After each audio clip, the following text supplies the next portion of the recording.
Liverpool had taken the lead in a second half, which they'd grown into the game after City had the best of the first half. And then Szoboszlai's stunning free kick.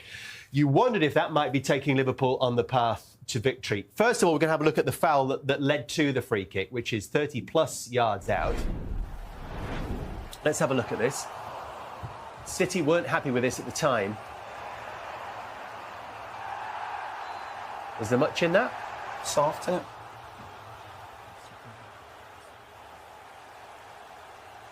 He just catches him there, yeah. There's a little bit of contact there. And we know players obviously are quick to go down. So maybe slightly fortunate to get the free kick. And then keep your eye here on Donnarumma. You can see him signalling 2 in the wall. Yeah. We know that what Szoboszlai is capable of. Is it because he wants to see? Bernardo Silva tries to get involved in the wall. Yeah, but I don't see the harm in putting another 1 or 2 in. Obviously, I'm no goalkeeper expert, but he's a world-class goalkeeper. He thinks, yeah, I can see it. But Liverpool are still blocking him from seeing it, the Liverpool players. I think by the run-up, it doesn't look like he has the capability to do what he's done. I don't know. I think the shape of his body screams he's going the other way. He's put his foot through it and gone across the ball. I think the technique you have to have in your locker to actually execute that is more, for me, yes, you could argue the wall, but 30-plus yards out, hitting across the ball. So what technique did you thought he was going to go with? The way the angle he's at, you couldn't fathom that he'd do what he's done here. He's ran straight onto it, he's gone across it, and the keeper, I think, is surprised. But I think he's got that in his locker, Daniel. I think he's got that in his locker. Look, I think he knows exactly what he's doing. No, I know what he's doing. I know he knows what he's doing. But you think that from the goalkeeper point of view? To execute the ball, to execute the shot. You look at the foot, how he's connected with it. He's gone across it and almost dipped it a little bit. Like, I just give him credit for the technique. For me, the wall, yes, you could say that, but to execute that. But I think with the wall, why not just have an extra 1 or 2 anyway? Because you know he's going to shoot. It's not as if there's 2 on it. They might try and do something. You know he's going to shoot. He's obviously got previous a few months ago a great goal against Arsenal, and I know it was a different type of free kick over the wall. But he's got that in his locker. Why just not get an extra 1 in there? I'm sure on the back of the Arsenal one, there was actually talk on the back of that saying, why did Ryan need a wall? In some ways, so I'm not saying Roy's wrong on that one, because you think you put a decent size in there. But sometimes there's talk of, why does a keeper need a wall? But then this is a perfect example why keepers have walls, because of situations like that. You think, how's he going to score from there? But if you give someone almost not a free shot, but he's not in the wall's not really doing anything, is it? Yeah, but if you look at the height in which it goes, if someone hit somebody, it would hit someone there, because it doesn't start rising till a little bit later, doesn't it? But I understand what you're saying there, Carra. Gives him the option, doesn't it? It just gives him the option. You've got to go with 3 or 4 in the wall there, definitely. 30-plus yards out, though, that's the thing. But he can hit them. How many times have we seen him do that? We know that. 3 this season. But you know what? There's only 2 there. I think that encourages him. That's as if, like, oh, you don't think I can do it? Yeah. I think if there's 3 or 4, you go, oh, right, obviously he's maybe got to try and get over the wall like he did against Arsenal. But I think you're betting against him. And I bet he's up and going, I fancy getting it. I fancy getting that whip on it. I think his technique, he knew exactly what he was doing, and he's got it. He's got previous. I think there were a lot of people in this stadium who thought 1 might be enough for Liverpool here this afternoon, particularly given City's poor second-half record this season so far. But Gary was saying that certain players, Bernardo Silva, Haaland, needed to do more. There they were, Mike. Haaland didn't win enough headers in the game, but Studge, you want to talk about his movement here, the way he just drops off and then the delicate touch. The movement was great, and I think during the game, Van Dijk won a lot of headers against him and bullied him a little bit. And I think for the first time, or one of the first times in the game, he's not on Van Dijk's side, and I'm not suggesting it's Konaté's fault. It's not. He's won a header. The reaction from Bernardo Silva to then act almost like a centre-forward. Look at the timing of that run. It's almost big man, little man-esque. Yeah. As you 2 forwards and you're expecting your teammate to win the header. Carra, from the defensive point of view. I just think there's a deflection on this cross that almost, it makes it difficult for the defender.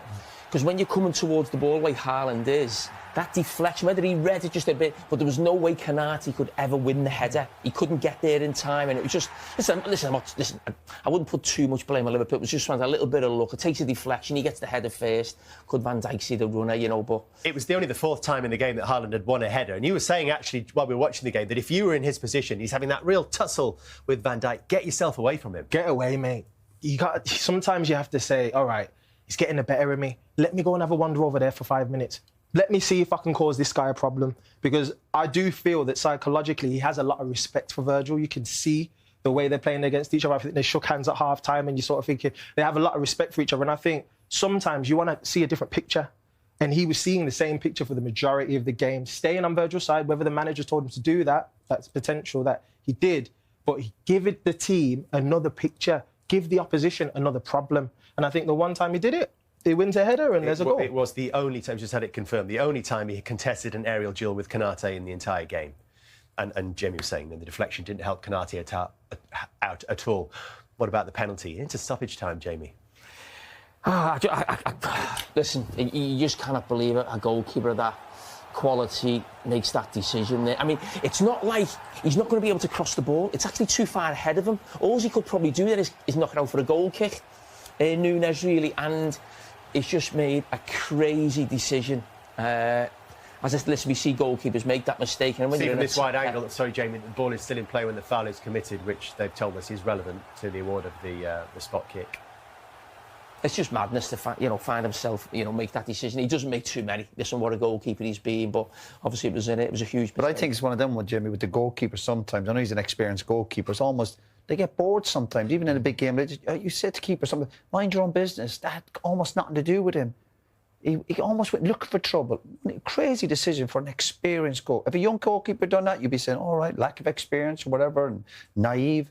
To do that, especially when Nunes' touch is taking it away from goal as well. Just slow himself down. So then we had a 2.5-minute wait while there was treatment going on, while everyone in the stadium is thinking, what is going to happen here? Szoboszlai is trying to get in Haaland's ear, as we heard. We didn't know if he was definitely going to take it, Daniel. You weren't sure if it was going to be Haaland's kick here or not. Yeah, I mean, today's time you usually see someone else holding the ball for the penalty taker, so they take all the banter. Strangely, might this have actually relaxed him, because he's a friend of his, really, just having a bit of chat and a banter with. They're having a good laugh, they're having a good joke here. He's trying to throw a little banter to him, stuff that can throw him off. But as you can see from what Haaland said in his interview and in this moment, totally locked in on what I have to do technique-wise. What a huge moment.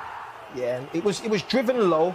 Those ones when you're that tall as a goalkeeper, keeping it low, powerful, side foot, going with conviction, executed perfectly. Firmness of the strike, Micah, in that moment. It was just brilliant. I mean, Jamie's talked about Haaland. Didn't think he had the greatest of game as well, but in terms of moments, and he needed to step up in the big moments. That's why he gets the big bucks. That's why he's Haaland. That's why he scores so many goals. He doesn't have to play well, and he can still get it over the line, and that's the difference. He had to take that penalty. If he didn't take that penalty, he'd be saying, one of the best strikers in the world, best finishers, big moment for the club, big moment for him. Take responsibility, which he did. Incredible moment for him, his first year at Anfield as well for Manchester City. But still, the drama was not done. Could Liverpool respond? Well, they could, and that's when Manchester City needed their goalkeeper, Roy. Yeah. Listen, he's a vastly experienced, big goalkeeper. Yeah, he's made 1 or 2 mistakes, but gets maybe a slight deflection. We had a great view on this. It looked like he was destined for the top corner. It did. And it gets a deflection, but I suppose I'm going to say that's his job, isn't it? He's a big man, he's got big arms, he's made 1 or 2 big saves, as we know, but he's made 1 or 2 mistakes over the last few months, but again, huge moment. You can see by the reaction.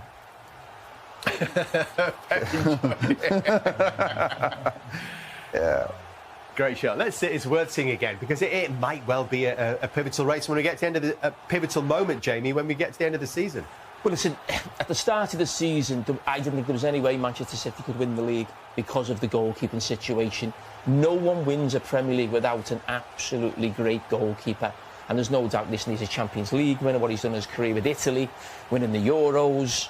They've got a goalkeeper who you can win the league with. Before they signed him, there was no way City could win the league without signing someone of that calibre.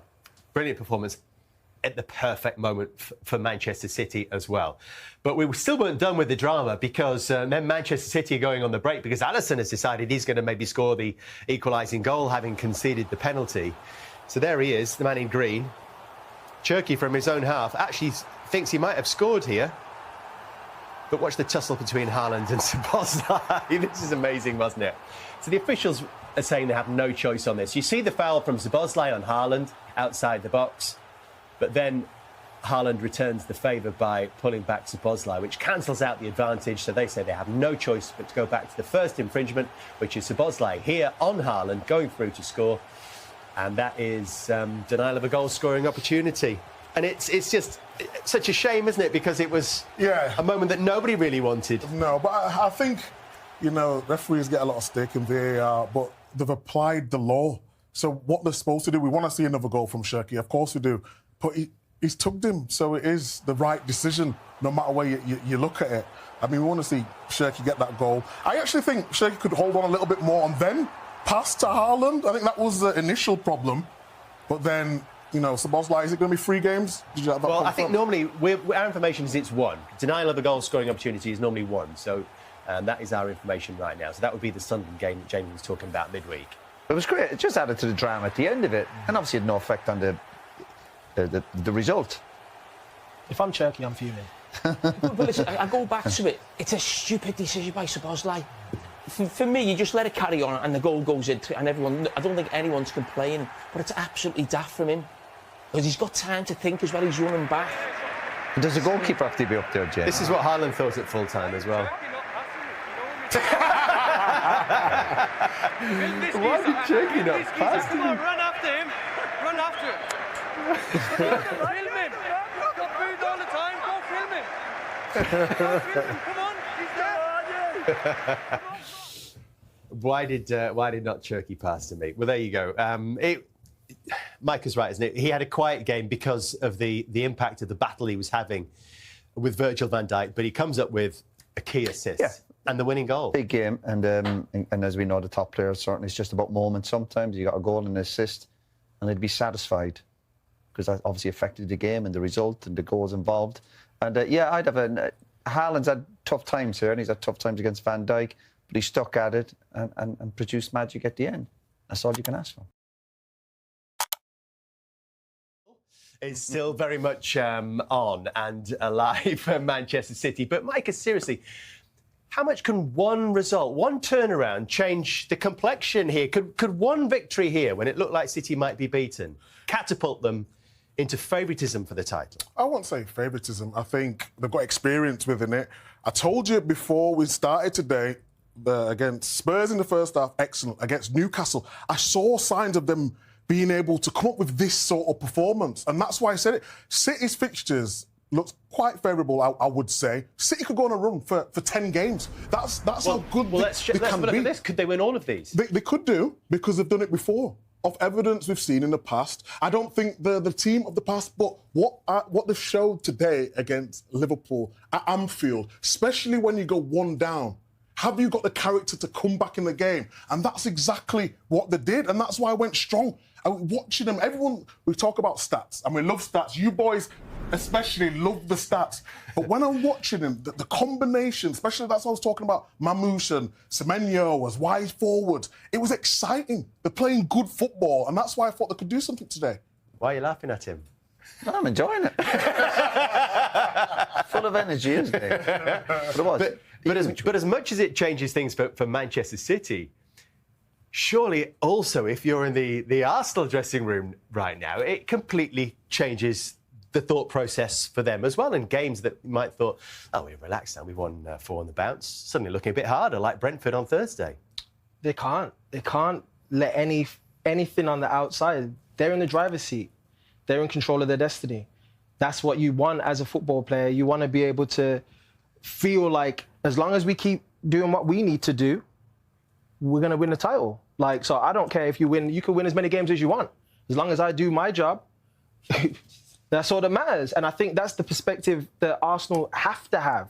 Yes, cool, we understand from the outside. We're seeing that it might add a bit more tension, a bit more drama, a bit more jeopardy. But from their perspective, they have to be thinking it's another day at the office. We've got to go out here, we've got to do a job and focus on ourselves. I think when you look at those fixtures, they look favourable for Man City, but I'm sure if, when we put Arsenal's up, it'll be pretty much the same. And we're talking about Arsenal still having to go to City.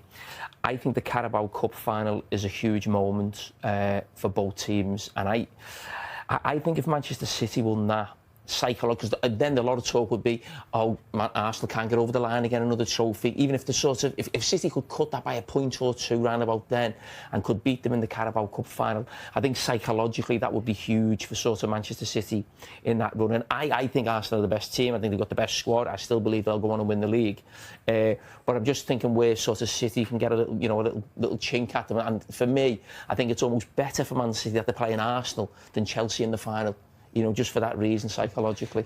March the 22nd is the Carabao Cup final with us, and then April 18th, 19th, that weekend for Manchester City against Arsenal. Is it a question for City then of just trying to get on Arsenal's coattails before that game comes around? Yeah, of course. Yeah, and I think the one we've been critical of the City team over the last 18 months or so, but if you're in Arsenal's camp, yeah, you're comfortable where you are in the points total and where they're playing, and again, a lot of goals over the last week or so, the clean sheets, etc.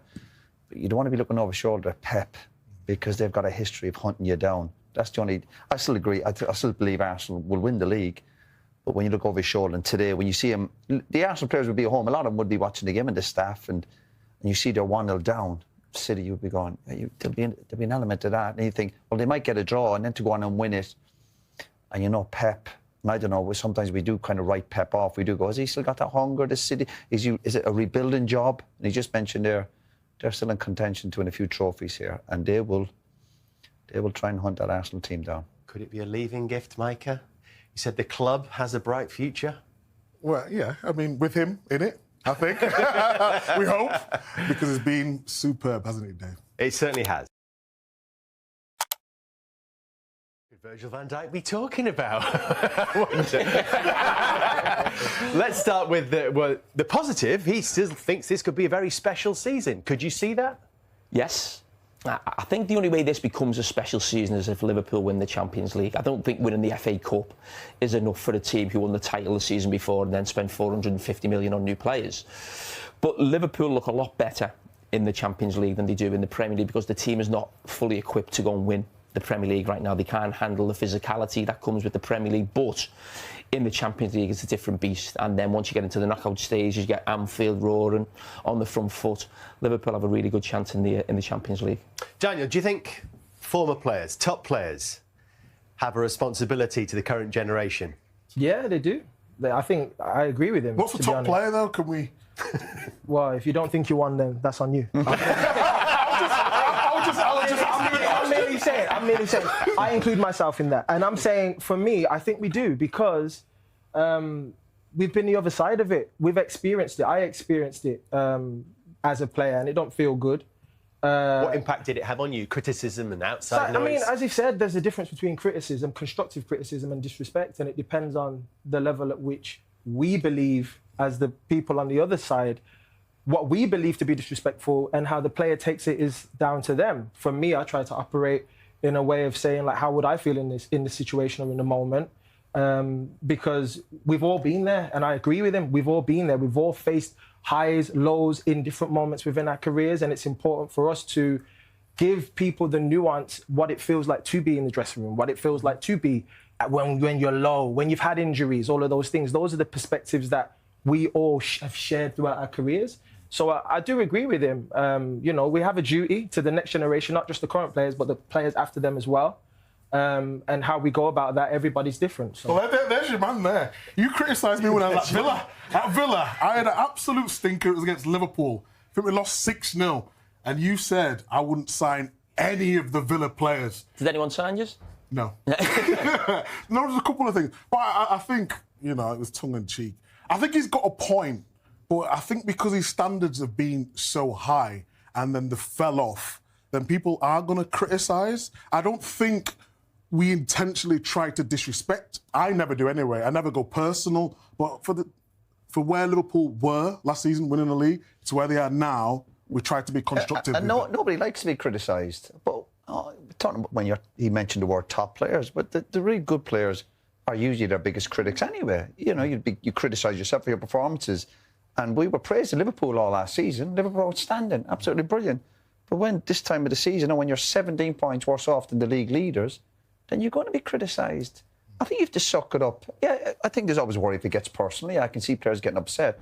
But when you're criticising Liverpool's team for being a bit open or the amount of games they've lost, the way they lost to Bournemouth recently, guess what? You're going to get criticised, because last year when you're doing really well and you're celebrating 5-6 games to go and you're going off to Ibiza for weeks and you're going, you lay off the players a little bit, that even though you mightn't like it, because you're turning up and you're winning the league. But when you're not and you're so far off it, like they were a number of years ago, I've said it and I'll say it again, they've been really bad champions, really bad in terms of the league. Yeah, they're still in Europe and the FA Cup, whatever, but in their league performances, they are going to be criticised because they're so far off it. It's very hard to win the league. It's harder to win it back-to-back. But when you're so many points off the top team, you are going to be criticised. Do you accept that, Jamie? They've been bad champions? Yes. Roy said that 4 or 5 years ago, didn't you, on the last one? And I didn't agree with that. And the reason I say that at the time, Liverpool had, I think 4 centre-backs out. They had kids at the back. But I think when you're saying it this season, Roy, I totally agree with you. Let's not forget that what Liverpool did in the summer wasn't just to sort of, strengthen the squad. It was to put themselves in a position to do what City have done the last few years, where you end up winning 3 leagues in 5 years. Something like that. It wasn't a case of, we're just happy with 1 league title. Because, as I said, what City had done, what Manchester United had done before, maybe what Chelsea had done, that this has almost felt the time. Liverpool supporters felt, I felt it in the summer, this is our time to go on and sort of dominate the league for the next 3 or 4 years. And that hasn't happened. So, as I said, yeah, if you win the league and the following year you're struggling to get into the Champions League position, which obviously is the top 5, then that is a big drop-off.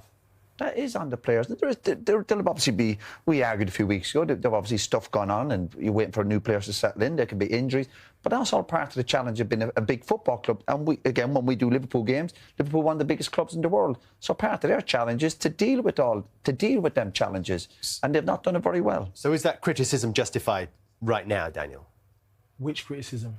Criticism that we're talking about of Liverpool as bad champions. Well, again, we talked about the circumstances, the injuries that they've had to deal with, off the field stuff that everybody's well aware of. There's mitigating circumstances that are at play here. So whilst I do agree, the money being spent, the expectations of the fan base and people within the club would have been, okay, we can kick on here, but it's not worked out that way. That's just the reality of the situation. So if you want to look at the blanket statement of, are they bad champions? Well, yeah, if they don't win it again, you are bad champions.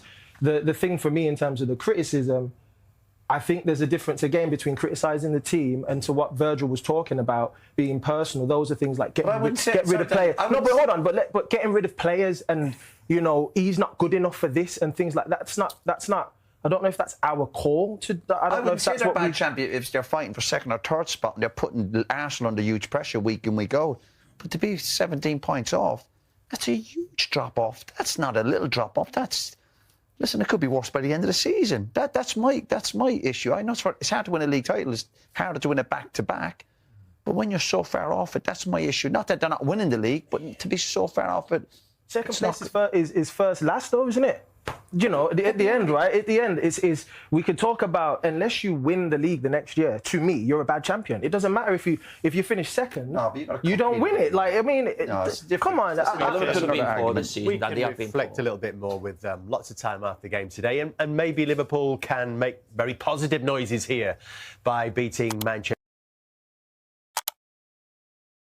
Ahead of a brilliant day of sport for you. We're here keeping you company all the way through till 8 o'clock and talking about, as Vince Lombardi was, competitive men. We've assembled 4 of the most competitive: Jamie Carragher, Daniel Sturridge, Micah Richards and Roy Keane. Great day ahead, Roy, and very much looking forward to this contest here at Anfield later. But how do you see it? Do you think that for Manchester City they have to win to keep the title race alive? Yeah, I think so. Yeah, obviously we're running out of games. Arsenal obviously having another big win yesterday, scoring goals, another clean sheet. So yeah, putting the pressure back on City, and of course Liverpool have lost their way a little bit this year in terms of their league form, and they'll be worried about obviously missing out on that Champions League. So a big game for both clubs. Yeah, must win, Micah. Must win. I'm saying it now. This is league-defining weekend. If City lose, I think it's all over. If they can stay within 6 points, they've got the game in April as well. Man City were to win that and go 3 points towards the end of the season. Man City are really good at this part of the season towards the end. But I'm excited. I can feel something today. Man City have played well in the last 2 games. Newcastle were very good. Spurs in the first half were very good also. Defensively, frailties, but going forward, the combinations, they're there. We talk about City being good at this time of the season, and it has traditionally been a time where Manchester City have come alive. You look at their 8 title-winning seasons. Look at this from the last 14 games. 18-19, they took maximum points. I'm not sure that 30 would be enough for City this time round. That would leave them on 77. Daniel, do you think this current Manchester City team has it in them to put on a run of this kind of type that could really threaten Arsenal? I think they do. But today is a big moment for them, for confidence and for momentum. It's not I wouldn't say it's a season-defining game, but for confidence and momentum it is, because psychologically you're going into the other games knowing that you've got to build this run, and I think today puts a downer on the camp. It makes you feel as if, look, man, it's a massive task now, guys, and we're behind the 8 ball a little bit. So I think, you know, when you look at them, you look at the squad they have, Haaland's not at his best at the moment, so you imagine that's going to turn and he's going to become who we know him to be, which is an out-and-out goal scorer weekly. They've made some very good signings. They're getting players back fit. So all in all, you know, today is a big game for them, but momentum and confidence is the most important thing for that Manchester City team. Mike has gone big early, must win. But would it be a shock if City did win? Yeah, I'd be surprised if City win today. That's going to go everywhere, isn't it? No, but notoriously, Man City find it difficult at this stadium. Pep Guardiola does, and far better Manchester City teams than what they've got right now. So, as I said, Liverpool normally do well in this fixture. And I think with how Liverpool sort of have looked in sort of the last couple of games at home, you know, a European game and against Newcastle, scoring plenty of goals, starting to look a little bit more exciting. And Manchester City are going to play a game today that is not the one that Arne Slot keeps talking about, is giving Liverpool problems in terms of set pieces, low blocks. So I think it'd be a great game, it'd be an open game, and that'll suit Liverpool, and it'll suit City as well. I don't think Liverpool are great defensively. I think we saw that in the first half an hour against Newcastle. Very fortunate only to be 1-0 down, Liverpool. So it should be a really good game, but yeah, Liverpool normally do well in this fixture. If they don't win, Micah, could it actually go the other way for Manchester City, given that Manchester United have won? Ooh, look at me like that. Man United have won 4 out of 4. Chelsea, the same. I mean, anything can happen, but no, I mean, to come to Liverpool is always difficult. I think last time the one here was 2021, so we know Jamie's right. Including that one? Well, yeah, we're including everything, because it's there for the stats. But it's relevant, is it fans. not? That the fans weren't here. Yeah, but there's still one, do you know what I mean? Well, I do. But in terms of Man City are not going to buckle because the standards have been so high. Are Man City what they were a couple of seasons ago? Probably not. But I've just seen signs of Man City building some momentum. If Gay comes back into the side today, hopefully he's fine. I think we're going to see a terrific game today. But when was the last time we saw Man City win a big game away from home? You always, when looking back at the last few years, you always felt City in their prime when they were really at it. You never bet against them. But at this moment in time, you're looking defensively, there's still use question marks. Yeah, still nice on the eye, still obviously will cause problems going forward. But defensively, yeah, you'd be worried from. But you talk about momentum. They've won 1 and 6 in the Premier League. So I mean, they're not building momentum right now. And I think if City don't win today, I agree with Roy, most of the lads, that, you know, the title's gone, that's over. They become now in the fight for Champions League. If Man City lose here, they're only 3 points ahead of Manchester United. Do you know what I mean? And if Liverpool win today, that they're not a million miles away from Manchester United as well. So then you'd almost become the top team of the Champions League race. You're not chasing Arsenal. I just think more in terms of the way Man City have been playing. If you watched them against Spurs in the first half, they was exceptional. Again against Newcastle, 3-0 at half-time. They was playing some really good football. I think the question today is, how does Haaland fit into what they want to do?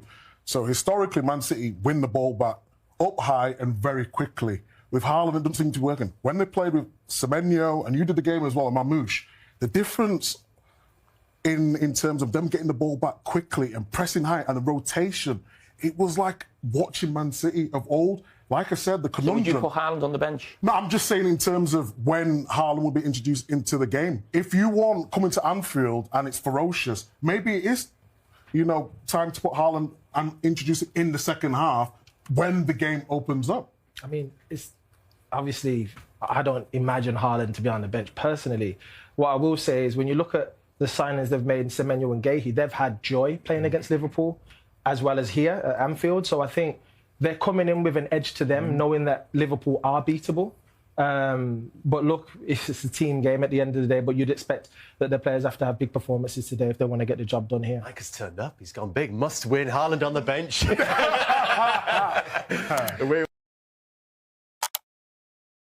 Left of this season. That's still more than a third. So a lot of points still to play for. If we're thinking about the Champions League, it's pretty much assured that it's going to be down the top 5 again this season. So how do you see this race, Daniel, right now from Liverpool's perspective? I think that as the manager will definitely have decisions to make on stylistically how he wants to move forward. Of course, fitness issues will have their impact, but Chelsea and Manchester United at the moment are high on confidence, feeling themselves, and Liverpool I think their confidence level isn't where Chelsea's and Manchester United Chelsea is. won 4 out of 4, Man United won 4 out of 4. Yeah, and I think if you look at how they set up today, maybe we could look at the positivity of the setup and go, okay, yeah, maybe they went for it because of the occasion and the fans. But I think if I can't see them playing that front. They need steel in midfield. They do. They can see too many counter-attacks. They can see too many opportunities. This is not... We're talking about Virgil van Dijk being the top of all, a lot of statistics, headers, this and that, intercept. It's like Virgil isn't up there usually. You know, defensively, they are missing something in there. I don't think the midfield right now, and this isn't me having a dig at them, but I don't think that they are defensive. I still think they're offensive-minded players in there. And I think they do need someone who's going to be like, my job is to just run around and make tackles and break play up, and that's what I need to do, and let the guys play. Because the attack and the creativity, there's no question there, but it's stopping the attacks, it's breaking it down. There's no defensive midfielder in there that this is my role, I'm out here to stop things. And that's what the best teams have. So, Jamie, do you think then, in reality, Arne Slot has got to fight on to save his job here or get himself another season? Just paraphrasing what you said on Monday night in terms of Liverpool reaching the Champions League next season. Top 5 will be necessary unless they go and win the Champions League themselves. If you said to me, do I think Liverpool get in the top 5? I'd say no. You don't think they will? Not right now. I don't know. They'd have to have a huge upturn in form, and the ones above them, as Daniel just said, are in great form. But that was my opinion of the situation. That I think it'd be difficult to defend the manager or from staying a job if you miss out on Champions League football. I haven't won the title the season before, but it was really interesting. There was a round table discussion, I think, a few days ago, between Billy Hogan, the manager, and Richard Hughes about basically with key journalists. No, it was. I think it was for Standard Charter. It was for the club, and it went out. And in some ways, I think, and it was. They spoke about the issue they'd had this season, the difficulties, transfer-wise, and the problems that they had. And I think most supporters have looked at that and almost seen that as almost a statement from the club to say, stop talking about the manager. He's our man. He's our man, and he's going to stay, which is absolutely fine. So it doesn't really matter what we say on that. So I think I see the manager staying almost no matter what. I mean, if Liverpool went out very early in the FA Cup and the Champions League, that might be a different, kettle of fish. But I think that chat and some things you read about, sort of, there's a big article there in the Sunday Times. You read things and obviously little information's getting given out at different times, and it looks like they're backing their man. Don't you think, though, sorry, Dave, if Liverpool play like they did in the second half in terms of how aggressive they was, we just saw the chances, I think the second for chances created, they must put them shots away. There's got to be moments where they're going to get over the line. It was sort of the contrast of two Liverpool. You mentioned Liverpool, how they was. In the first half, Man City dominated the ball. They were sat back, a little bit tensive in the way they did things. Second half, when they had a go at City, that's when Liverpool are at the best, especially here. And we shouldn't forget, Mike, that Alexander Isak is to come back at some point. We're not sure when. I think Liverpool get into the Champions League. I think the manager's still figuring out what he needs. But if they play like they did in the second half, I think they'll be fine. But the strength and depth's a problem, isn't it? Because obviously we're talking about United, for example, no other distractions.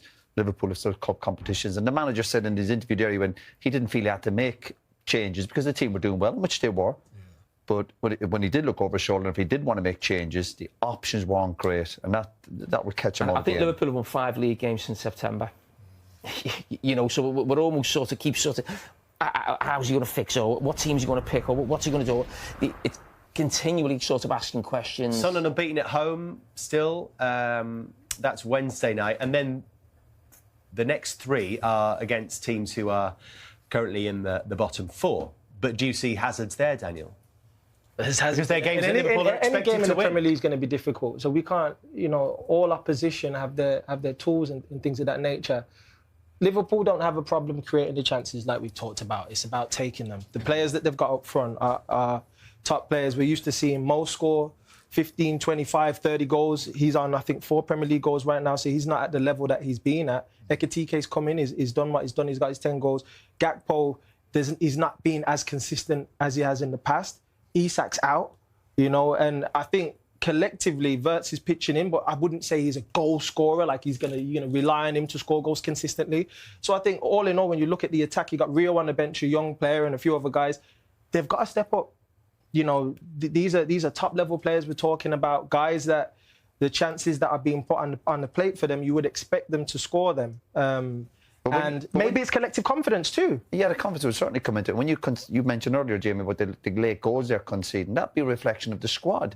Because we know a lot of games are won and lost in the last 10, 15 minutes, particularly in the Premiership, where it's physically hard and mentally tiring. And if you haven't got them options to come off the bench, that quality, when you compare, for example, Liverpool's bench at the moment to Man City's or Arsenal's, they're way behind. And that will reflect on the late goals and the option the manager wants coming on late in the game. We'll just leave that there a second, that graphic, Jamie. This is what you were talking about before. The joint most in Premier League history, winning goals conceded 90-plus minutes or later. And a lot of those other teams, I'm guessing, would have dropped out of the league. Yeah, in those seasons. I mean, that's awful. And Roy's right, a lot of that is to do with the makeup of the squad and the strength on the bench. And anyone who's not a Liverpool supporter watching this, will be probably screaming at the TV thinking, you spent 450 million in the summer, and they've got a point. How Liverpool have got themselves in a situation where you look at the squad, and people talk about injuries Liverpool have got. Not loads of injuries. Even when at the start of the season, when everyone's fit, you still got a couple of kids on the bench. The squad was never strong enough. I mean, as I said, you look at those sort of other teams, they're probably teams who got relegated. And Roy's right, games are won in the last sort of 10 or 15 minutes. But the amount of times, and it was a little bit different today, Liverpool have actually got an equaliser in those games. You think, go on and win the game. Bournemouth was a perfect example. And go 2-2, you go on and win the game. That's, every top team does that. The great teams who win titles do that. Liverpool did that last season. You don't then go lose the game from that position. It's a shocking statistic.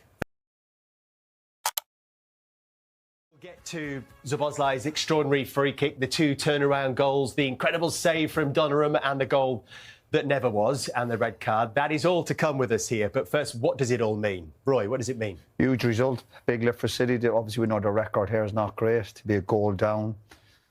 Manager Pep spoke before the game when you come to Anfield, it's obviously you need to show personality and character, and this City team showed that, particularly in the second half. Yeah, they were very good in terms of football, in terms of the first half, and we've been critical of this team over the last 18 months because of the standard City have set, and this team hasn't really reached it.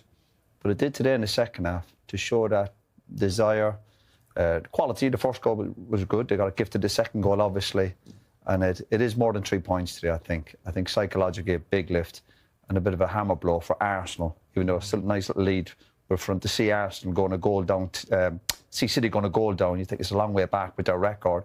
So to get to 3 points, huge. You put your flag in the sand right at the start of the day, Micah, didn't you? Yeah, what did I say, Dave? You said win or bust, effectively. Yeah, and I think them winning was massive. Like Roy said, I think it's more than 3 points. I think the thing watching City today, we know there's going to be good in the first half. Could they cope with the second half? Yes, some might say they got a bit of luck. Liverpool had a load of chances, but to finish the game with a win, it's humongous. Did you think they were beaten when Szoboszlai scored? I was nervous because you was thinking Szoboszlai has done it against Arsenal. He's got loads of free kicks this year. Have City got the legs to get and the capacity to get back in the game? That's what I was thinking. And Haaland, he'll be celebrating tonight. He didn't have his best game, but it was just about moments in the game. He gets the assist for Dana and then takes the penalty at the end. It's just massive for City. How big is that momentum shift, Daniel, do you think? It's key. We talked about it before, about the momentum, the confidence that it's going to give the team, and now the belief, that they are capable. I think they've had wobbles. They've not performed to their level throughout the course of the season, but we're still seeing signs that they are capable of going all the way. And I think today is probably the biggest moment for them of the whole season, where it sort of feels like, guys, we still can do this. We've still got it in us. And I think as a player, when you go through those moments, it does test your character. When you go 1-0 down, the type of goal it was, you think to yourself, boy, it's just not our day, man. It's just scored a worldie, bro. Like, what are we going to do? And then you go and you get your goal, and then it gives you that little booster, and then Haaland puts that in the bottom bin, and you sort of look at them, and the delight, the joy, the celebrations afterwards on the pitch, they feel great. They're leaving here knowing that, you know, they've put a damper on Liverpool's season for Champions League, but more importantly for themselves, it's to go on and try and win the title. Feels like a crushing blow for Liverpool, doesn't it, Jamie? How would you sum it up? It's a bad one, yeah. We're talking about Manchester City and what this means for the title for them. But when you're looking at the league for Liverpool, it looks like a long way to try and get Champions League positions in a top 5 position. There's a gap now between themselves that you can make up in this time. But you look at Liverpool still in 2 cup competitions that they will have to do well in to almost save the season in some ways. So it looks a long way back. But then you look at Liverpool's bench. You know, you think of midweek away at Sunderland won't be, Szoboszlai won't be playing as well. They've got a problem at right back. I'm not sure if Gomez is back, but again, when you think about Liverpool's season, a lot of it is about just mistakes that you just cannot believe. You know, players of that calibre. You think of sort of Van Dijk a couple of weeks ago at Bournemouth, Alisson here today. You cannot believe a goalkeeper of that calibre makes that decision to do that. Leaders then Arsenal, who are now 9 points clear after a comfortable victory over Sunderland at the Emirates. It's their biggest lead in the Premier League since the last time they took the title in 2004. Cloud9, say the Sun, as Martin Zubimendi scores once again. And Mikel Arteta's team, Charlie, take another step towards the promised land. You know, on the final whistle yesterday, obviously a huge roar, and the feeling just felt different because obviously everyone at the Emirates has been a bag of nerves this season, for most of the time anyway. And I think even the most pessimistic Arsenal fan, yes, they realised, even though they've believed they could win the title, I think most of them know they're going to win the title. And, you know, it's been a big week for Arsenal, you know, thrashing Leeds, getting past Chelsea, and, putting 3 past Sunderland, who was stubborn. Without playing brilliant football, they're effective. They're the best team in the country at the moment. Got the best squad, and even Arteta, you know, his body language at the end of the game, and he was having a chat with Granit Xhaka on the pitch, it was all very, very positive. Yes, after the game, and they go to Brentford Thursday now in good spirits, I think. We were talking, James, about title-winning sides before we came on air this morning. I think you at the time were still battling the A4, but one of the conversations that we were having is that you become very misty-eyed about teams that win the title and say, oh, wasn't it great? They must have won 4-0 every week, playing like Brazil in 1970. And actually, that's not really the case a lot of the time. Is one of the things you would say about Arsenal, they just make the fewest mistakes and the least slip-ups compared to those around them? Yeah, I mean, so I had last weekend I went to Leeds on a Saturday and then watched Spurs play City on Sunday. So I got to see both teams live in the space of 24 hours. And the difference between them on that day was Arsenal went 2-0 up at Leeds, and Leeds had a little spell where they started to try to get back in the game, and Arsenal kind of killed it off. Then City went 2-0 up at Spurs. Spurs found a way back into the game, and they didn't have that level of control. And what people, I think, mistake as kind of boredom or functionality is that ability to control matches. And Arsenal are better at that than anyone else because City have dropped off. And I think because Arsenal have not been maybe as free-flowing and as expansive and as dynamic as they maybe have been in recent seasons, I think the reason for that is because they were caught a little bit between the team they were last season and the team they planned to be this year. When they made the 8 new signings, when they bought Gyökeres, and they talked about trying to be more direct, trying to be more, not play this sort of horseshoe football where they're playing, in front of teams and trying to probe for an opening. They're trying to get the ball into their attacking players quicker and be more dynamic. They started trying to do that. Then Gyökeres got injured. They put Mourinho back in up top. They went top of the table, and suddenly Gyökeres got fit, and they thought, actually, we're not only top of the league, we're clear here. We've got the strongest squad in the league. Do we really need to be that open and that expansive, or can we control these matches like we did and rely on the depth of talent that we now have to rotate and keep those positions, attacking positions, fresh, to be able to win, not nick games, but be able to win games with the finer margins than just trying to be expansive and roll teams over. And what they're finding as the months go on is that because Liverpool have dropped, City have dropped, Chelsea haven't got quite enough, that actually that is enough to win them the league. Does it feel as though it's going to be as comfortable, if not more, than it was for Liverpool last season, who won it with 4 to spare? Yeah, I think so. I mean, I think it's foolish to ever write off Guardiola City. Said in hope as a Spurs fan. Yeah, well, yeah, exactly. Said in wild optimism. And I guess the evidence of the last few seasons suggests you shouldn't completely bank on Arteta's Arsenal as well, but I do think this year feels different. I mean, one interesting element, I guess, is that they've got a League Cup final now in March 22nd. And I do think, there's potential for that game to be quite psychologically significant and interesting. Arsenal going for their second trophy under Arteta, but for almost all of the squad, their first trophy, really, certainly at Arsenal. City have almost a whole new team. They need to lift silverware as well, and Guardiola's talked a lot about the significance of winning a minor trophy and going on to win bigger ones. So that could psychologically be an interesting game if City win it and they're still within, let's say, 6-7 points. They've then got Arsenal at the end of April in the league. If they're still within touching distance, then that could be a chance for Arsenal to effectively win the league, or City to claw it back and make for a really nervy finale. So there's still kind of twists and turns to come. Obviously, you never say never in the Premier League, but as Charlie says, it does really feel like this Arsenal team are going to do it this time. Yeah, I've got to say I'm not quite as they're going to win it. I'm not quite as clear as you. Only because look, City play twice now before Arsenal play again. They win at Anfield. I think it's Fulham they've got in midweek. They could be 3 points behind Arsenal by the time they go to Brentford, which we all agree now is a very difficult game for Arsenal. City don't feel like the kind of team that are going to win 7-8 in a row. No, as they did previously. And I think they thought if they could stay within touching distance, because they know they've got that game at the Etihad at the back of their minds, which they've got to win if they're going to win the league. I think if they could keep Arsenal within 3, 4, 5 points with that game sort of in their back pocket, then they'll feel they're in it. But the chances are, if they lose at Anfield today, they'd be 9 behind, and it's a very long way back from there.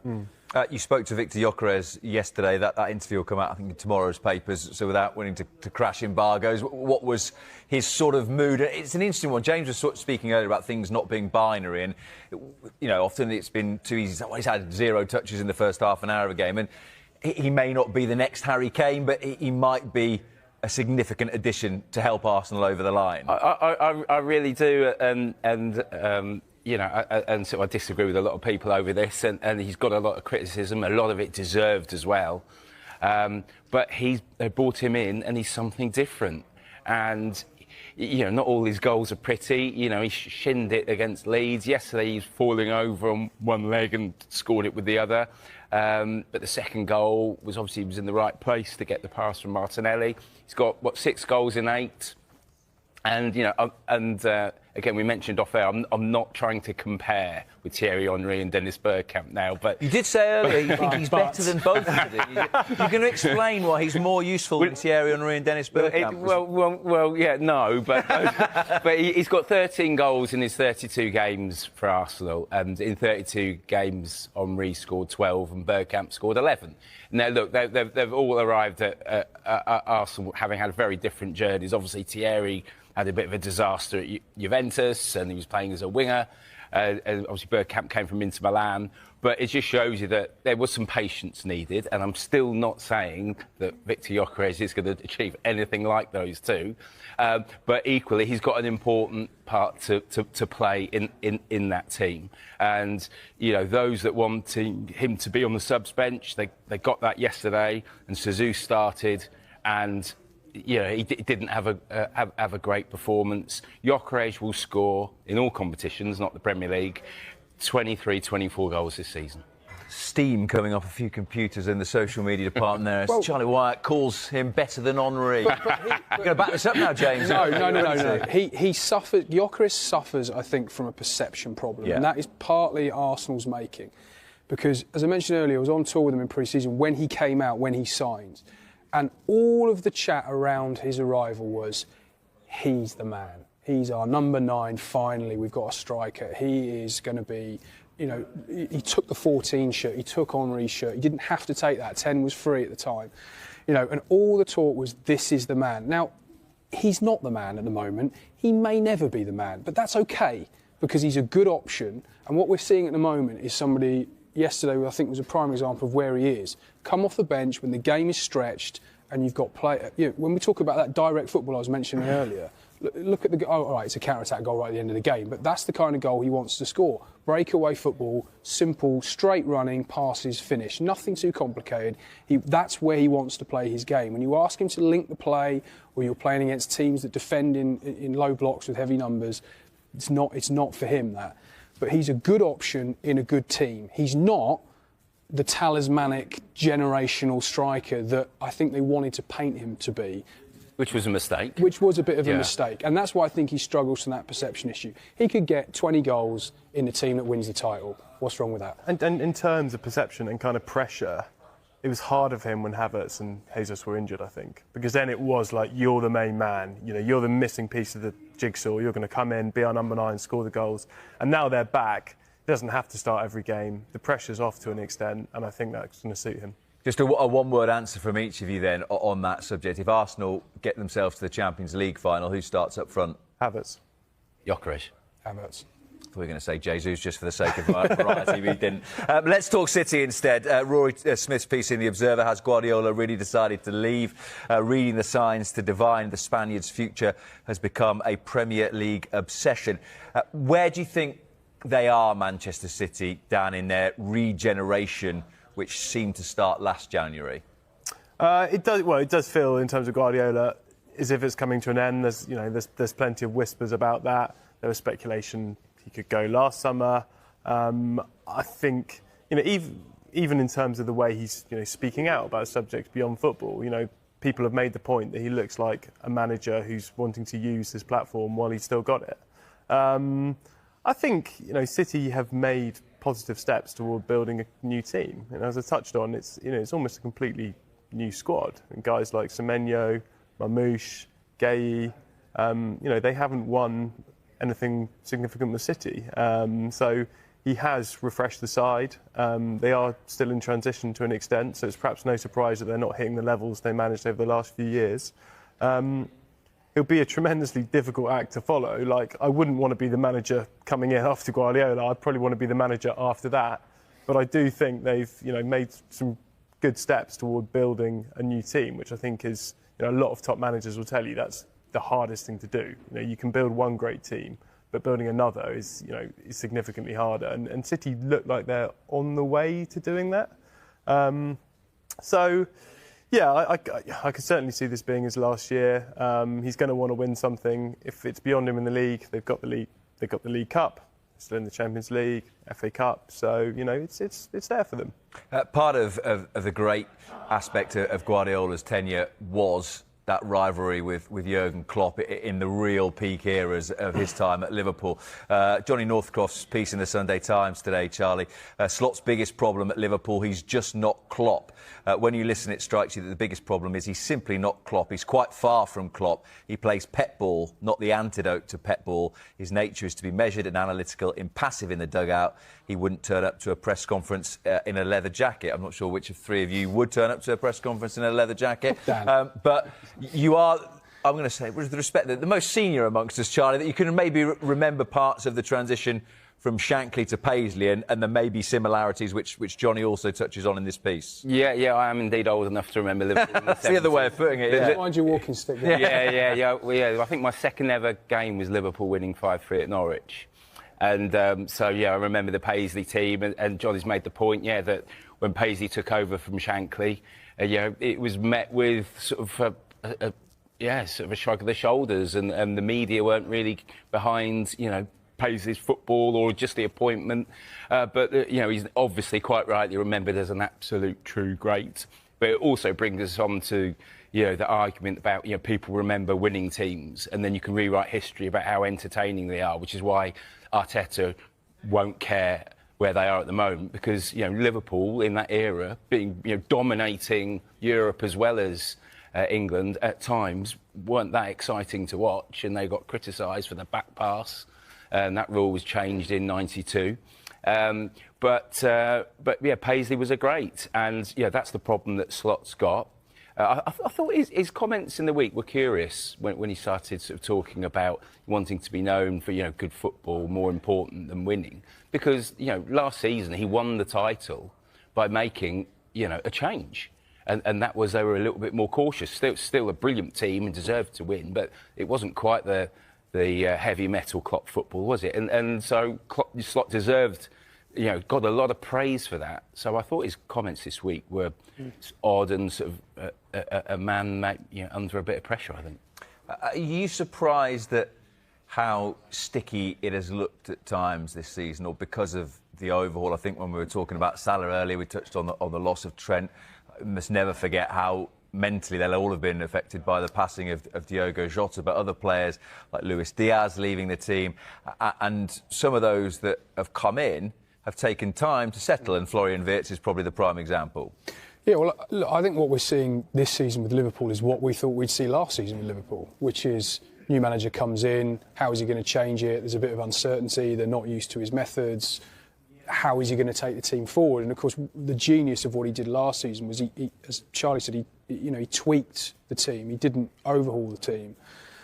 And I mean that as a compliment to him, that, I think he basically dropped Gravenberch in. They were a little bit more solid in midfield. The fullbacks didn't push on as much, and they were a little bit more conservative in their substitutions. And that was enough to get them over the line. What happened in the summer, and you mentioned Joss, obviously an absolutely tragic situation. We'll never really know how much that has impacted the players and the staff and everybody at the club. But, as well, on top of that, the sort of more conventional churn of players in the transfer market, just the players in and out, huge numbers really of players that they've lost and then tried to integrate. Massive spend as well.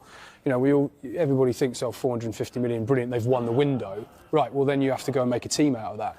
And it wasn't entirely clear from that summer spend how they would line up. It's not like they'd spent that money and you've gone, right, now pick your first 11. I think people would have had a difficulty of fitting those players into the right system. They didn't address the centre-back situation, which was clearly a problem for them. Obviously, Gay could easily have been lining up, for Liverpool today instead of against them.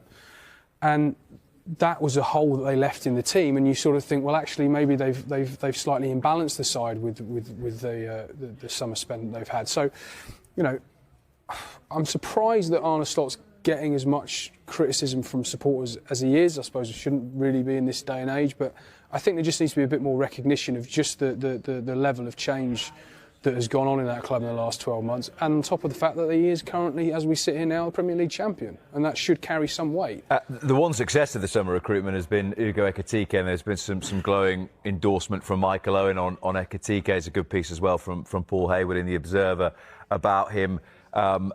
As well, I was covering their goalless draw with Arsenal last month, and before the game, I asked a couple of ex-players and was met with concerned looks when I said, could it actually help them that Isak is not available, because it allows that relationship to develop, and I'm sure they would still like the option, but they're almost forced into playing both Wirtz and Ekitike at the moment, and the two of them look like they've got something going. Yeah, I mean, it's testament to how good he's been that no one's talking about Isak and missing Isak. He's been brilliant. I think he's got levels to go to as well. There was some reporting, I think, in the papers of the last few weeks about how he's kind of bulking up. He came and perhaps he was considered a little bit lightweight for the Premier League, but he's got a lot stronger. The same's true of Wirtz since he came. So I think he can get better, and I'm really intrigued to see what he does against City, because I think City have problems at the back.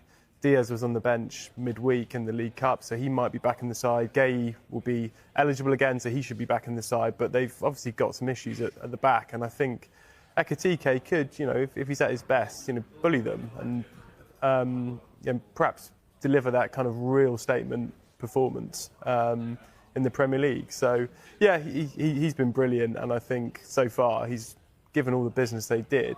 It says something that he's looking like the best of it. I think what he's also done, by the way, just is that, everybody knew Isak's quality. Transfer fee was obviously huge. I think the expectation was that he would make the immediate impact OK, he didn't have a pre-season because of how protracted that transfer was. But the pressure wasn't really on Ekitike. And the fact that he's come in and filled that void is very, very impressive to me. And I think what Liverpool probably knew about Isak, everybody knew his injury record is not great. For him to try and play 3 games a week for 10 months of the season was probably too big an ask for a player with his injury history. So I suspect that their plan was for Isak to play the big games and Ekitike to rotate in, so that Isak's, wasn't. I always think that's dangerous though when the secondary striker, the fee is so big. So you wonder whether had they signed someone like a Liam Delap, where the fee is a bit smaller, he would probably have sat and accepted that. But someone like Ekitike doesn't feel like the type of player who's going to be like, oh yeah, I'm happy to play Burnley at home and then sit out for absolutely the Champions League or whatever. And then when he comes in and he's playing well, you've then got a bigger problem, because what do? You can't sort of not reward the kid who's come in and been given his chance and is developing and he's taking the team forward just because you've spent this guy. The transfer fee is a problem for both instances because you can't pay £125 million for a player and then not play him. So it does become an issue. In your paper, Martin Lipton, Charlie tipping Dominic Szoboszlai to maybe become the next captain. I think he's probably been the shining light of Liverpool's season so far. The one thing you would say about Liverpool maybe, and I think even Arne Slot himself has drawn a couple of comparisons to Paris Saint-Germain last season, that it was a work in progress, that by the time the latter stages of the Champions League arrived, they were fantastic. And what Dan was saying about maybe the likes of Ekitike and Wirtz not being too physical, which is a problem in the Premier League, actually in the Champions League, they could be quite dangerous over 2 legs. I think really dangerous. Yeah, I think. I felt sorry for Liverpool in Champions League last year. So quite a few of their games away, and they were the best team in Europe, weren't they? In the group stages, and of course got really unlucky with ending up with Paris Saint-Germain. It could work the other way for them. I think they could do really well in the Champions League. They're obviously not going to win the league. Ekitike is, as you said, is a great story. Wirtz is going to be a sensation at Anfield. There's absolutely no doubt about that. And equally, Isak was a mistake, and they shouldn't have signed him. Shouldn't have signed him? No, absolutely not. They didn't need him, as you mentioned, in terms of the Guehi situation. If they'd been sensible, offered Palace, above and beyond what they were, demanding. It was ridiculous that it went down to the final day. Yeah. Just bad management, that. And if they got sort of Guehi in a few weeks earlier, spent another 20 million, 20 million, and they'd had another sort of £100 million, had they not signed Isak to strengthen elsewhere, because it was a bit of a mess. They made too many changes, didn't they? Some of that, obviously, the tragedy. A few other players that wanted to leave. Really, maybe they should have let Salah go. In hindsight, obviously, it's easy now, isn't it? But I think maybe, in retrospect, they should have let him go. But he's obviously going to leave in the summer now, I think. So still lots of changes at Liverpool, but I think there's some real positive signs, and they could do well in the Champions League. Saturday lunchtime fixture yesterday afternoon as Manchester United beat Tottenham Hotspur. Christian Romero, the Spurs captain, sent off once again. That's actually important. The key point to make already is that you've attacked the pastry, because a lot of people who watch at home think that these are purely decorative. But you went straight in before 9 o'clock. They're not for show. They're not for show. And I think it's important to make that point, isn't it? To less serious news, let's talk about the game from yesterday. In the Sun, the top line of it from Tom Barkley, James, knee-jerk or not, it must be getting tempting now, is the reference to Michael Carrick making it 4 games in a row. Given the way he started, do you think he's making it easier or harder for Manchester United's hierarchy? Harder, undoubtedly. Because if they really thought Michael Carrick was the right man, they would have given him the job permanently. Fact of the matter is, what he's doing at the moment is absolutely maximising an opportunity to return Manchester United to some sort of default setting, which is playing the system they want to play, putting the academy players back into the setup, putting just simply the best players in the best positions, which is what Ruben Amorim was so resistant to doing for so long. And I think probably one of the biggest aspects is that he's been bold with a lot of his substitutions. And we saw that when they beat Arsenal, that at 2-2, they were still trying to play on the front foot. They weren't regressing, which is what they used to do a lot under Ruben Amorim. And again, yesterday against Spurs, obviously they had the man advantage, but they kept making positive changes, kept trying to be on the front foot. And the bar is so low at Manchester United these days that is enough to start to make it look like progress. But I have to say, I still doubt whether Michael Carrick is the man who's going to bring back the league title to Manchester United. It feels very Ole Gunnar Solskjaer 2.0 to me, and that what he's done is he's given the players a sense of freedom. You see sort of, the Rabona from Fernandes in the second half, and the players sort of playing this one-touch stuff, which is great, and he's liberated them a little bit. But that is a short-term feeling, and the challenge for the hierarchy is to compartmentalise that and not get carried away by it. And that is the difficulty, isn't it? And the balancing act that I guess people like Omar Barada and Jason Wilcox have to strike a little bit. And I remember saying on Sky Sports News on the day that he was given the job, Carrick, is it an adult conversation that is being had here and said, look, it is 15, 16 games and that is it, no matter how well you do. But if he suddenly reels off 12, 13 wins, it does become a lot more difficult to not give him the job, doesn't it? Or should they stick with their guns? If they thought it's short-term, it is short-term. No, I don't think they should stick to their guns. I think they should give him the job. I mean, if he'd been parachuted in April and it'd been 5-6 games and they'd won all of them, and maybe they'd have thought, well, he needed longer. Well, it's quite a long time in the season. A lot can happen. So, if he's done it over several months, and looking at what he's doing, bringing in a really good assistant manager in Steve Holland, I don't think we should underestimate what a huge, massive impact he will have. Both, just basic coaching, of course, but just everything we saw with England. The culture, and we know the culture's been wrong at Manchester United. So to bring that in, which Gareth Southgate probably would have done had he been given the chance at Man United, which I thought might happen when Dan Ashworth was there. But obviously Steve Holland is there now, albeit with a different coach. But he'll have a huge impact. And, it's obvious that Maguire's back in the team. Luke Shaw, Kobe Mainu. Maybe, one of those three could get into the World Cup squad because, they were all been out of the reckoning. And ultimately, if United get those results, I think Carrick has to have the job.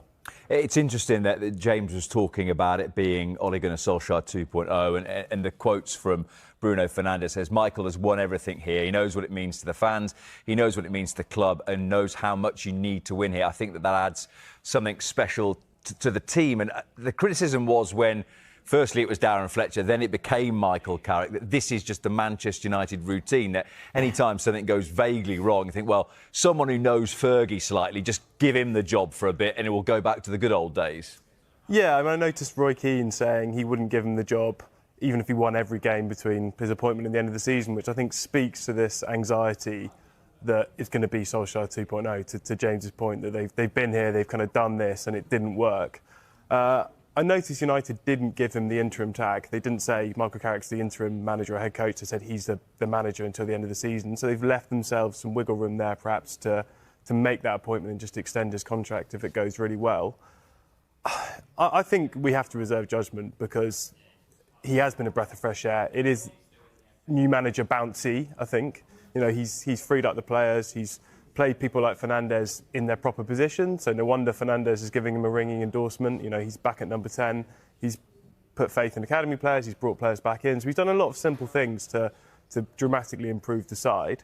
But there is an element of that kind of freshness and the players being liberated from Amorim and his system, which I think obviously wasn't working.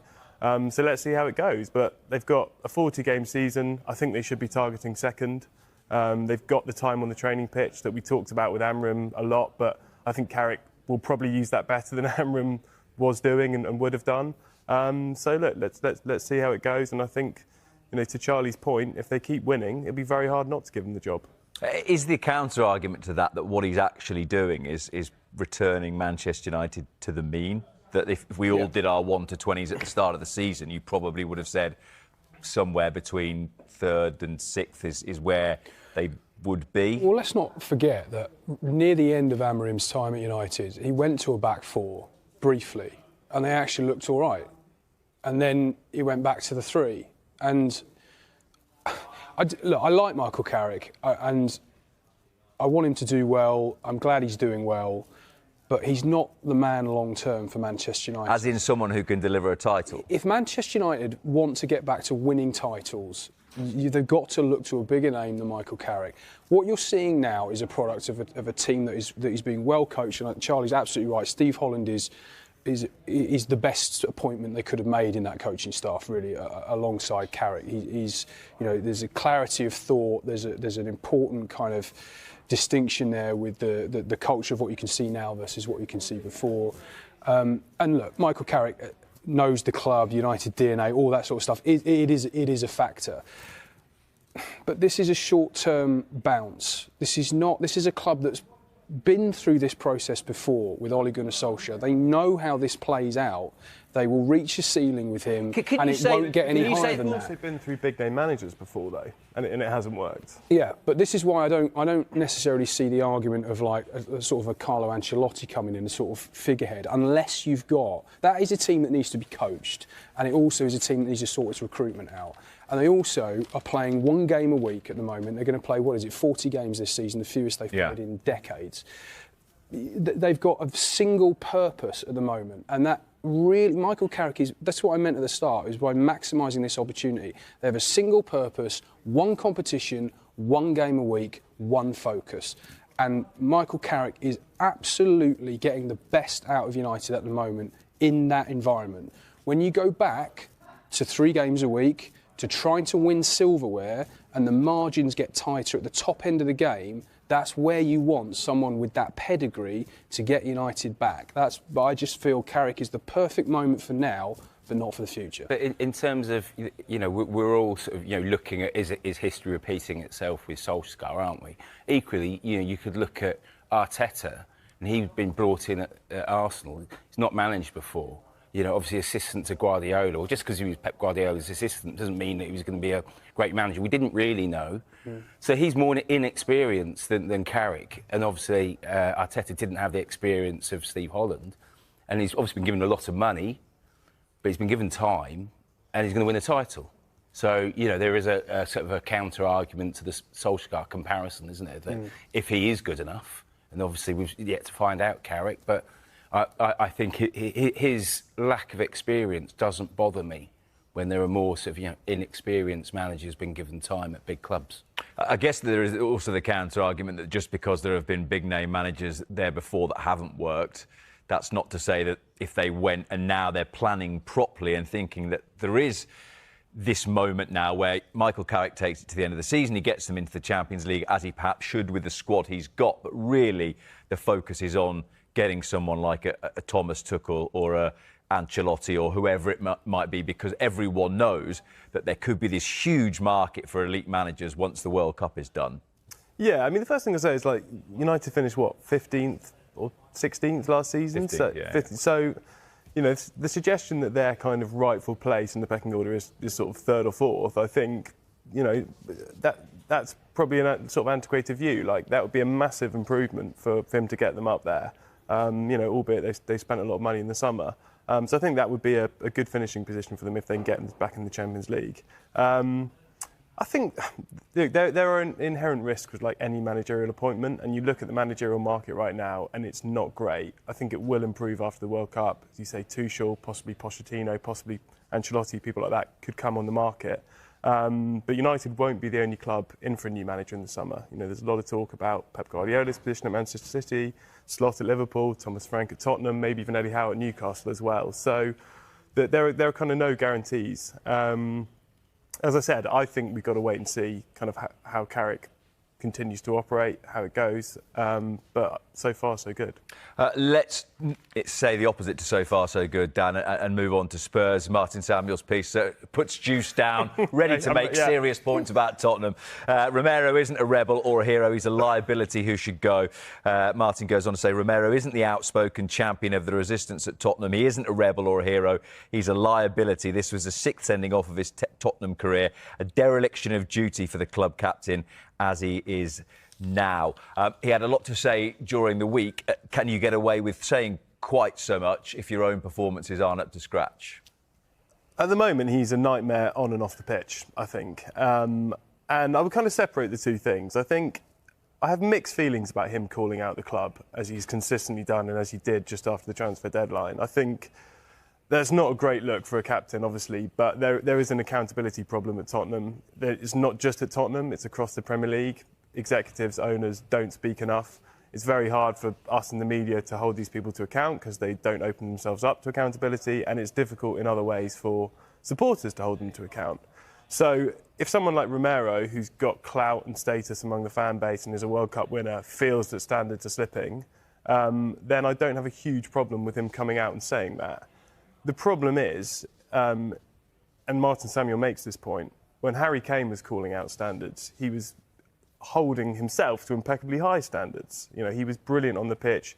He was the model professional off it. And at the moment, Romero, you know, is not. He's actually, notwithstanding his goals, which have been great, I think is having a pretty poor season defensively. He's a liability in terms of his discipline. And Spurs at the moment, the best thing about Spurs are these young players. You know, Archie Gray, Odegaard, Bergvall. You know, they need leadership. They need guidance. The last thing they need is the kind of hothead captaining the side. So I think Spurs have got a problem. I think Frank now is damned if he does, damned if he doesn't. He doesn't really have the political capital to strip the captaincy from him because he's not popular with fans, and Romero is. Nor do Vinay Venkatesham or the owners, really. They're equally unpopular. But if he leaves him with the armband, then I think he looks weak. So it's a real mess, and it's just another problem Spurs have in a really difficult season.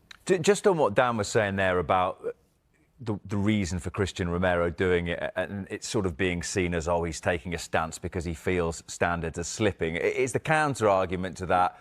It's a little bit like, oh, it's not our fault. Like, we've not been helped by the board here, and us poor players are being left with just 12 of us to fight on, and actually the players haven't been good enough. And maybe because the players, and also at times the manager, have been so used to everything being Daniel Levy's fault that when he's not there to chuck the blame at, some of the frustration starts to go elsewhere, including on the players. Yeah, I mean, when you call the board out like that publicly, you absolutely have to back it up on the pitch yourself.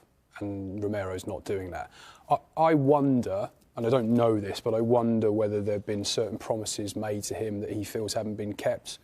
You know, at the back end of last season, it looked like he was going to go to Atletico Madrid. I think he spoke in April publicly about how he'd like to play in La Liga one day. And then all of a sudden in August, he signs a new contract and he's made captain when Son Heung-min leaves. So, look, I mean, when he's come out and he sort of talked about, I think it was within an hour of the window closing, he was talking about, you know, sort of going for the board. You sort of think, OK, I wonder if you sign that new deal on the basis that you've been told we're bringing in players, or there's been a kind of pitch to him about the ambition of the club, and they felt that the players feel that hasn't been executed. And then that would manifest itself again when they've got injuries, to sort of say, well, look, you didn't strengthen the squad and this has left us exposed. And it will be that element of it, if that is the case, that will resonate with the supporters, because, of course, they feel that there's not been enough investment or the right recruitment in the team over a number of years. And I think this speaks to the wider point about Spurs at the moment, is that it looks a bit rudderless as a club. And I think Vinay Venkatesham's gone in and he's trying to sort that out. But, of course, above him, they've got the Lewis family that have come in and been more prominent this season. Daniel Levy's left. They've got a new chairman as well, and then a new management, and all these kind of changes. And I think the players feel, based on what Romero's saying, that it all feels a little bit lost. And, you know, that leads to instability off the pitch and on the pitch. And I think there's a recognition from Thomas Frank and from the decision makers above him that there's quite a bit of pain to go through. And I think that's why they don't want to necessarily get rid of Thomas Frank. They've sort of resisted the temptation to do it when they could have done it already. But if he keeps losing games like this, and the atmosphere at the Tottenham Hotspur Stadium continues to be as toxic as it is, there's only one person who's going to get, you know, changed, and that will be the manager. Do you think part of the problem is perception with Tottenham? And we're going to talk about Newcastle in the next part, and that maybe Spurs fans see a club like Newcastle, Aston Villa being the other example, who want to spend more money and keep reminding us that they're being hamstrung by these financial rules that are in place, whereas some Tottenham fans see there's actually a lot of money there, but maybe not the desire to spend as much of it as fans would like. And obviously fans always want to spend more money than owners in the sense that it's not their money, but there is perhaps a lack of ambition, a perceived lack of ambition. Well, they've spent a lot of money on a lot of rubbish, and that's Daniel Levy's fault. You know, and that's why a player like Conor Gallagher now is the sort of profile that, you know, in terms of, you know, personality, character. Is that Daniel Levy's fault, or is that someone like Paratici's fault or Johan Langer's fault? I think he had, you know, such a strong presence at that club that, regardless of who was allegedly making those decisions, I think Daniel Levy had a lot of power, and I think Thomas Frank underestimated what a toxic dressing room it was when he went in there. I thought Thomas Frank was a good appointment. I really did. So, you know, I think I'm wrong there, because maybe, you know, he's just not big enough. It wasn't big enough, or isn't big enough to deal with an incredibly difficult situation. I'm not sure which managers could cope with that, to be honest, because you've got a lot of players who quite clearly don't want to be there. But ultimately, I think quite a few players that just don't care. And, you know, I think that's really pretty obvious that they just don't care. We've seen the body language from some of the players, and when they walked off the pitch, and a couple of them, you know, not shaking Frank's hands and all that sort of, you know, rubbish. So it's. Do you not think, Charlie, like, I mean, I think this about Romero. Like, he seems to me to be a product of his environment. Like, when he's playing in an Argentina team that are trying to win the World Cup, you know, he doesn't put a foot wrong. And when he's trying to win the Europa League, he's impeccable. And then when it's all crumbling around him, he does what he did on. But whose fault's that then? Well, I think there's an element of the players just reflecting the environment they're in. I think if they don't care, it's because, as James says, that there's just a lack of structure and leadership and ambition and cohesion and all the rest of it around them. And it's just kind of leading to these sort of gutless performances, really. Do you think that there's an element there for them that, in a way, the players, it bleeds down from the top, as in the sense that is Tottenham Hotspur's primary objective to be successful and win trophies, or is it to have a lovely stadium, stick Beyonce and the NFL on, and make a bit of money? Yeah, well, that was the big question under Levy, and that was the big criticism of Levy, that he didn't want to win enough, and I think it was completely valid criticism. And I think, you know, that there's still that question. And look at Spurs now, and I just think, I don't know, and I'm you know, for the record, I'm a Spurs supporter, but I look at them and I think, I don't know what kind of club Spurs are trying to be. You know, are they trying to be a club that actually wins things? Are they trying to be entertainers? Are they going for the trophies? Are they going for Champions League qualification? And it's just not clear kind of what their purpose is and what their kind of aims are. And again, I'm sure that filters down to the dressing room. Like, I don't want to completely let the players off the hook. I think there are some poor players, and I think there are some poor attitudes there. But you know, the fish rots from the head, and I think it's the problems at Spurs are from the top down, really, rather than the other way around. Well, I think one other element of this that we shouldn't overlook was the takeover situation, and there was a lot of takeover talk. And as much as the club denied it, I think there was a desire among some to sell, and obviously that didn't happen. And now they've kind of shelved all the takeover talk, and Joe Lewis's family members have come in. And there's sort of talk about this new era and long term, and we're here, you know, to stay and all this kind of stuff, which they've said, but I don't think they now know how to take the club forward. And I think it all stems from that. So this is a club that was getting to a point, you talked about the new stadium, the training ground, you know, it was an attractive business proposition to be sold. And I think they got it into a position where they were thinking about selling it. Now they're not, and they don't know how to take it on. And Thomas Frank's walked into this situation above him and the situation below him, where, let's not forget, the last manager left with a trophy parade and thousands of people lining the streets of North London, and loads of the players coming out on social media and saying how great Ange was and everything he did for their careers and all this. So he's inherited that below him, and that above him. You can see why he feels like his head's spinning.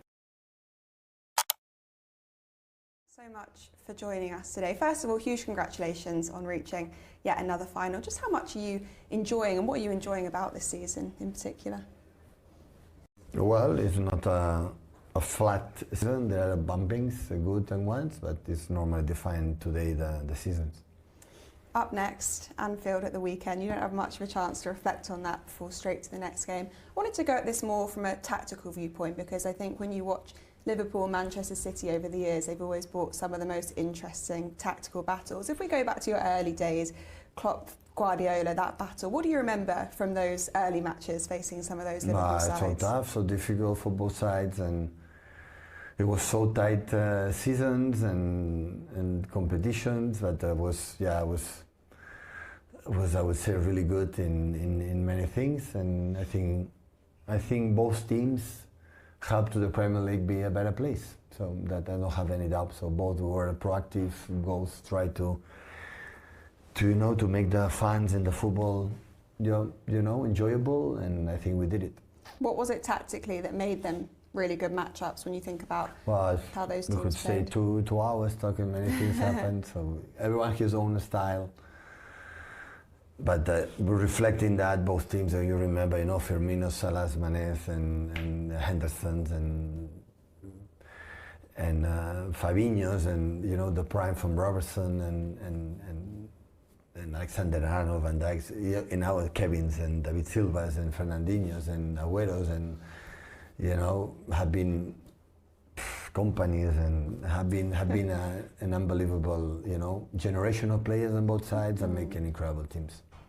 I was looking back at some of the results, the 5-0 in 2017 and then the 4-3 when Liverpool won in 2018, and it felt like the styles really summed up, particularly in those early days of you playing obviously the more possession based and they very full throttle in the intensity. Do you think that's what made the battles so good, that you were bringing together these different styles? Yeah, in a traditional game and everything quick, they destroy us, and you cannot bring a game in our rhythm. We could be more closer to win, but it was not easy because his high pressing, his structure to defend was unbelievable. It was really good, and that's why define football. There is no one system. There's no way. That is the best way to do it. Because tomorrow you will not win that way. It's just what you believe, and football is nice because there are different styles, different ways to approach, always with the intention to win. And that's why football is so rich, so open, so entertaining, because it's not all the time the same, way. And that is so nice. If we bring it up to the modern day, a lot of people talk now about yours and Arteta's relationship and the kind of rivalry that's forming between the two teams. Does it feel like that's the new dynamic? It was Manchester City, Liverpool, now it's Man City and Arsenal? Well, no matter, there are rivalries that always are there, Liverpool United City, or Spurs against Arsenal, or the local derbies. It happened, and after that, the rivalries, we are in the top. So we have been believable with both of us. We were the two race horses, to win the Premier Leagues, and now Arsenal in the last years have been involved there, and of course the rivalry can be there. Important is try to be all the time there, to be part of that race. And you're still very much in that race this season. 14 games to play. Yeah, many things going to happen. Arteta was talking recently about this season in particular and the tactics, and he said the space on the pitch just isn't there anymore. He said any game plans from 2 or 3 years ago, just throw them in the bin. It doesn't make sense anymore. Would you agree with that? Some? Yeah. What parts do you agree with? The spaces are there. It isn't there? As there, yeah. They are there, but in a different way, would you say? But they're definitely more man-marking, they're more aggressive. Before it was more zonal, they were more, but if you do the process well, always the spaces are there. So you said that it used to be more zonal and now it's more man-marking. How does that change how you have to think about the game? No, it's through the years. So years ago, 18s or 17s, it's a lot man markings, and after Arrigo Sacchi appeared in the world football and change the revolutionary and make everyone 4'2" or 4'1", zonal marking, the spaces. And after that was a mix, the places that were man marking, after seeing the blocks, and today the influence in the set pieces became really important. When before in the early ages when I started, I remember nobody paid attention. So, and that is a process that the people, is going to change another way. That's the history of football, false nine, and after no false nine, now it's were strikers, and So football evolves. It depends on your quality, especially your feelings as a manager. You want to do your team play, and everything is fine. Especially for the teams they win, right? And then they win, you say, "Oh, that is the future. That is." I remember when you play World Cups on European national teams, and the team who wins the World Cup, as the football has to play like win Germany, or Italy had to play like Italy. So always you want to be copy-paste for the last team wins. That is a big mistake. Yeah, win, but tomorrow will not win, because nobody wins all the time. So only I can do is the way you believe the best way to play, or the best way to win games with you is what you have to do. So it has to be the constant evolution. Football runs in the absolutely. cycles. Otherwise, we'll be boring. Imagine play right now the same football like 17th, 80s, and 19th. So it's changing, because the methodology is changing. The care of the players is unbelievable. We have already 7 doctors when we have 1. We have I don't know how many physiotherapists before you have 1, and the people is more physically strong and faster and quicker. And by the end, the pitch is the same. If you play better, you have more chance to win. You've said before you won't change your beliefs, and there's been a lot of talk, hasn't there, this season about Manchester City being more transitional and more direct.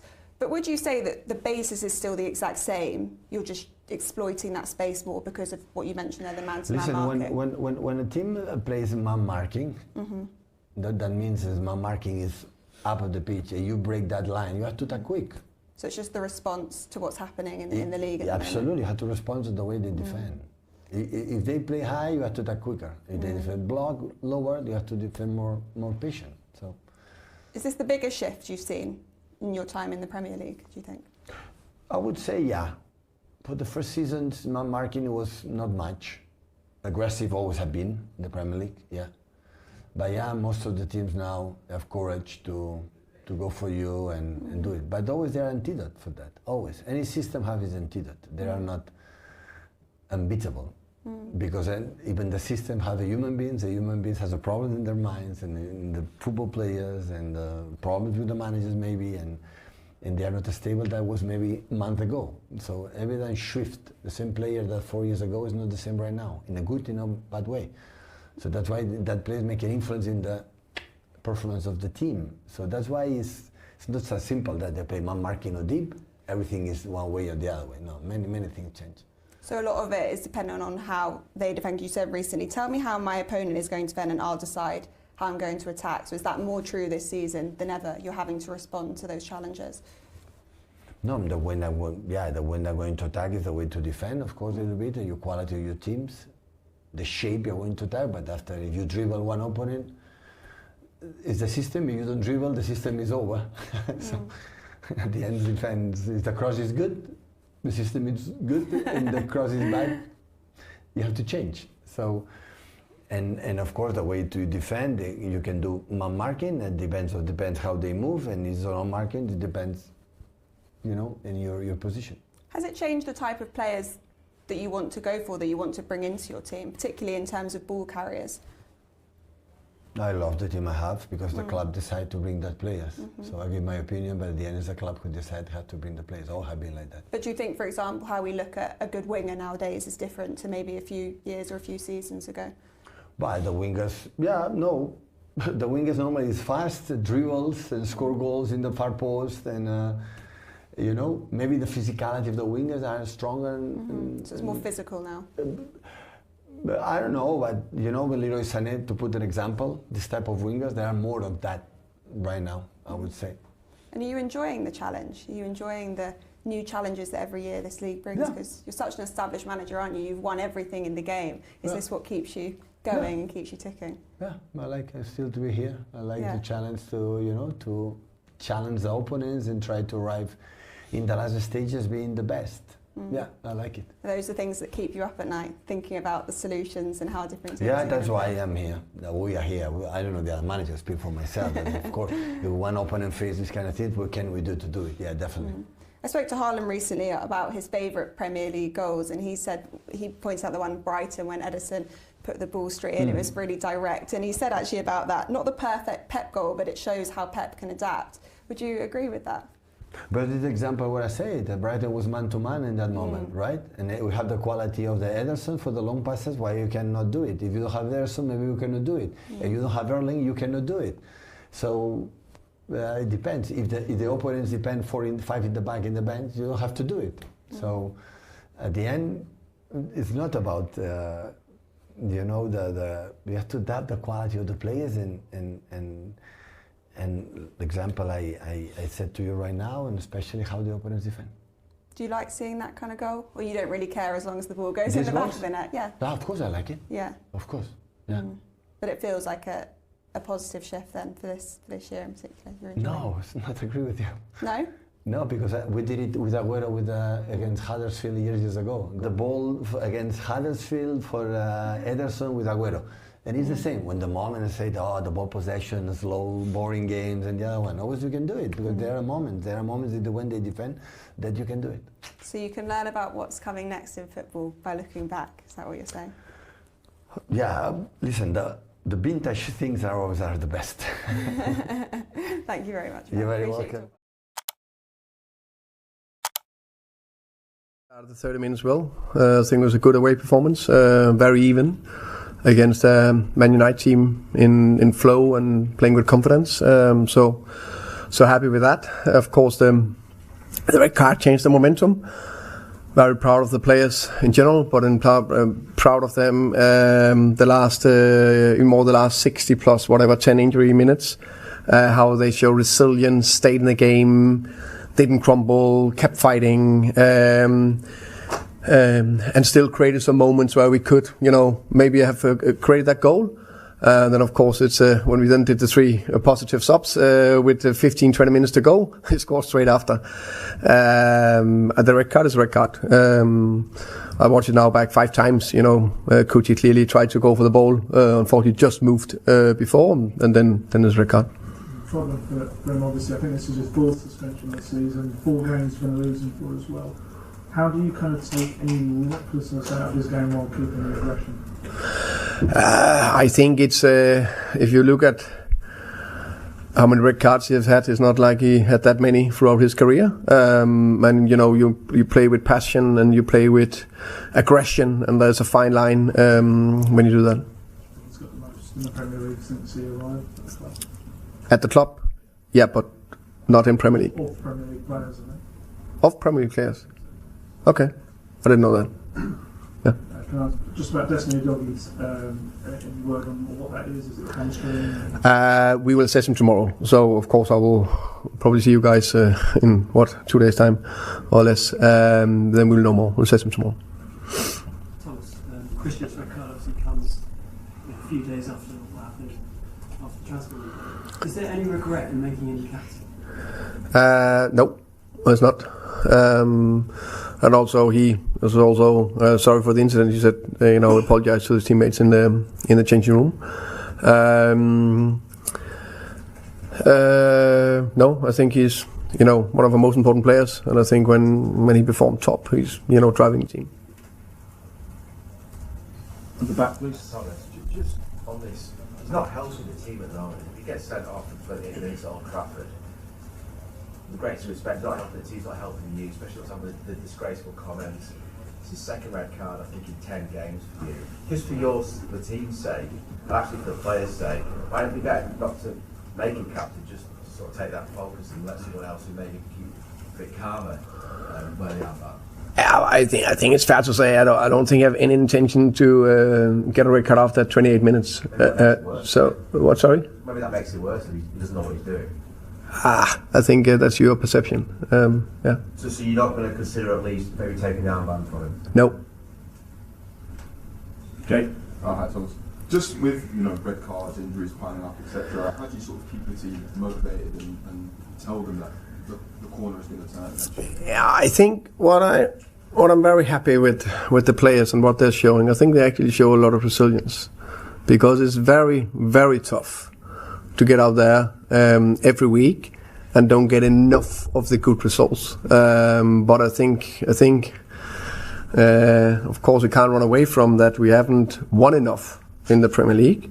We're just coming on the back end of 4 good games where we also showed a lot of resilience. Before that, we also did it, but we didn't get enough of the results where we turned it around second half. So I think there's still a lot to hang the hat on in terms of resilience. But of course, the performances need to be backed up with a little bit, do more, and get a little, keep doing the right things, because then results will turn. I know you sometimes speak about you need to get sugar at the end of the hard work. So do you and the players can see enough sugar to keep going? I think there's no other alternative than keep going. I think that's fair to say, which we will do, of course. But of course, it is in life and football. There's very tough times, and then in the very tough times, there's head on, head down, stand up, face it, keep going. There's no other way, and that's what the players are doing. And I think they show it every single week. And the good thing is, I think actually, as I said, there was just Dortmund and Frankfurt, 2 good performances result. Second half, very good against City. There was more good than positive against Burnley. I know we want to win it. I think the resilience the players showed today, in terms of where it's so easy to crumple, so easy to go out there and lose 5-0. They just stayed in the game throughout, had a chance to come back into it. So I think they show a lot. Simon, final one, please. Listen, you're having to sit here and defend Christian, which you have. What has he said to you? I know you've said he's apologised, but like in that moment, he's supposed to be leading. What has he said to you? Because he's let you down.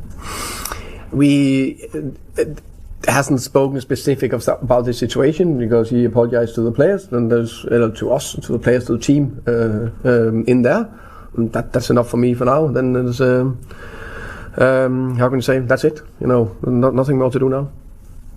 Okay. So he can't play for you now in the league until the middle of March. Given the number of absentees you've got, that is not helping the situation at all. Nope. Doesn't. Okay. Thank you.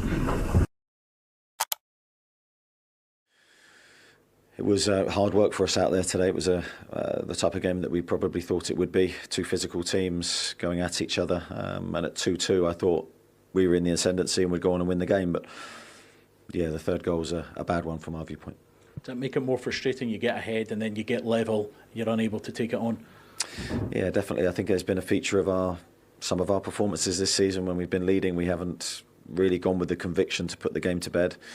There was a couple of moments possibly where we could have made it 2-0. We didn't. We then concede 2 goals, and we have to do it the hard way again. And I thought we were going to be honest. I thought we were going to go on and win the game, as you say, from 2-2. But the third goal was really poor from our perspective. We're really disappointed with it, and we just have to deal with it. How key was it at half-time to make the changes? Because obviously you lose that penalty, and maybe get your view on that as well. But was it important to try and find your feet again in the second half? Yeah, we felt we needed a different viewpoint, a different spark. So I made the double switch. I thought we were better for it.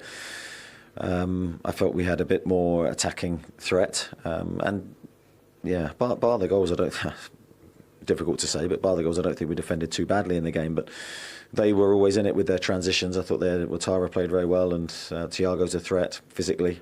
So they were always in the game, but I felt we were managing them. And that's where the third goal coming out the blue like it did certainly set us back. And then we didn't, probably lost a little bit of belief at that stage. Just for housekeeping on that penalty with Jacob Murphy in the handball, thoughts?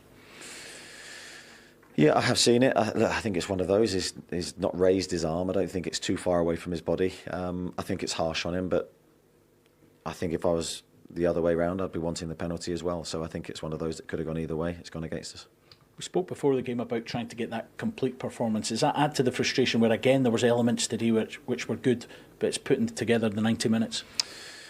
Yeah, of course, but I think we pride ourselves on finding ways to win, and we have done historically, and at the moment we're not. So it's a huge frustration for us. I think we're battling, we're fighting. The players are 100% trying. I don't think we're playing at our best. It is fragmented. There are mistakes, and at the moment we're on the wrong end of any mistake. It's costing us, and it's something we've got to rectify quickly. There's mitigating circumstances, but what does this do for the confidence when you're on a run like this, and the manner in terms of the difficult games and a lot away from home? Yeah, it's damaging. I think it's damaging from our psychology. I don't think there's any getting away from that. There's only one way to solve it, and that's to dig out a win from somewhere, and then you can totally flip the feeling in one match. And I think that's what we've got to try and do.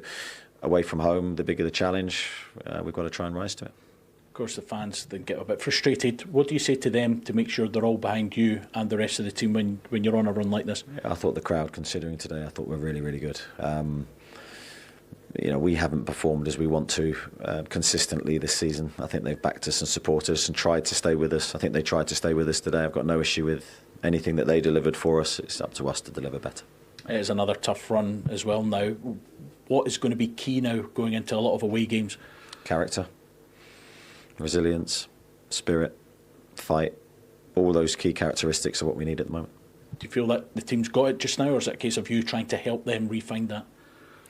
No, I think the individual players have got that fight and that spirit. That's why we're in the positions that we are in terms of the competitions we're fighting in. But yeah, reminders and healthy reminders, I think, are a really good thing, and we need to get back to basics. We can't keep conceding the goals that we are. We'll talk about Cole Palmer and the club more widely in just a moment. But those first 2 penalties, the first 2 goals from Cole Palmer from the penalty spot, some of the defending that led to those penalties was extraordinary from a side struggling down the wrong end. Yeah, I mean, I've no idea. I get the fact that you want to get and show that you care and stop the opposition, but I mean, when you look at it, both players were going out of the box. João Pedro both times was going out of the box. First of all, it was Doherty. He came in from the side and tripped him, and then the second time, Mascherano, I mean, I've no idea what he's doing. João Pedro gets there before him, he just knocks it ahead of him and just pushes him in the back straight off. So the two of them are penalty kicks, and Cole Palmer stood up and dispatched both of them excellently. In his 100th start for the club, it's now 51 goals. I mean, it's an incredible return. When you look at the third goal for me was I know it ends up as a cutback and it's smashed into the roof of the net from Cole Palmer, but if you look at it where it started, from Sanchez, Fofana into Neto, lovely turn to Fernandes down the line to Cucurella, cut back, and then Cole Palmer fires it into the back of the roof of the net. An outstanding team goal, and you felt as if, and I said it at half time, it could have been 5 or 6. That's how dominant Chelsea were. They were in full control, but the second half, no doubt Rob Edwards asked for a reaction from his team in the second half, and he got it. They got themselves back into it. They asked a few questions of Chelsea later on in the game, but Chelsea were deserved winners of this match, and they needed it, Si, because Manchester United had won earlier in the day. They were 4 points behind. They've now closed that gap as well with a home game against Leeds during the week. So it's an opportunity for Chelsea to get back into. And also after that League Cup performance Tuesday night as well. Yeah, I mean, I think from going away from home, it can be difficult, but if there was one ground you wanted to go to, it was Molineux. And Wolves started the game, the first 5-10 minutes, OK, but after they got that goal, there was only one outcome, and Cole Palmer was outstanding. Well, let's have a look more at the stats from Cole Palmer in terms of hat-tricks for Chelsea. Most Premier League hat-tricks by any Chelsea player. Moves on to 4, Frank Lampard had 3, Didier Drogba and Jimmy Floyd Hasselbank 3 as well. He becomes the first player to score 3 Premier League first half hat-tricks. The other players who got close were Andy Cole, Michael Owen and Erling Haaland. All have had 2 first half hat-tricks. Cole Palmer, the only player to have scored 3 first half hat-tricks in the Premier League. And how big was that also for Liam Rosenior as well? Because we mentioned what happened Tuesday in the League Cup. A lot of differences of opinion about the approach in that one, but you can't question his Premier League record so far. 4 wins out of 4. Yeah, and I think it's only the second English manager to do that in the Premier League era. So, again, it's a perfect game for him today. It wouldn't have been, obviously, if they'd lost it, but Wolves' form, you felt as if Chelsea, if they went and approached that game with the right manner, took the game to Wolves, they would have came out on top, and that's exactly what happened. As I said, you would expect the home team to come out the first, the opening stages of the game and ask questions. They'd done that, but once that first penalty was given, Cole Palmer tucked it away. There was only one outcome, and it was. I think the only frustration from Liam Rosenior will be that there was an opportunity to go and make a statement there today. It could quite easily have been 4 or 5. They got sloppy the second half. They allowed Wolves back into it. They didn't have control of the ball. There was a few slack passes, but overall, deserved winners. It's all right because 9 points the lead over Manchester City and Aston Villa now, with City in action away to Liverpool in the second part of Super Sunday tomorrow. I mean, and since that defeat to Manchester United, Merce, the response has been the response of champions-elect, hasn't it? I would say so. I think they've been outstanding to bounce back and, to go to Leeds and win by 4 and then go and beat a decent Sunderland team who I think are a very underrated Sunderland. They made it difficult for them. But when you look at the result in the end, easy 3-0 win. But Yeah, absolutely outstanding. He just can't get it right at the moment, what to do, Arteta in.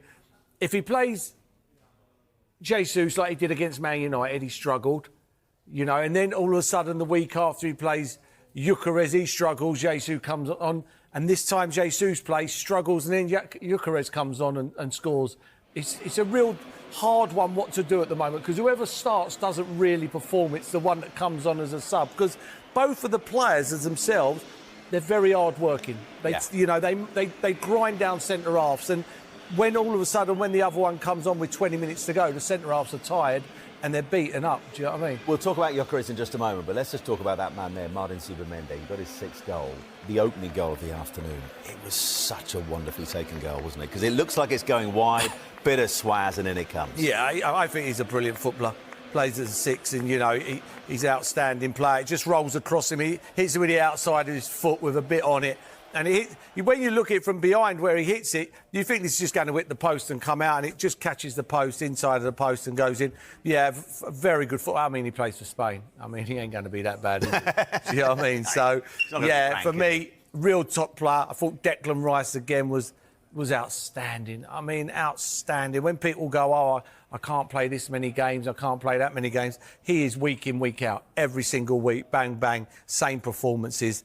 Yeah, absolutely outstanding. But the result there, Sunderland were decent. You know, I know people are going to look at that and go, oh, 3-0 must have been a real...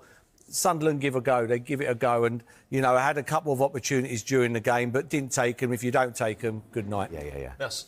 Kai Havertz has obviously come back into the team the last few weeks. How big or how crucial could he be in this run-in? Yeah, I just think it's his calmness on the ball. Do you know what I mean? Plus with him in midfield, because I don't think they got a lot of goal scorers in midfield. Like Rice doesn't really score. Odegaard not a goal scorer. Zubimendi bar today not a real. So you putting him there, it gives you them goals as well. It gives you an extra body on the pitch to give you them goals. Very calm, very relaxed. Picks out Gyökeres for the goal. Yeah, good footballer. Yeah, a good footballer. And also, you were watching this one. Point about right for both sides? No, I thought Bournemouth were the better of the two teams. On reflection, they dominated possession, dominated opportunities, shots on goal. There was 20 from Bournemouth and only, I think, 7 for Aston Villa, but they were clinical. In the final third, Aston Villa, they've got threats. Buendia, Rodgers, Sancho for the goal was brilliant. The way he combined, he lays it out and he chops inside, reverses the pass, and then the finish from Rodgers. It was a first attempt on target from Aston Villa. Absolutely leather it into the roof of the net from a tight angle, and that was Rodgers' 9th Premier League goal of the season. And you thought, it was against a run of play, but they responded really well, Bournemouth, and Andorra Iraola, unbeaten in 6 Premier League games. Credit to them. Last time out at the Vitality, beating Liverpool, and today I thought they were unlucky not to get the 3 points. What did you make of Ryan overall? Gets his first goal since he joined the club. How did he look more Very broadly? positive. Yeah, we saw him come on last week at Wolves. Big signing. Another good recruitment signing. Obviously, only 19 young players slotted in on the right-hand side. The goal was so positive, so direct. Take nothing away from him. Poor defending from Luca Digne. The way it was really bad, wasn't it? Yeah, terrible. Like, he left-footed playing on the right-hand side, so you've got to send him down the outside. He lets him come in, and then right-footed put it into the bottom corner past Martinez. I mean, he made numerous saves, Martinez. He really, really did. Saves that he probably should make. Bournemouth had the ball in the back of the net. Right decision offside, but I think plenty of positives for Bournemouth. Yeah, his first clean sheet for West Ham since the end of August as well. It's 4 wins out of 5 in all competitions, coming back well after that 2-0 lead they blew against Chelsea this time last week. So he's saying there that if we keep doing this, we'll probably be OK. Do you share that view?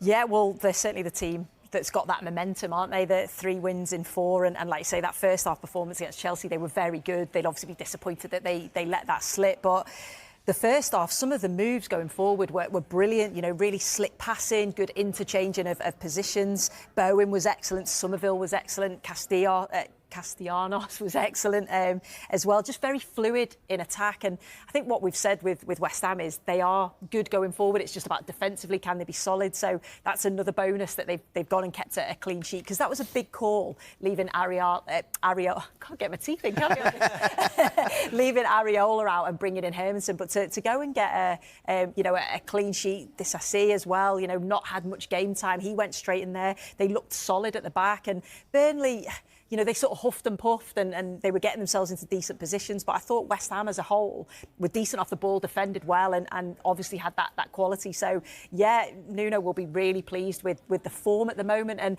they just seem to have like a bit of a togetherness about them. And like I say, the difference was the quality in that final third. And their next game is Manchester United at home. That next home game, their next game for Nottingham Forest, who lost 3-1 against Leeds United last night. The gap now only 3 points. The pressure on Sean Dyche and Forest for that game is now huge, isn't it? It is huge, and we were just talking about that when we were saying this is a massive game for West Ham. If they can win this, it then just puts the pressure back on, like say, Sean Dyche and Nottingham Forest, and against an informed Manchester United side as well. So it was a big result for Nuno, and now it's over to Nottingham Forest. What can they do just to drag the teams in and around them?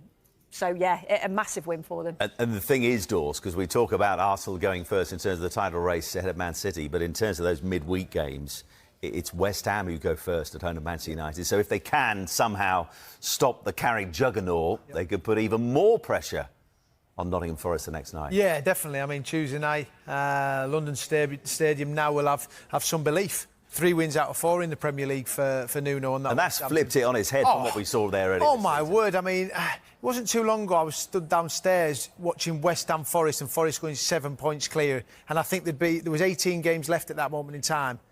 West Ham had won 3 games in the whole of the season. You're thinking, they've got to win 3 games before they even get close to them. Now they're 3 points behind. Play first with the game on Tuesday, and then Nottingham Forest have got Wolves at home on Wednesday. I mean, there could be level on points going into the game, so the pressure is certainly now heating up on top 4 in the Premier League. Confidence is high, everybody seems cheerful. How are you feeling? Yeah, I feel good. I feel pretty I feel good. I think pretty calm in some ways as well. I think we're in a good spot, and it's nice to see coming into the stadium today and feeling the atmosphere, feeling the supporters and the excitement, and sending a lot of people home happy, and I know how important that is, and that, at the end, that's what we're here for, really. So that gives us a good feeling. I think wanting more, really, in terms of the football side of it. We're some good performances, some really good results, and just moving on to the next one, and not settling for what we've got, really, and taking things for granted is kind of what we speak about a lot, and the boys have been really good with that so far. So we need to continue with that, really. The goal comes at a really good time, doesn't it? After the sending off, and I wonder whether, had it taken any longer, it becomes a little bit reminiscent of the Everton game. But when Brian pops up with what looked to be straight off the training ground, perfect timing. Yeah, it was a big goal. I think against 10 men, it can work in so many different ways, and if anything, it's more mind games than anything. You almost got to think about we're playing with 10 men as much as anything, because naturally, subconsciously, you can almost think, you can take it's a bit of a deep breath. And so the goal was a big one to get in front, and I thought after that we managed it particularly well, really, second half, and didn't give them a lot of breaks or transitions. And it's not always easy to do, but I thought the boys did that well. But the first goal is important, so credit to the lads for pulling that off, because it's nice when it comes off. Brian said he put a couple over the fences at Carrington trying to practice the same thing, so he was quite glad that he got it on target. That's what practice is for, isn't it? Just a word on Bruno Fernandes. I know that he keeps coming back up again, but he's just seemed so capable of producing these really important moments in every game that he plays in. Yeah, Bruno's got that quality, and he's always, as long as I've known him since he's come through the door, he's always had big moments. He's had to play in different positions over time as well, and he actually ended up finished off the left today for us. And that's at the end of where he got his goal from, at the back post, really, coming in behind Ben. So, yeah, you can see Bruno cares enormously about the club and wanting to do well here, and he's a real team player, but he's certainly got them magical moments in him, and I'm sure there's more of them to come. And just finally, a word on Tyler Fletcher. 258 is academy number, and brilliant. Yeah, it was it was a proud moment for me, you know, to be able to give Tyler his next step really in his career, and I never take that for granted. I haven't before when I was at Middlesbrough about giving young players an opportunity, and wanted to get him on the pitch today just to sample it and feel it, and he come on and did really well. So it's what this club is, you know. What a week to kind of do it in, you know, the anniversary of Munich and the Busby Babes and everything this club is based on. So it's special. I certainly don't take that for granted, and it was great to give Tyler his chance. Congratulations, roll on Tuesday. Cheers, thanks very much. Brian, congratulations. It's another big win for Manchester United. Can we start with your goal, though, because that was straight off the training ground, wasn't it? Yeah, it was, but didn't work out at training ground. I just put the ball over the fences. But yeah, today was the most important, and we're really happy with this goal. So when that comes into you from Cobby, are you thinking to yourself, I just need to pass this in, I just keep it down, keep it low, and just thread it through the gap? Yeah, because it's not an easy ball to play. A lot of spin, bouncing a little bit. I think it's a very good set because the ball comes hard to Cobbs, and yeah, you just try to secure it, and yeah, don't try to put too much power as I did in the training, and yeah, it worked out today. It came at the perfect time as well, didn't it, in terms of needing to score to make sure that you went on to win the game. So after the sending off, you score, and then from that point onwards, it gave you all something to stay behind.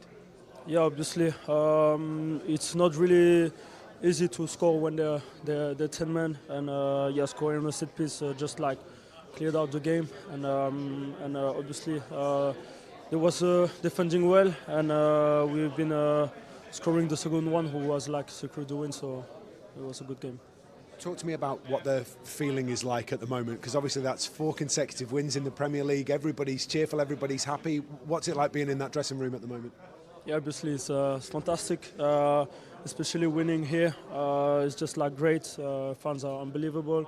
It's a great atmosphere, and yeah, they just cheer in every situation, tackles, clearance, shots on targets, everything. So that's a big boost for us. Just a quick word on Michael Carrick and what he's brought to your game. What's he done for you?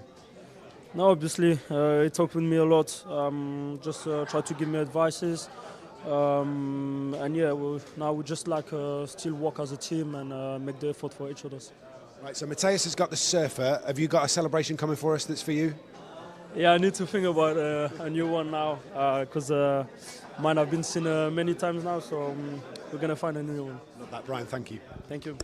Tyler, I mean, what a day for you, what a day for your family. You must be delighted. Yeah, it's a mad day. I'm absolutely buzzing. Probably the best day of my life. It's a dream come true, and just got to thank everyone for supporting me throughout the way. Yeah. You've now got an official academy number for Manchester United as being one of those that graduated from academy to first team. That's it's a special thing, isn't it? Yeah, it's an honour to have one of them numbers. You know, not many players do it, but I'm grateful that it's happened, and I'm grateful that I got on the pitch and got to play at Old Trafford. It was a special feeling. So when did you find out you were in the squad? When did you find out you were going onto the pitch? Found out I was in the squad yesterday after the session. Got told you'll be with the first team, you'll be on the bench. So I was buzzing with that, and then I was warming up in the last 5 minutes. 5 minutes got added on, and then I got the call. I was like, no way, this is happening. And I just got told just go and enjoy it and just make as many passes as you can, get as many touches as you can, and yeah, that's what I did. He did. He pulled you to one side, didn't he? You could see he was very, very proud of what he was about to do, Michael Carrick, sending you onto the field. Did he have anything special to say to you before you went on? No, he just said enjoy it, make the most of the moment and just go and get on the ball and do what you do. And I just tried to get as many touches as I can when I was on there. I was trying to get little bounce passes and just little short ones just to get a few touches, but yeah, that's all he said. You've had some big games in your fledgling career. I mean, you're still only, the right side of 20, and I suppose playing for your country is right up there, but turning out for Manchester United at Old Trafford's even more incredible. Yeah, that's the best moment of my career so far, and I don't think anything could top it. I think it's a special moment for my family. I think my mum's here, my brother's here. My dad's got a game, so he couldn't make it, but it's an unbelievable moment. They won 2-1 as well, so he'll be delighted when he gets home. Yeah, absolutely. Well, yeah. Look, just finally, United flying at the minute. That's 4 consecutive wins. You were part of this one today. There's a real switch around, isn't there, in terms of the mentality, the confidence, the ability, maybe not the ability, but certainly the confidence in this group? Yeah, I think the group's been unbelievable the last 4 games, and with the new staff coming in, they've been been top quality. I think training's been high level. The quality on show there is unbelievable, and to get involved with that is top. Now you're getting pelters from over here. Is that Dermot giving you some stick? Shorey over there, always giving me stick. Look at him. Look at him. Oh, it's Luke as well giving you some stick. Look, thank you very much, and congratulations again. Cheers.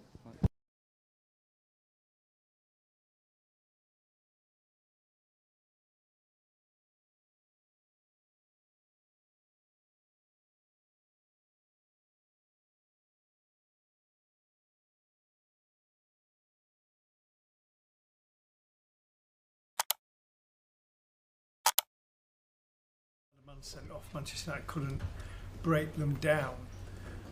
What was it that pleased you about the way that the team kept going and kept creating opportunities to break Tottenham down, get the second goal and extend this winning run? Yeah, it's a tricky one, Tom. And, you know, we've seen all sorts of different things happening from playing against 10 men over the years, and listen, the first goal is normally vital, you know, to get ahead. But I think it's just encouraging the expression and the attacking play, and not so much the enjoyment where you can do what you want and it's playground kind of flicks and tricks, but more playing with a purpose. But really, the confidence, you know. And listen, the first goal ends up coming from a really well worked corner. So there's different ways to get that goal, but the boys pulled it off really well. Credit to Johnny and Keita, who kind of put that together and worked with the boys over the few days of having an idea. So there's different ways you can break teams down, but fortunately for us today, we managed to pull it off. Michael, in terms of Bruno Fernandes, a goal for him, but just really summing up a brilliant few weeks for him, is it fair to say he could be one of, if not the most informed player in the league right now? Yeah, quite possibly. I think Bruno's been, his level of performance over quite a long period of time now has been so consistent. He's always in and around big moments, you know, and he kind of got his fingerprints on it most of the time. So and he just cares so much, you know, Bruno. You can see that he cares so much about the club and wanting the club to do well, the team to do well, and he can play so many different positions. He ended up playing off the left today and got his goal at the end from playing off the left. So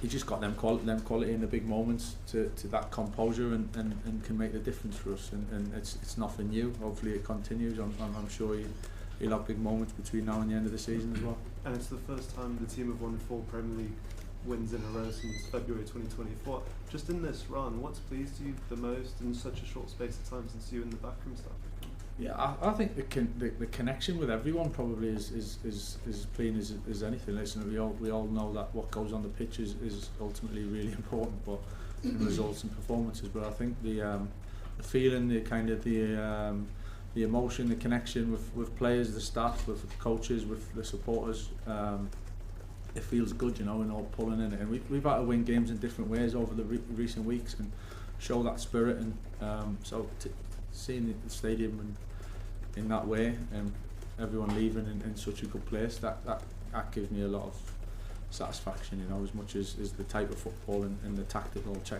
side, you know. We come here to look forward to some excitement, and so to go home happy is a good place. Hi Michael, congratulations. You mentioned winning in different ways. I mean, this side, we've touched on the run. How has it been easier than you thought? All the players, have they just been better? Because I mean, United have got more points now than they had all of last season, and that really has been since you've come in. And I don't know what you've changed. Is it something that's one thing you've changed? Or? I don't know. I don't. It's difficult to say because I wasn't here before. So in terms of change, you know, I think we just come in with our beliefs and how we want to see how we see things, principles, and asking the players and to do certain things and behave in a certain way. And it's difficult to comment in terms of what's changed. I think, as I said, I'm pleased with the kind of obviously the buy-in, the connection, and everyone's invested in it. I think that goes a long way. I think tactics and certain times, you know, the game can flow in different ways and you can look very different, good or bad, but I think being in a real good emotional place helps you, and again that proved to be the case. It was different today. We had to manage the game, control the game, and show patience and good quality, but there's different ways to do it. But certainly, you know, the 4 games that we've had have slightly looked different. But we're not getting carried away. I'm not sitting here thinking we've everything's great. We've cracked it. You know, there's a lot of work to do. So and I'm fully aware of that. Hi, Michael. When the team did last win 4 games on the spin, Cobby was integral to that with the goal at Wolves and what have you. Do you feel he's now getting back to the level of those performances in that breakthrough season? Yeah, there's no doubt Cobby's ability, you know, of what he can bring. I think he's still so young, and let's be careful about putting all so much right on his shoulders and expecting so much of him. I think he's still learning the game, you know, and because he's kind of had that little. He's had the big high and then obviously didn't play for a little bit. It's easy to think he's a lot older and more experienced probably than he is. But credit to him, you know, he's came right in and found his rhythm of football, which is not easy after a period of time out. And he's found that physically and mentally, and we know he can handle the ball, and hopefully over time, which I'm sure he'll keep improving, you know. And just got to be patient and not expect too much from him all the time. Right. Michael, you're very still on the touchline. You don't kind of gesticulate wildly like some managers choose to. Are you having to like control yourself? Does the adrenaline presumably is pumping at that moment? Are you? Depends if we score or not, I suppose. No, I think it's just managing the moment. I'm not particularly thinking I need to look a certain way, or I'm not into that. It's not a performance for me. It's I'm just being myself. But yeah, surely I think it helps make clear decisions and trying to understand what the game's going on. There's certainly an emotional side, you know. I think, listen, I've made myself look a little bit silly with some of the celebrations for certain goals that we've had, but that's part of football, and you've got to enjoy the moments at certain times. But there's definitely an element of trying to be calm and thoughtful and calculated at the right time as well. Hi Michael, obviously you played in the central midfield as well for Man United. Just on Cobby, being dropped back into the midfield of a Premier League game when you've missed so much football, how impressive is that, and is there more to come? Because the inevitable question will be, if he carries on, that there's still a chance that he's going to make a late run and get into the England squad. There's definitely more to come from him, and that's just the age he's at, the stage he's at his career. You like to think, you know, he's just starting out really, essentially, and he's got so much experience under his belt of big occasions, big games, and pressurised situations. That's going to help him, you know, develop, learning the game, you know, and playing next to Cassie and learning off him things that he's probably not even realising he's picking up, just playing next to him, as well as the other players around him. I think that's just part of his kind of journey to learn and develop. But as I said, I'm really conscious that he's come in, he's played the 4 games and he's found his rhythm. Young players will, you know, they have times when they're up and then they might have a little dip. That's not all of a sudden he's a good or he's a poor player. He Cobby is what he is, and managing that's really important especially for younger players and understanding that. So he's doing fantastic at the moment. He's having a really big impact on games, and we'll keep working with him and helping him and try and keep improving him as well as we go.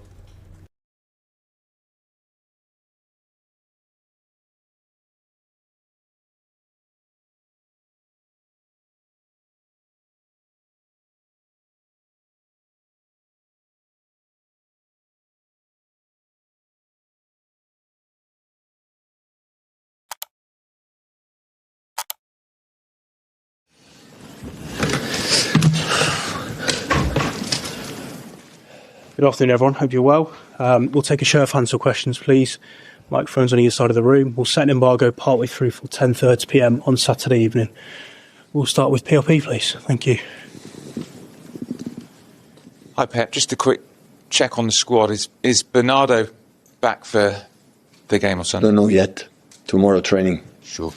And you had Ruben Dias on the bench midweek. Do you think he'll be possibly ready to start? He's back. We'll see. He's play minutes, but good news for us. No other new injuries or? John made yesterday the first training session with the team. This step by step coming back. Obviously Anfield this weekend. Has Anfield perhaps been the hardest place for City to go in your time here? Yeah. It was the toughest opening and a difficult place and stadium, and especially quality of the players, the managers. Yeah, been tough. Andy?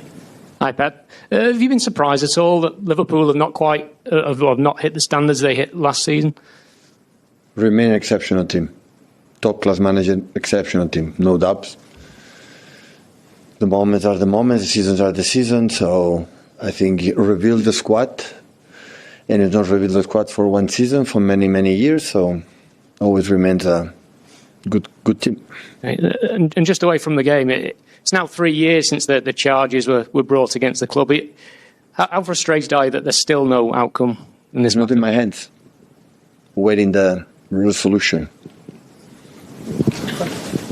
Hi, Pep. I remember once you said that, especially in Anfield, you know the players that are hiding from the ball or showing up for a big game.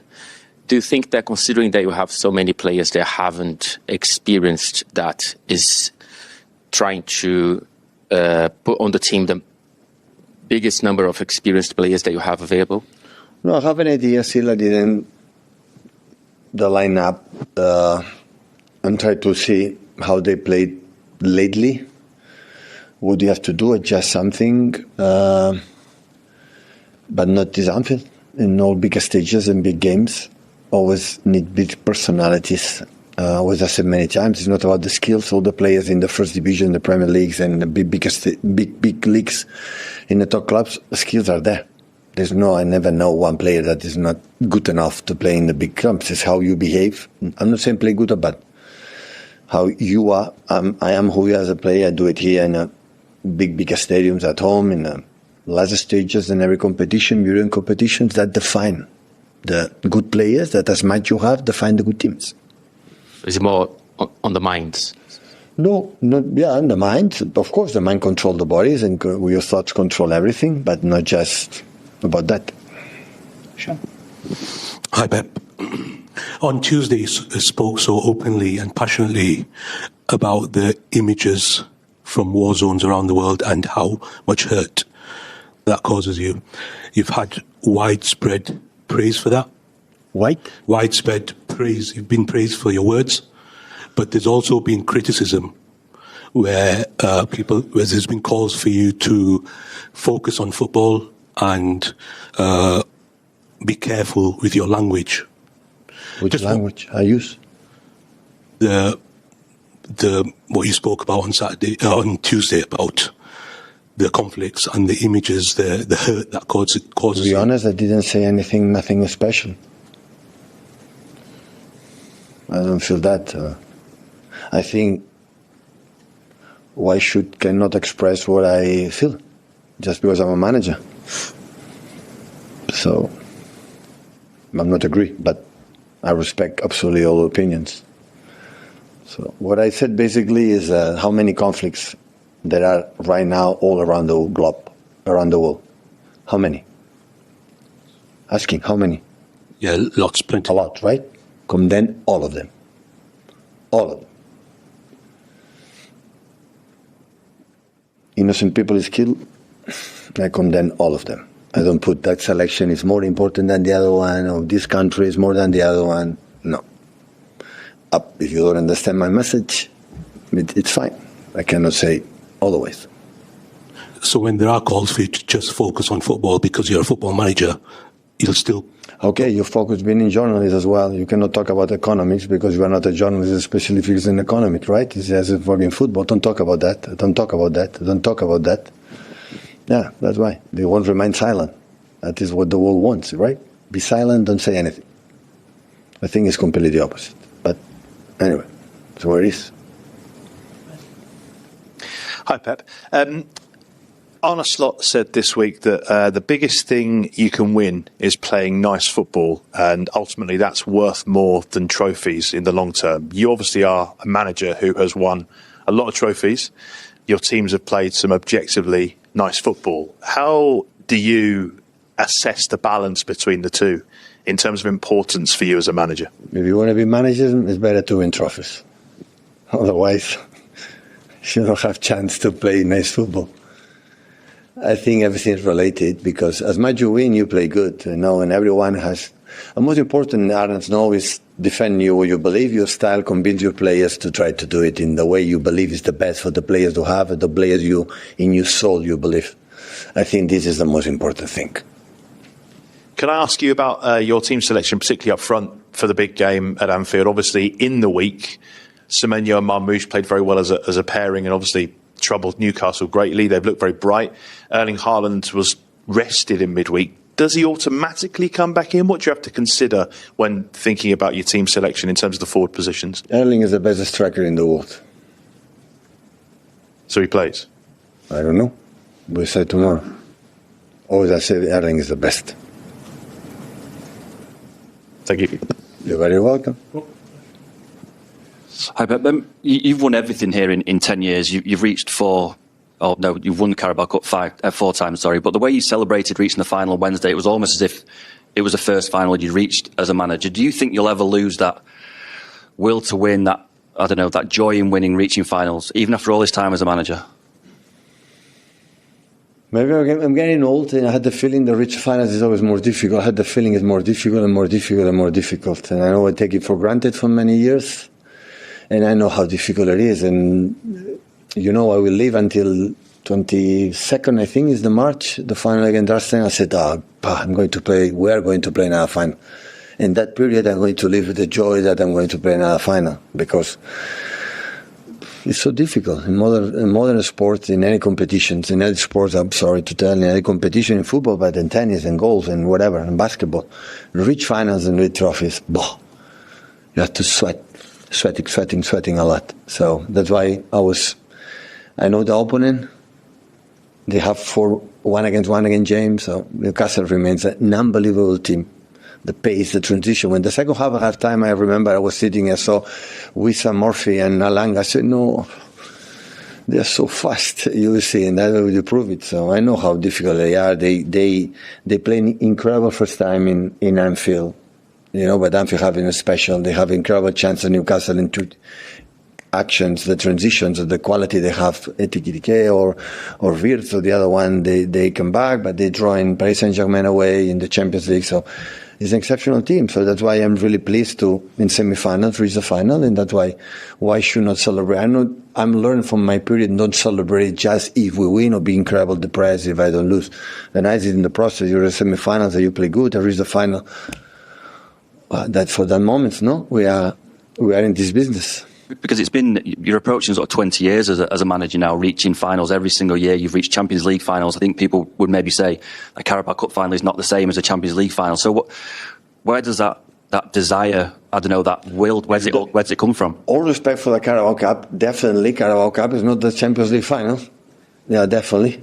10 to 10, all respect. But once we play the competition, because you have to play it, do your best, because previous seasons, except one maybe, but the previous season when we were out against Spurs and Newcastle in the first round of Carabao, we performed unbelievably with a lot of rotation, of care, but we played really good away both games, really, really, really good.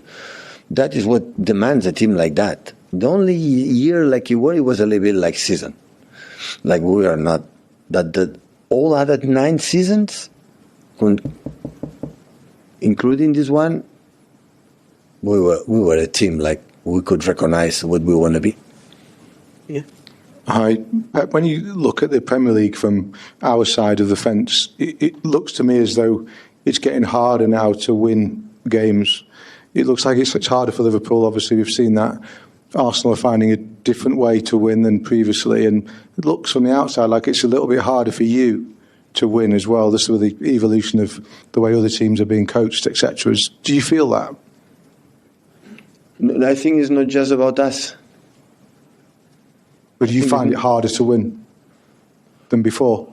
Yeah, maybe we are saying that to make 98 points or 90 points to win the Premier League is not hard enough. So I don't know, Ian, but I'm not agree with you. You do, we don't.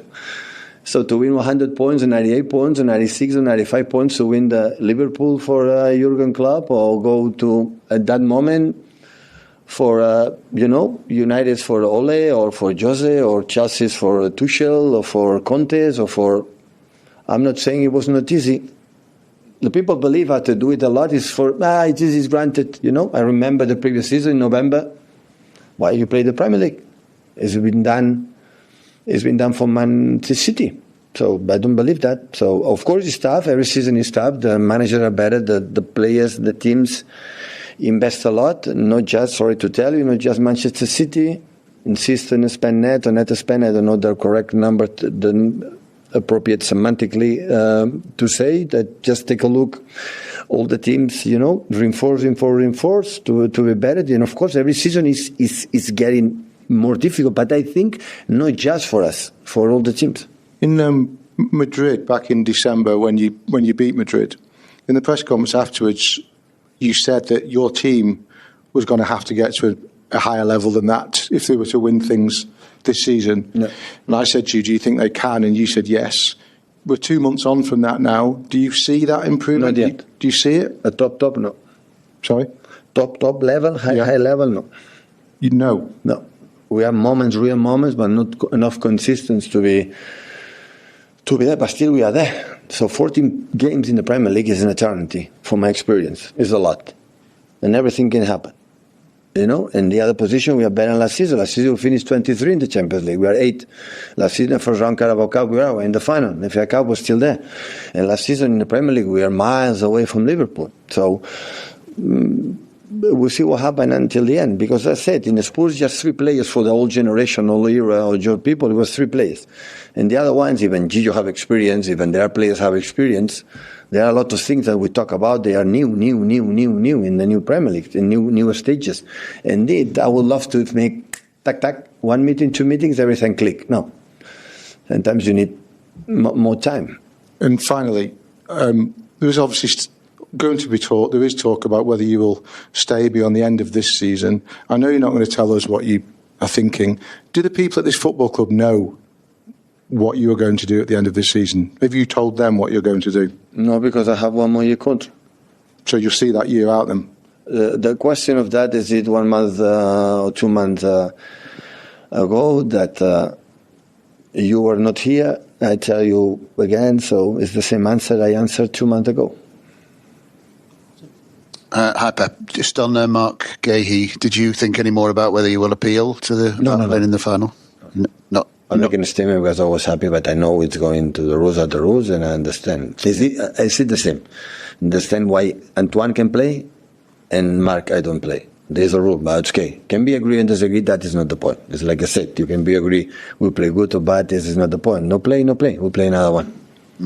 And just on him, Pep, on Mark, he obviously nearly joined Liverpool in January. How impressed have you been since he joined you, both in training? I said after 2 or 3 days or 4 days, play good or bad, I don't care. So it's a great, you smell it, a great sign for Man City for the next 5, 6, 7, 8 years. So top. This is not the skills, the mentality, professionalism, how he lives. Many things to be a good central defender, a part of the skills that he has. Hi Pep, just on Ryan Cherky, you've obviously got a lot of talented players. He's very talented technically, but he seems to have a bit of a kind of swagger about him, a bit of a personality. How important is that when you come to looking at players, and is it one of the reasons why you recruited him, that he is that kind of, got that personality, got that confidence? I completely agree. In terms of skills, personalities is everyone can see it every day by day. So it's top class. But it's enough to sustain for many years. Just with that, his question has to ask himself what he want to become. But everyone sees it. And in terms of the relationship he's got with the players on the pitch and off the pitch, do you see that's developing quite well? Him? Yeah. Yeah. Have a good guy and relation with the mates is top. Yeah. Set the embargo there for 10:30 p.m. on Saturday evening. Someone to start, please.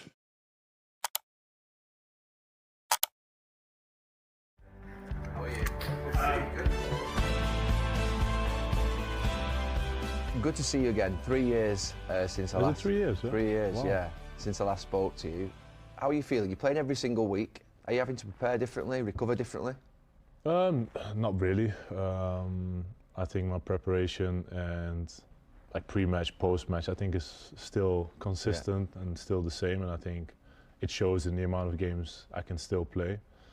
So I just have to keep doing that, keep going, and that's the responsibility I feel towards the team, towards the club, try to perform as best I can. But I feel fine. Since I last spoke to you, I think there's definitely been a shift in the Premier League of style of play. Do you feel that as well in the last couple of years? The physicality, the long free kicks, the sort of being put in the box, long throws. Well, the long throws has definitely been a trend, especially this season. I think last season maybe certain teams, but this season especially.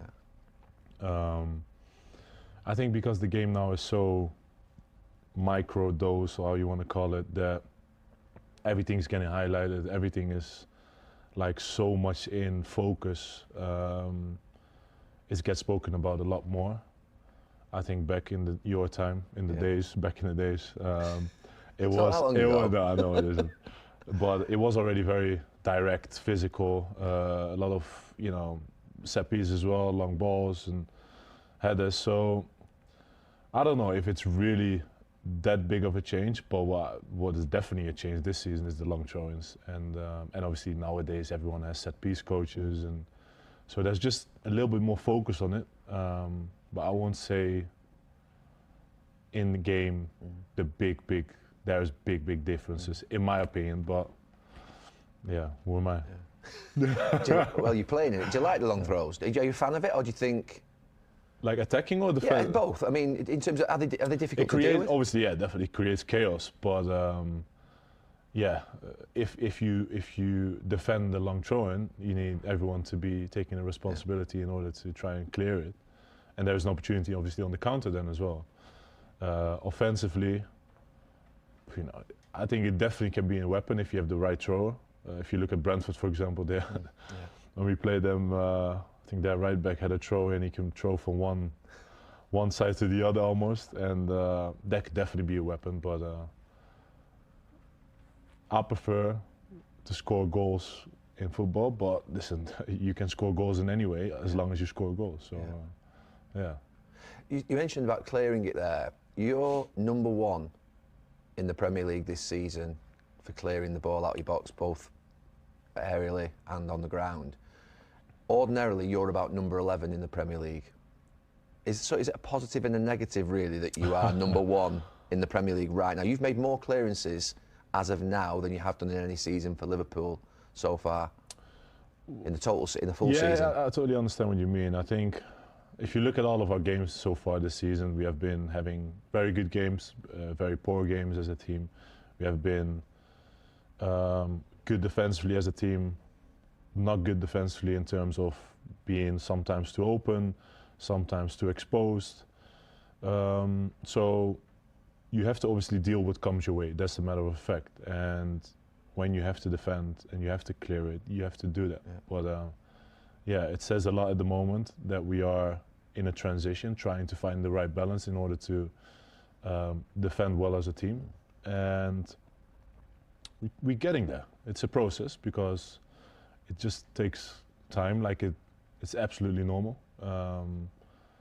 But yeah, obviously everyone wants, and including us, we want results every 3-4 days now, and that's something we try to achieve. You're massively experienced, you've seen everything in the game and you've won everything in the game. What has changed? That's when I've watched Liverpool this season, there are times at the end of a game where maybe you've not got a result and I've thought, what is it that I'm looking at that's quite different? Because some of the things are the same when you watch the players maybe, and the midfield's quite similar, you and Canate, the back is quite similar. What has changed this season? Why are you more open? Why are you more exposed? It's you can't put it on one particular point. I think. Give us all of them. Yeah, well, I wish, but it's the transition, it's the intensity, it's the decision making, it's obviously sometimes luck that doesn't, because that's part of the game regardless, like we all know, either go your way or the other way. And I think the 5 games of the season, we have to be on the right side, and then been games after that we not been on the right side, and it's a process that we have to get through, and personally as players, but as a team as well. The demands of the game, like I said already, the intensity. You said that twice now. What do Yeah, you mean? Do you mean not being able to live with the intensity of no, other teams? It's obviously like playing 3-4 days, every 3-4 days. Champions League football, traveling, obviously physical demands, but also the mental side of it. But you're used to that. You've won. Yeah, well, obviously, like I'm not. Yeah. It's a game, obviously, of 11 players on the pitch, but in total, like 14, 15, that has to try and win the game. So everyone is dealing with certain things in a certain way. I'm trying to help each and every one of them, us as a team, because I want the best for the club, I want the best for the players, and it's a process that we have to get through, and it's how inconsistent it has been, and it's tough to take. For me personally, it hurts me as well, being on the losing side that I've not been on many times in my Liverpool career, being on the consistent side over all those years, and now obviously being in a position where we are going up and down, having good games, and then dropping down with the level that we are. But that's something we have to take on board and improve and do that together. Is it fair to say what you're referring to is that the players that have come into the club are getting used to the demands of Liverpool Football Club? Well, that's definitely a part. But also, I think for the players that have been here, dealing with being the champions is also a big part of. You think that's an issue? The idea it's not an issue, but it's something that you have to deal with. Yeah. It's just a matter of fact. So, the pressure that comes with it. But it's just one of the things that you have to deal with, and it's not as easy as everyone would think it is. And I said it before. I think I said it last year in multiple interviews. I think it's very difficult to retain a title, regardless. And we couldn't do it the last time we became champions, and unfortunately we can't do it this year. You're the constant, along with Alisson, in terms of world-class players dominated your positions now for a number of years. But is it fair to say that having the defence change around you, obviously Andy Robertson's in and out, he was a constant for so many years. You've got obviously Trent Alexander-Arnold that's left. I know you've had different partners at times this season. Is that a factor that I always felt that you were doing 2 or 3 people's jobs in the team at times, and everyone thought that you do more than your own job. Is that getting more difficult for you? I think if you look at the teams that are becoming champions or successful, I think they have a very consistent lineup. They have a very well-balanced team, and we're looking for that. And like I said, it's a process. I've mentioned it a couple of times already, and that's been the case as well. We're trying to build on good things, build on the right things that we are doing, but you need also a bit of luck in not getting injuries. Unfortunately, we have some very long-term injuries as well, and it's never easy, but it's not easy for everyone out there. Everyone wants to perform. Everyone wants to do well for the club, and when that doesn't happen, to deal with the repercussions of it, that's definitely not easy at times. But I am very aware, and everyone should be very aware that we are very privileged to be able to go out there every 3-4 days and show ourselves for this beautiful club. Does the noise bug you? Because Liverpool, it's constant. It's constant. Yeah, but the thing is, I think that's always going to be. That's from day one since I walked in the club. So that's not the issue. I said you weren't worth 75 million quid. To be fair, I mean. But the thing is, that comes with it. And I've mentioned it over the last. I had a good interview, in my opinion, with Paul Joyce from the Times, and we spoke about obviously the role that media has at this day and age. Do you like it? Do you accept it? So for me personally, I can deal with it, but I'm a bit worried for the next generation. You don't think they will be able to deal with it? Well, it's not as easy as everyone thinks. No.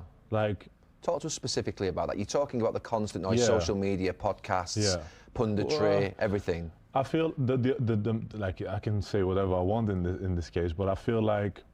Please do. Yeah, I understand, but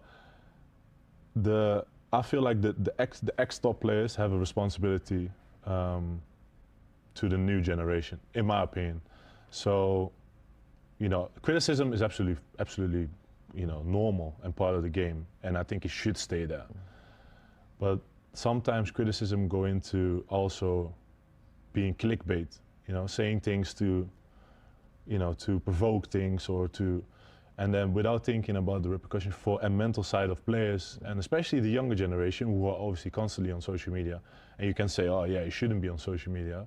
That's what I've mentioned loads of times. Do you say that to the young youngsters? players? Yeah, 100%. Like, especially, like there is always this thing of like, you know, when you play a good game, you wanna younger players checking, you know, all the positive praises and stuff.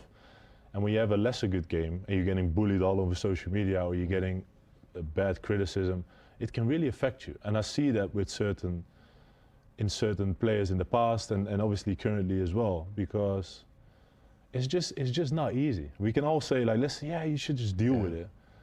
But I think it's gonna get worse and worse because the platforms nowadays, the how it goes, the clickbait, the headlines, everyone is just on it constantly. And I feel like, and I started with it, I feel like especially the ex-pros, top players been through everything as well, on the absolute highest level, I think they have this responsibility of protecting a little bit of that side as well, even if they're part of a bigger company or bigger audience. But like I said, criticism, you know, it's part of the game, and that should stay there. That's absolutely normal, especially also from ex-pros that've been there, that have been in that particular situation, have dealt with it or deal with it, maybe in a different way, but a better outcome. Or, you know, I think that's something maybe to look at. I mean, you're 34 now and you've got plenty of years left in you, but are you starting to think about post-football career? Do you think you'd look at going on television? No. Or never? Well, never say never. Yeah. Because I feel like I have that platform and I have that reach of saying or, you know, doing the right thing. But I don't see myself being a pundit, to be absolutely honest with you. I definitely like to inspire the next generation. I love watching the academy guys. So is that coaching? You talk about coaching? No, also no. No? No, I don't think I see myself being a coach because I feel like you're stepping from one world in terms of being under pressure constantly, and not that I don't like it because it's part of what I want it to be, to then quitting for a little bit and then go back in it, and then also have no control really of what's going to happen on the pitch. So it's like, I don't want to. So what are you going to do? Well, I really like the fact of like inspiring the next generation. So like I said, I'm quite a lot at the academy because I feel like those are the guys that eventually gonna bring Liverpool or keep Liverpool up there. I have my own obviously youth tournament that I wanna, you know, make sure that that's the biggest under 13s tournament in the world. So something with that, and it just makes me sort of. I know what it brings to those youngsters, and I really like that. And well, let's see. Time is plenty of time. So. You said about coaching there. Do you think the criticism of Arne Slot this season has gone too far? Some people questioning whether, you know, his job's under threat. He's won a league in the first season, a Premier League title in his first season, but he is getting quite a lot of heat right now. I said it last week, I think, and I said it just here as well. Criticism for the season we are having is well deserved because of the way we have been playing at times, the way we have been losing games on the bounce. That's just not the standard we set, especially last year. But you have criticism and you have disrespect, and I feel like you think it's going to disrespect. Well, it depends on what you feel, because I've got the question asked last week as well about do I think the disrespect is well deserved, and I feel like I don't know because I don't read it at all times, but obviously like I get the questions asked as well about, you know, the criticism, and we're in a process of things, and I feel like it just takes time, and I don't think Liverpool, from what I know Liverpool of, is a club of, you know, making rash decisions, you know, and trusting the process. But I know how the world works, and I know the pressure that managers are on, and obviously held responsible and accountable as well for the results that we are getting. So I still feel that it's a process. I still feel like he deserves, in my eyes, that you know, the respect and the chance to obviously make sure that this process is gonna be ended in a positive way. But yeah, we just have to keep going. Are you doing the same work this year as you did last year on the training pitch? Has anything changed? Well, obviously, some of the games and the demands and the way that teams are playing against us obviously makes us adapt a little bit in certain things. But most of the time, we're trying to do the same or better in possession, how an opponent is pressing. But at times, we have not been able to do that for 90 plus minutes. And that's been a very big issue at times, especially the first part of the season where we have just not been good enough for over those 90 minutes. And then finally, Manchester City on Sunday. You've played in some of the great encounters against Manchester City. What's at stake on Sunday, and how do you deal with Erling Haaland? Yeah, it's a major battle. He is an amazing striker, and obviously I've played against Erling for so many years now, and he's a modern day striker, like we all know. He's strong, fast,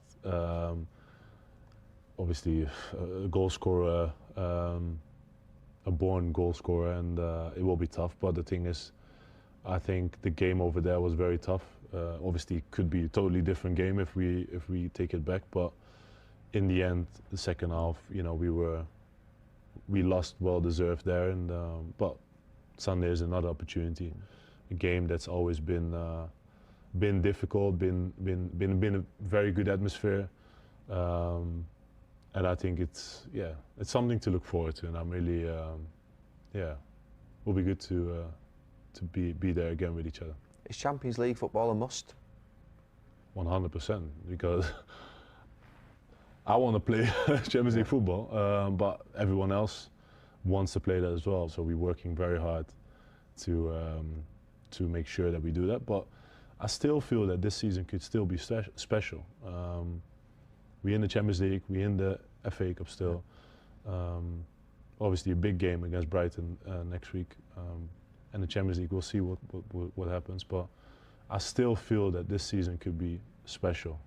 Even after all the difficulties we had over the summer, during the first part of the season, injuries, I feel like this still can be something special. But we need consistency, we need to work, we need to enjoy it as well, because we are very, very privileged to be able to go out there every time, represent the club, and play good football.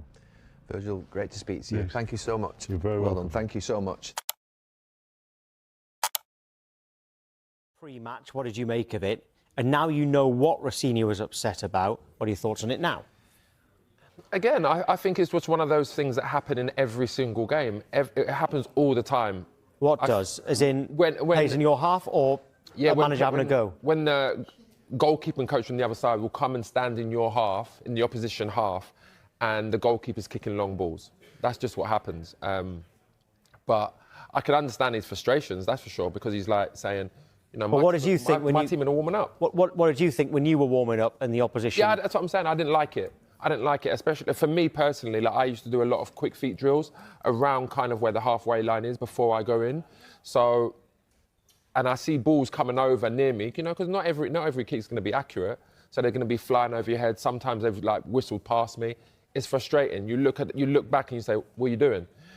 So I can understand that. But I actually really like the way Rossini handles the media. I like the way he speaks. He's all about business. He's all about winning. And those little inches and millimetres that can help you get their upper hand. You know, you want to use that. Maybe Arsenal did do those kind of things intentionally to, kind of take the players off their game. I'm not too sure, but maybe so. Because I suppose one point would be that Arsenal were saying, We're at home. This is our stadium. This is our pitch. We will go wherever we like. I mean, there is sportsmanship. I mean, look, he's over the halfway line. That's what I'm talking about. So, like, he's receiving the ball from the goalkeeper there. Okay. Yeah, he's taking goal kicks. He's, hitting the sidewinders over the defender's head. That's what he's practicing because they're going to do that in games. But he's saying, I don't mind you doing it, but just stay in your half. It's that simple. And he's got upset about it because, and he's right. He's right. They should respect. Arsenal should respect. I know Arsenal are at home, but Arsenal should show the sportsmanship and the respect to do their warm-up in their half and then Chelsea's warm-up in Chelsea's half. But it's going to be funny going forward for the rest of the season because a lot of people are going to be looking at this now and see how Chelsea do their warm-ups. Yeah, I was just about to say that. Well, let's have a listen to what the journalists John Cross and Henry Winter said on Back Pages tonight about it. I challenge everyone, I think, really, to have a look at warm-ups up and down Premier League games this weekend. And I guarantee you will see a fair number of goalkeeping coaches or coaches knocking balls to their goalkeepers to then ping it long and practice their long kicking. That's what happened. And the ball was going into Chelsea's half. It's quite a common occurrence. It happens most weeks. I'm sure some Chelsea fans will quite like it, that he's being a little bit feisty. But if you do things like that, do it after you've won. Don't do it when it looks a little bit like, is he trying to distract or is that just him? I think an element of it is Liam. He has this huge belief in himself. 6 wins in 8 games is a good start. His career started superbly, but just tone it down a little bit with your public comments. Tone it down a bit with the public comments. I know that you disagree with that because you've just said how good he is with the media.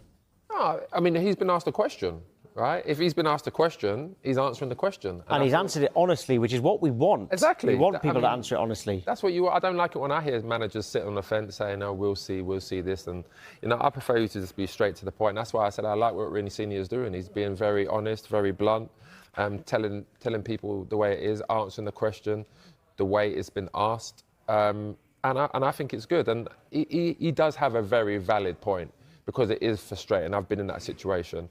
And what if it does hit a player in the face? What if one of these keepers miskicked the ball? Have you ever seen it? Yeah, I've seen it hit people's, backs and legs, but I've not hit it. I've not seen it hit someone in the face. But if that happens, then what? When someone's not looking at the ball and it comes from like 60 yards and hits you in the back of the head, you're going to feel it. That's going to hurt. That could affect you for the game. Is the general feeling, people on those pitches in the warm-up, the actual footballers, is the general feeling that you stick in your half, you do not go over the halfway line? Because when you talk about the goalkeeping coaches collecting like practice goal kicks, I do see that a lot. It does seem like it's unwritten rule that is allowed. No, one thing is for sure, Chelsea would have their goalkeeping coach doing the same thing at some point before. But obviously this is Rossini. He is the new manager. So, he won't like it. And he's probably said to his coaching staff now, I don't want to see you going in the opposition half, receiving kicks from the goalkeeper. You need to stay in your half. Because people are going to look at it now. But there's no doubt about it, every team does it. And it's just one of them things, you pull them up on it or you just let it go. We've actually got a poll about this asking, were Arsenal disrespectful with that? And 2/3 are saying no, they weren't. OK, so you can keep voting on that poll. But Sky Sports have partnered with Finalysis to discover true fan opinion. To have your say on your club, download the Finalysis app, scan the QR code, which is on the side of the screen right now. For more details. And, well, there it is. That's the QR code you need to scan. Apologies. Now, let's speak to Chelsea fan Henry Kale now. Right, Henry, did you like what you saw from Rossini there, showing a bit of fight? Morning. I just wanted to start off by saying I was hoping Jay wasn't on today. I've been doing quite well to avoid him after our last 2 results to Arsenal. I liked it. It was a bit of character. And yes, I agree. He's probably put us under a bit of scrutiny now with our warm-ups. I think if any of the Chelsea goalkeeping coaches end up in opposition's halves, I mean, people on social media and other managers will be all over it. But I agree with Jay that when you're warming up, you don't want to be thinking about anything else other than what you've set out to do. And when you've got balls flying past you, flying over you, it will obviously be a bit unsettling. And why not Rosinha comes out and speaks about it? Was it a lack of respect? I mean, it's difficult to say. If Arsenal have gone out with that plan to, send it down towards the Chelsea team, then it is, but I don't think they have. Yeah. I think they're warming up how every team warms up. I commentate in the Isthmian League in Division 7, and they do it down there, and they do it in the Prem. And their kicking ain't as accurate, is it? it's. Oh, sorry. No, I was going to say I don't think Arsenal are intentionally being disrespectful. I think the fact that Liam Rosinha's there, and it's happening, and he can see maybe the ball getting close to his players. He's then reacted to that. But I don't think Arsenal would intentionally, kick balls over the player's head. What is it? Are they aiming for the players then? I mean, I think it's a little bit reckless to say that. Okay. Yeah. Sorry. Yeah, go on, carry on. Definitely reckless to say that and to come out. But then the media asked him the question in the interview. So he has to then go and answer it. And I know people are saying, he should keep his comments to himself. But what he said was to the Arsenal team, and it got picked up by the cameras. It's not that he's gone out and made this big statement before the game and then lost. He said that, he wasn't happy with it to them. And then when the media asked a question, he was happy to answer. Yeah, well, when you're asked a question, you should answer it honestly, shouldn't you? And he has come in and said all the right things so far, and he's been doing well on the pitch. I know you've lost twice, but both against Arsenal in that competition. But did he show a bit of a nasty side, showing a bit of steel there, as well as just being like a lovely guy who comes across well in the media? Yeah, I've always been really complimentary of his press conferences. I think he comes across as a nice guy and an honest guy, which, is definitely stuff that you want to see. My favourite comment was his one to Paul Merson, where he said that being a pundit's an easy job in hindsight.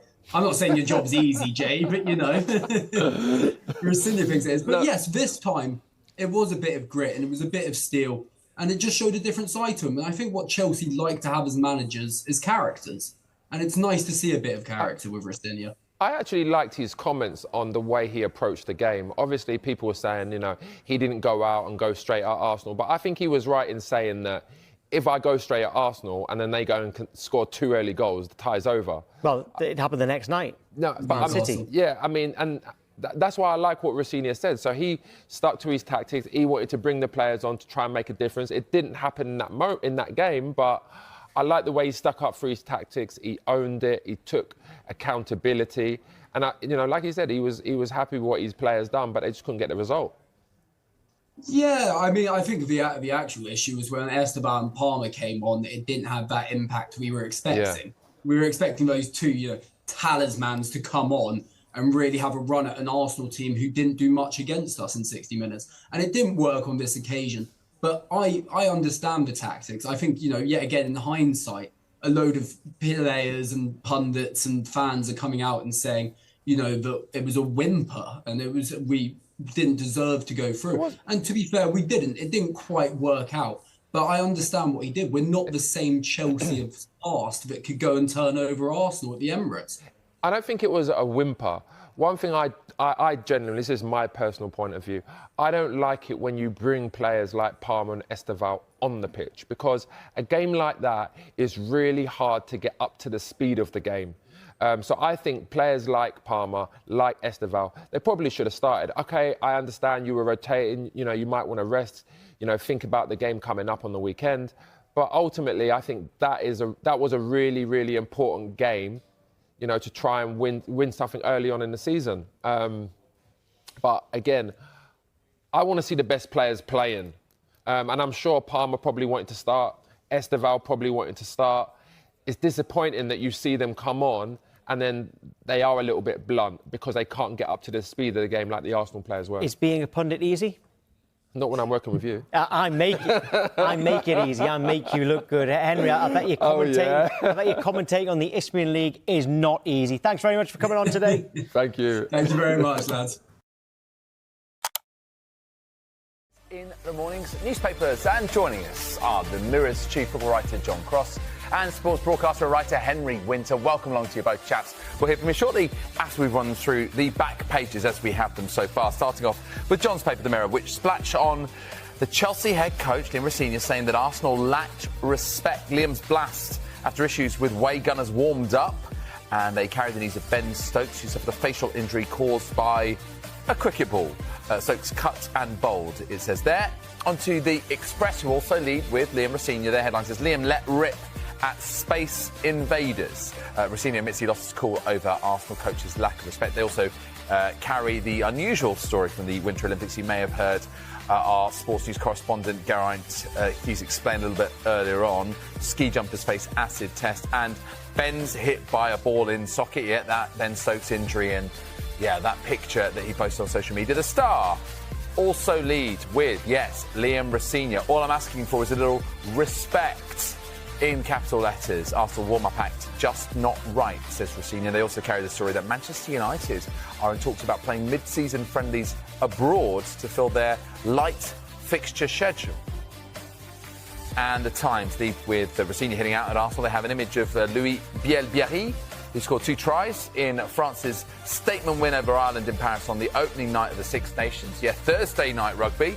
They also have the news on the right-hand sidebar that Leicester have been docked 6 points in the Championship for breaching financial rules. Right, welcome along to you at home. Welcome to John and to Henry. Let's start off then, John, in your paper and the Mirror. And this is the main story that a lot of the papers have gone with, which is Liam Rosenior. And, you know, we saw it. You know, obviously there were expletives involved. He was very, very on edge and clearly, you know, animated, to say the least, about the encroachment, shall we say, of the Arsenal coaching staff into the Chelsea half as they were warming up ahead of the Carabao Cup semi-final second leg. They lacked respect. Does he have a point? What do you think, John? I don't think he does, actually. I'll be perfectly honest. I really like Liam Rosenior, and yeah, as kind of my sports editor put this to me earlier, really, it's sort of something or nothing, but actually the quotes are so good, it really makes it a good story. So it is a good talking point because he is actually clearly having a real blast at Arsenal over the lack of respect. He did clarify that he was talking about the Arsenal coaching staff rather than players. Listen, I was at the game on Tuesday night, and a few of us actually clocked it, did see it. I made a mental note, even mentioned it to a colleague, who must ask him about that afterwards. But then events take over, and fair play to everyone at the press conference today. They've clearly asked him about it. Can you explain what happened? And he was really animated, Liam, clearly in what he said, and very forthright in his views, saying it's about respect. Stay in your own half, basically.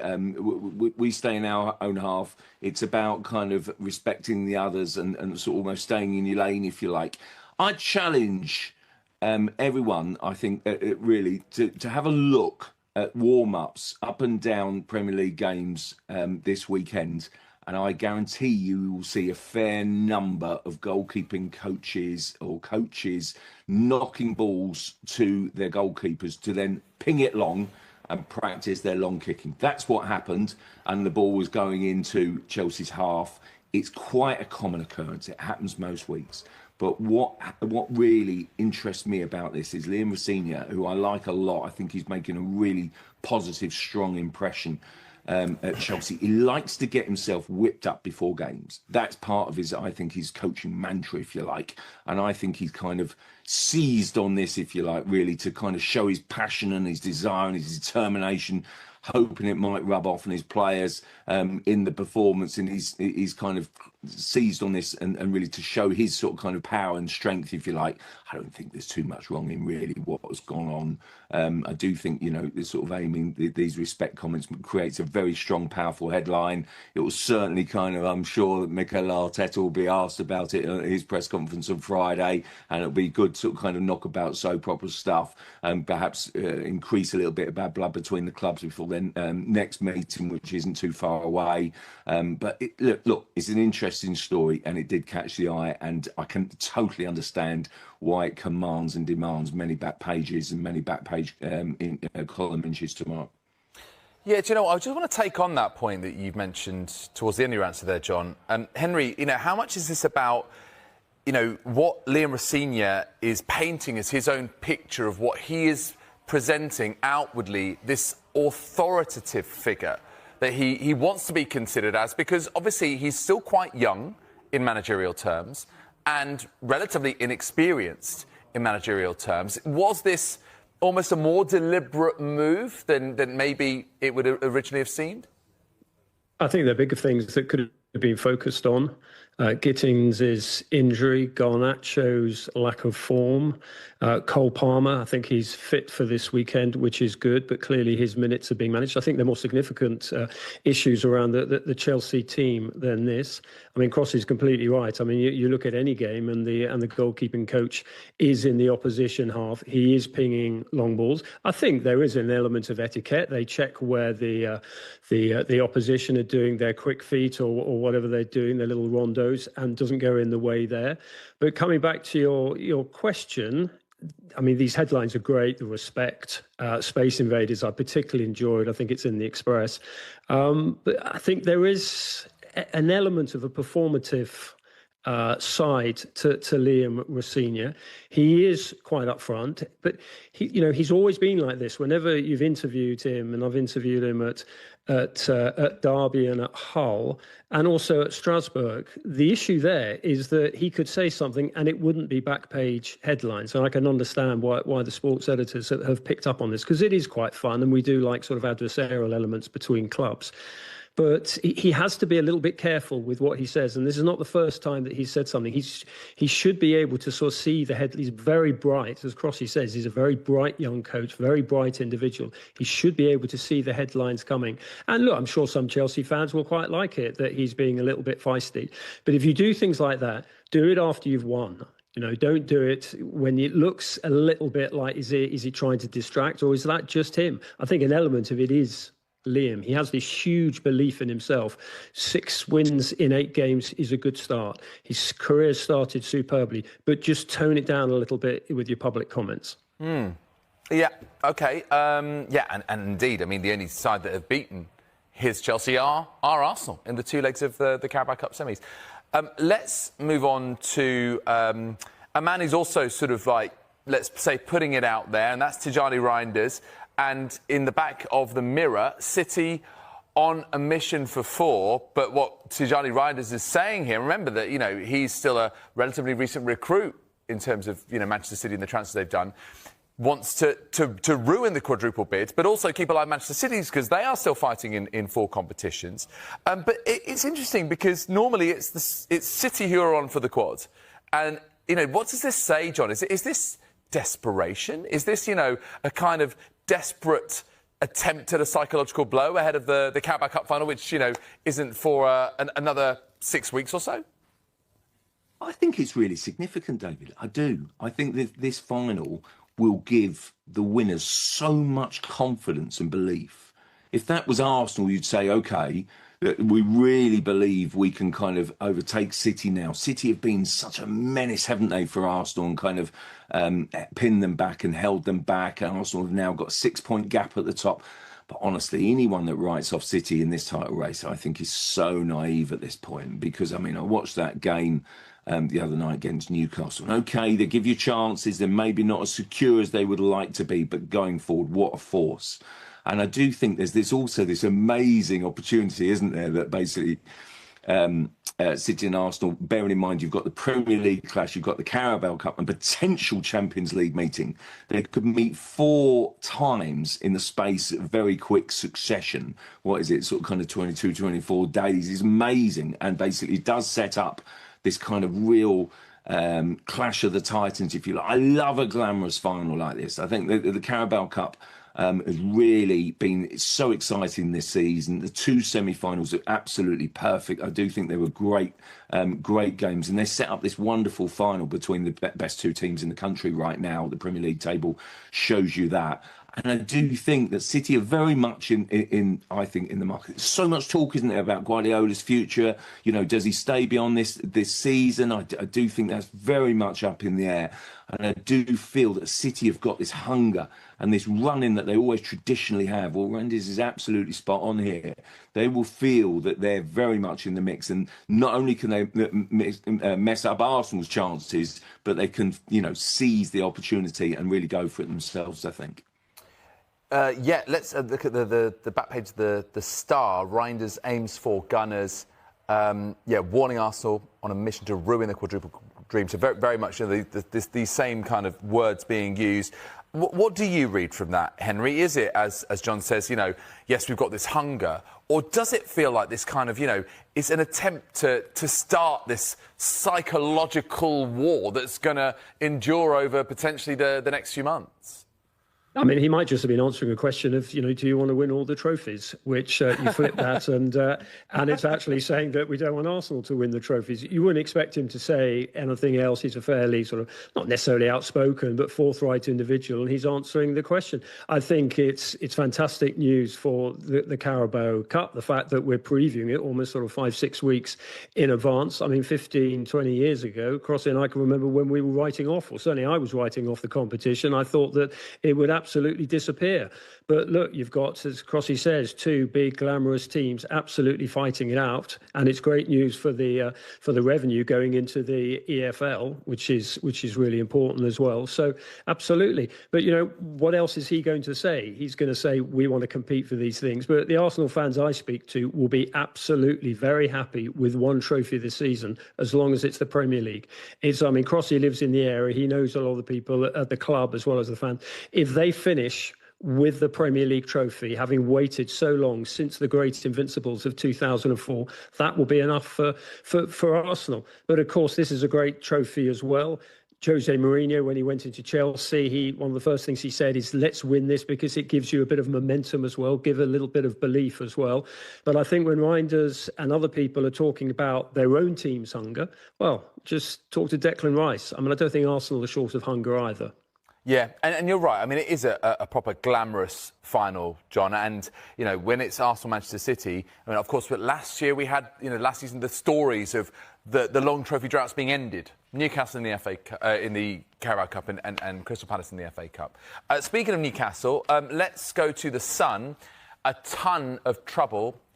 Star Sandros Tonali, so frustrated at Newcastle, in Gary Stanhouse's piece, saying that he was linked with a deadline day move to Arsenal, City, Chelsea, also huge admirers of him.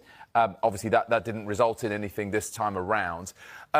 John, how do you think, you know, the future lies for Sandro Tonali? Like, Newcastle, you know, do they need to keep going up the gears to keep him happy, or do you think that he's going to outgrow them? Yeah, it's a really interesting story. It's really caught my eye. Gary Stonehouse is the Sun's northeast man. And I must say, this week, I mean, I think you'd probably have to be a little bit naive to think that, you know, there's not something in this story. I do think Tonali is such a good footballer. And he's really evolved, hasn't he? Obviously, you know, he's been involved in controversy and some time away. But now that he's been into this groove, I think he's fantastic. I do think he's marauding. He's got unbelievable energy, and he's definitely catching the eye because of his physicality as well. He's such a key part. And I do think when you are at that status, you must be eyeing trophies and opportunities to win trophies. And at the moment, it's playing out difficult, you know, really in a difficult fashion, isn't it, for Newcastle? Another disappointment on Wednesday night. And I just feel as if when suddenly, you know, I mean, it was your colleague, David, wasn't it, kind of from Sky Germany, I think, reporting that basically, yep, you know, interest in Tonali from Arsenal. Well, listen, I don't think Arsenal would have the scope at this stage to do a deal, but I you know, so I think that was almost, you know, one that they couldn't consider at this point in time. But I immediately think, and I imagine a lot of viewers would be thinking, wow, is this speaking to kind of Tonali being a little bit restless? You know, Newcastle immediately said, no, he's happy here. They're absolutely confident the player wants to stay, and they're determined to keep the player. But I do think that there'll be so so many admirers. And if Newcastle then, still in the Champions League, of course, but if they don't then renew their place for next season, you do begin to wonder, is this another player? And look, it does speak, I'm afraid, doesn't it, to kind of the transfer saga of Alexander Isak last summer. When you allow a big-name player to go like that, then you've got other players looking at it and saying, well, OK, if they can't fulfil my dreams here, they've let someone go. And that's always the danger. I'd love to see Newcastle do really well, but I do think that Tonali, I think that's kind of the stories and the interest might grow over the next few months if they cannot get back to where they really want to be. Yeah, watch this space on that one.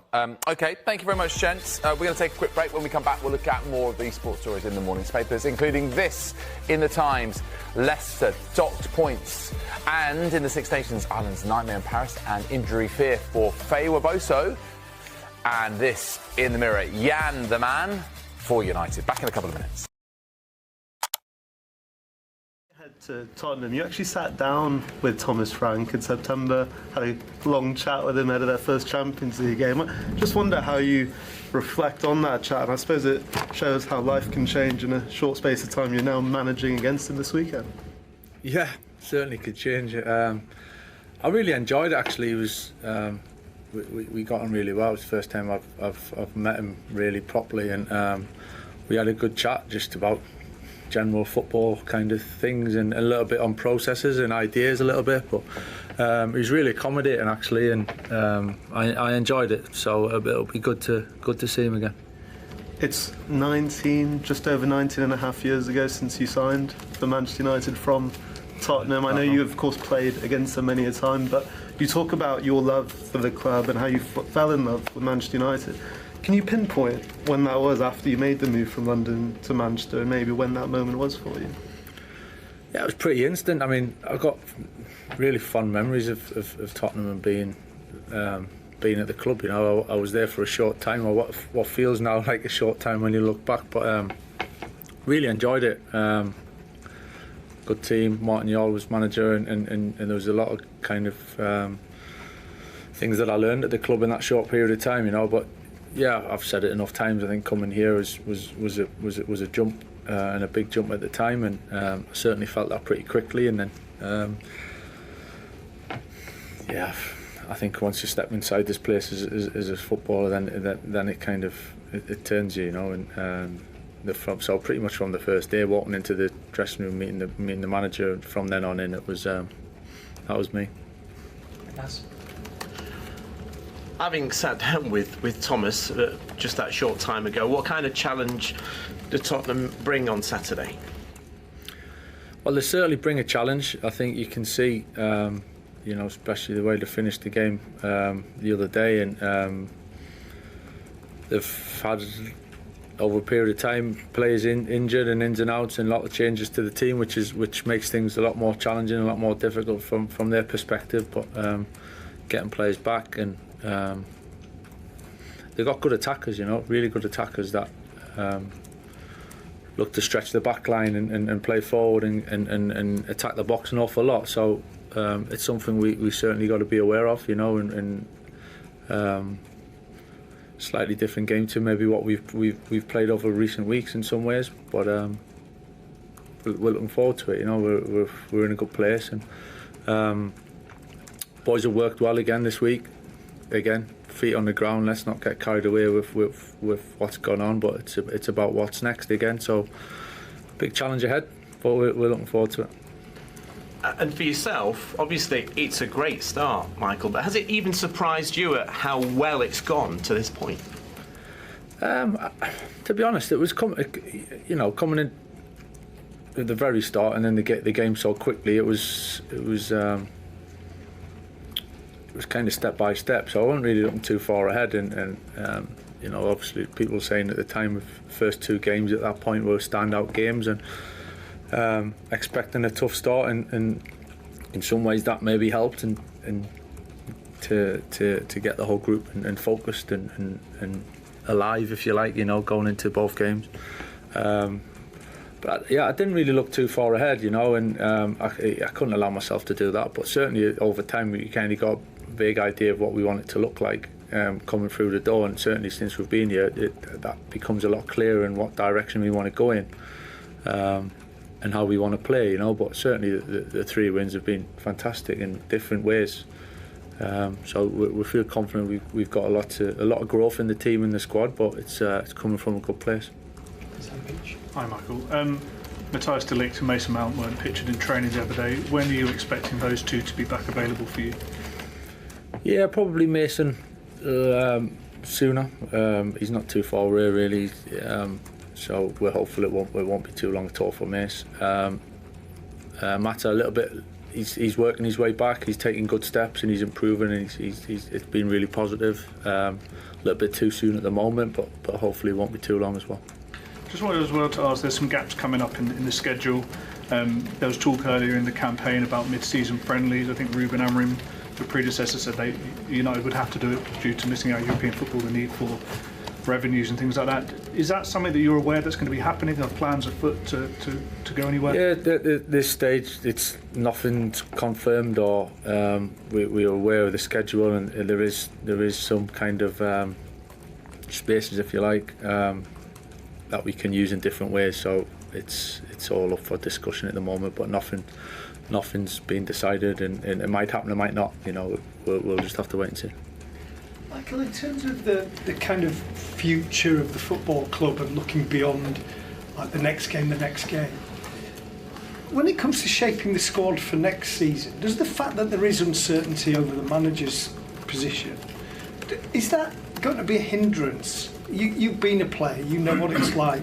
Do players want certainty about what's going to happen if they're thinking about coming? The players have been spot on and fully focused. To be honest, I think we're all aware of the bigger situation and what ifs and what might happen. But I think as a player, anyway, you're focused on what's ahead of you and trying to achieve what you can at this moment in time and for the rest of the season. So I've got no issues with it. I've got no concerns. The lads have been better than you could imagine in terms of fully invested in it, and I've said that over the last couple of weeks anyway. So we're just focusing on being better and improving and getting ourselves in this club to where we want to be, and it's small steps, but it's obviously a big end to the season that we're looking towards. And just finally, you're doing this today because tomorrow there's a commemoration from Munich. Could you just explain, from someone who's been in the club and knows about the club, what that remembrance means to you? Yeah, it means a great deal, I have to say. I think just saying about when I how long did it take to love this place and love being in this place. It was quickly, and as soon as you come, you're made aware, and you can't help but know and understand the history. And I think it's a responsibility that when you work here, you play, you coach here, you understand what's come before us and behaviours and responsibilities that we need to carry through. And Munich is probably the biggest part of the history of this club in terms of the tragedy itself, how the team and the football club bounced back from it and then went on to success, and everything from there was carried on. And Sir Alex, when I came, would mention it. It was important to him, it was important to us, and then it ends up becoming a way of life and a way of the club. And I think it's important that we carried it on, and I was here for the 50th, I was here for the 60th, see about the 70th, we're not sure yet, but being aware of it and being around it, and then especially in them moments, you really feel that emotion, to be honest with you. And inside the stadium tomorrow, not tomorrow, but on Saturday, I'm sure we'll feel it as well.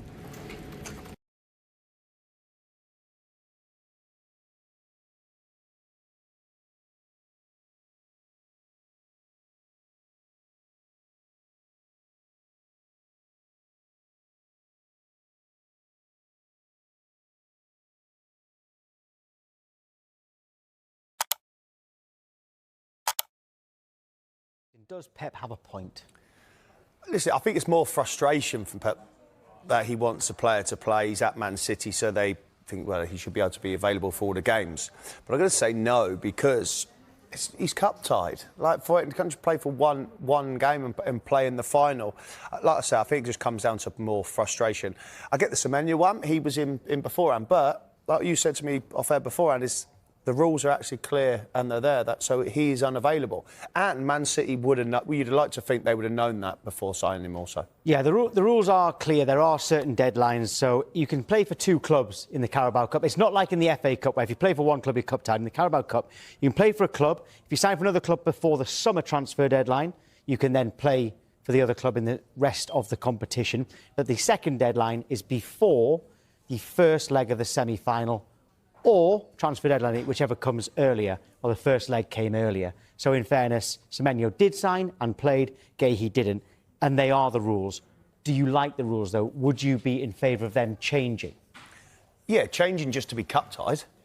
As in going like it is in the FA Cup. If you're going to change it, you do it like the FA Cup. Because that's it. You just if you're changing it, then just change it to like the FA Cup. If you can't play for two teams in the competition and you're done. And regardless, that's also not just down to the top clubs in the FA Cup. If you're part of the non-league setup and you play in the qualifying rounds, and then you do really well enough to get a move to a Football League club, you're cup tied. So that doesn't mean that way also. But I just think you just know that if there is a change, it needs to be to the cup tie. I can't imagine them change it to a positive and to affect Man City in the way that Mark Guéhi can play. Well, it's definitely not going to happen this season, is it? Certainly.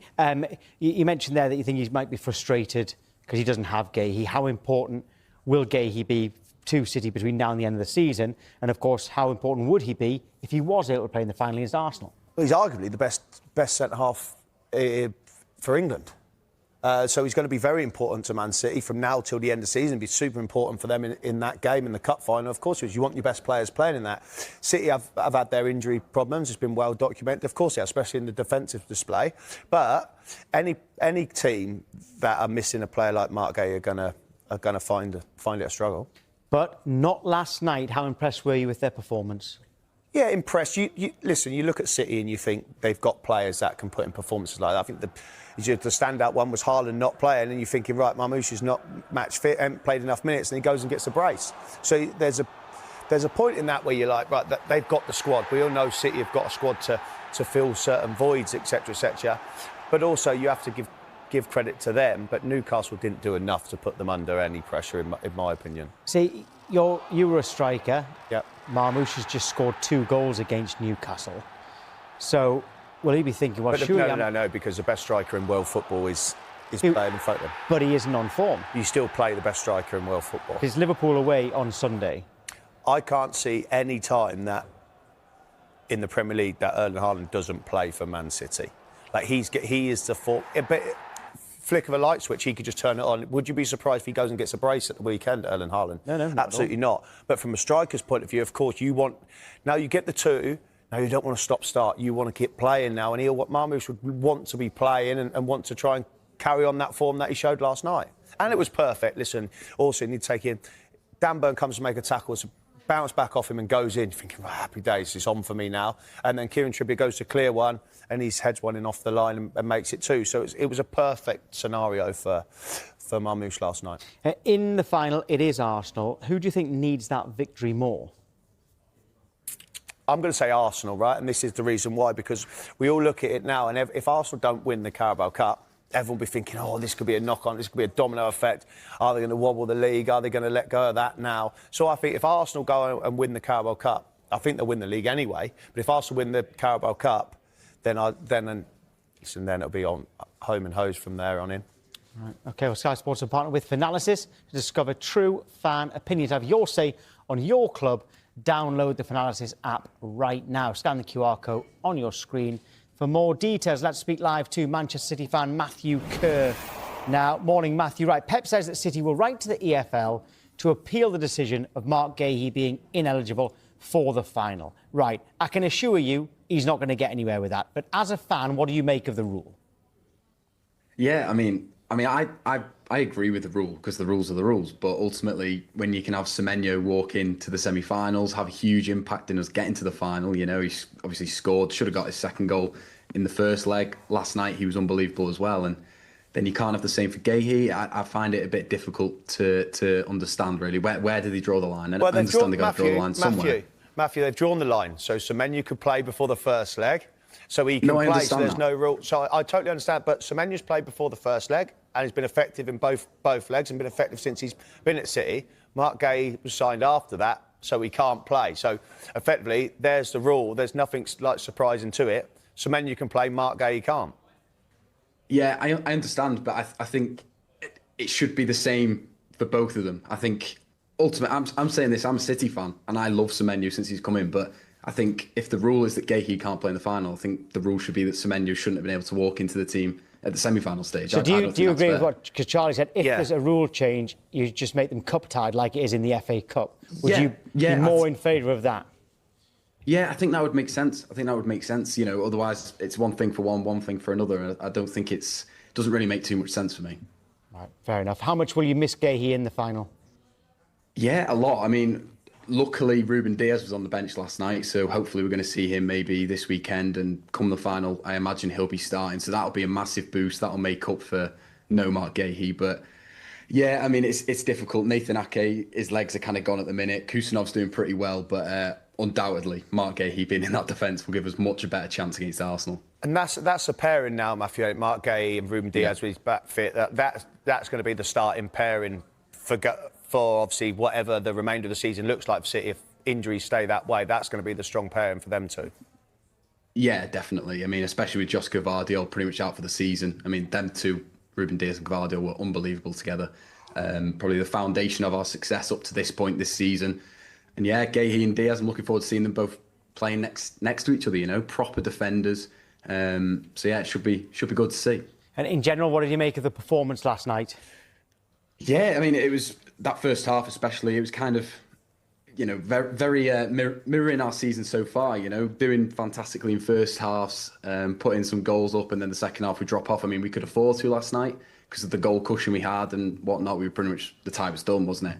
But yeah, we were brilliant. And like you guys mentioned before I joined, you know, no Haaland, and we still looked fluid up front, you know, scoring goals, creating chances and stuff. So yeah, no, it was really enjoyable. And, you know, I was talking to my dad before the game. We wanted the likes of Reinders and Marmoush and Trafford to have great games, and they did. So, and we're off to Wembley again. So happy days. How much, Matthew, also, you know, if they changed it, obviously Haaland doesn't play, but how important Semenyo for Man City? I know he's only been there a brief period, right? And we've seen what he'd done at Bournemouth, and everyone's thinking, can he step up to the next level like at City? And he's just taken it to a duck to water, right? So you take Haaland out, but when you have someone that's performing at such a high level like Semenyo is at the moment, it absolutely beneficial to Man City, of course.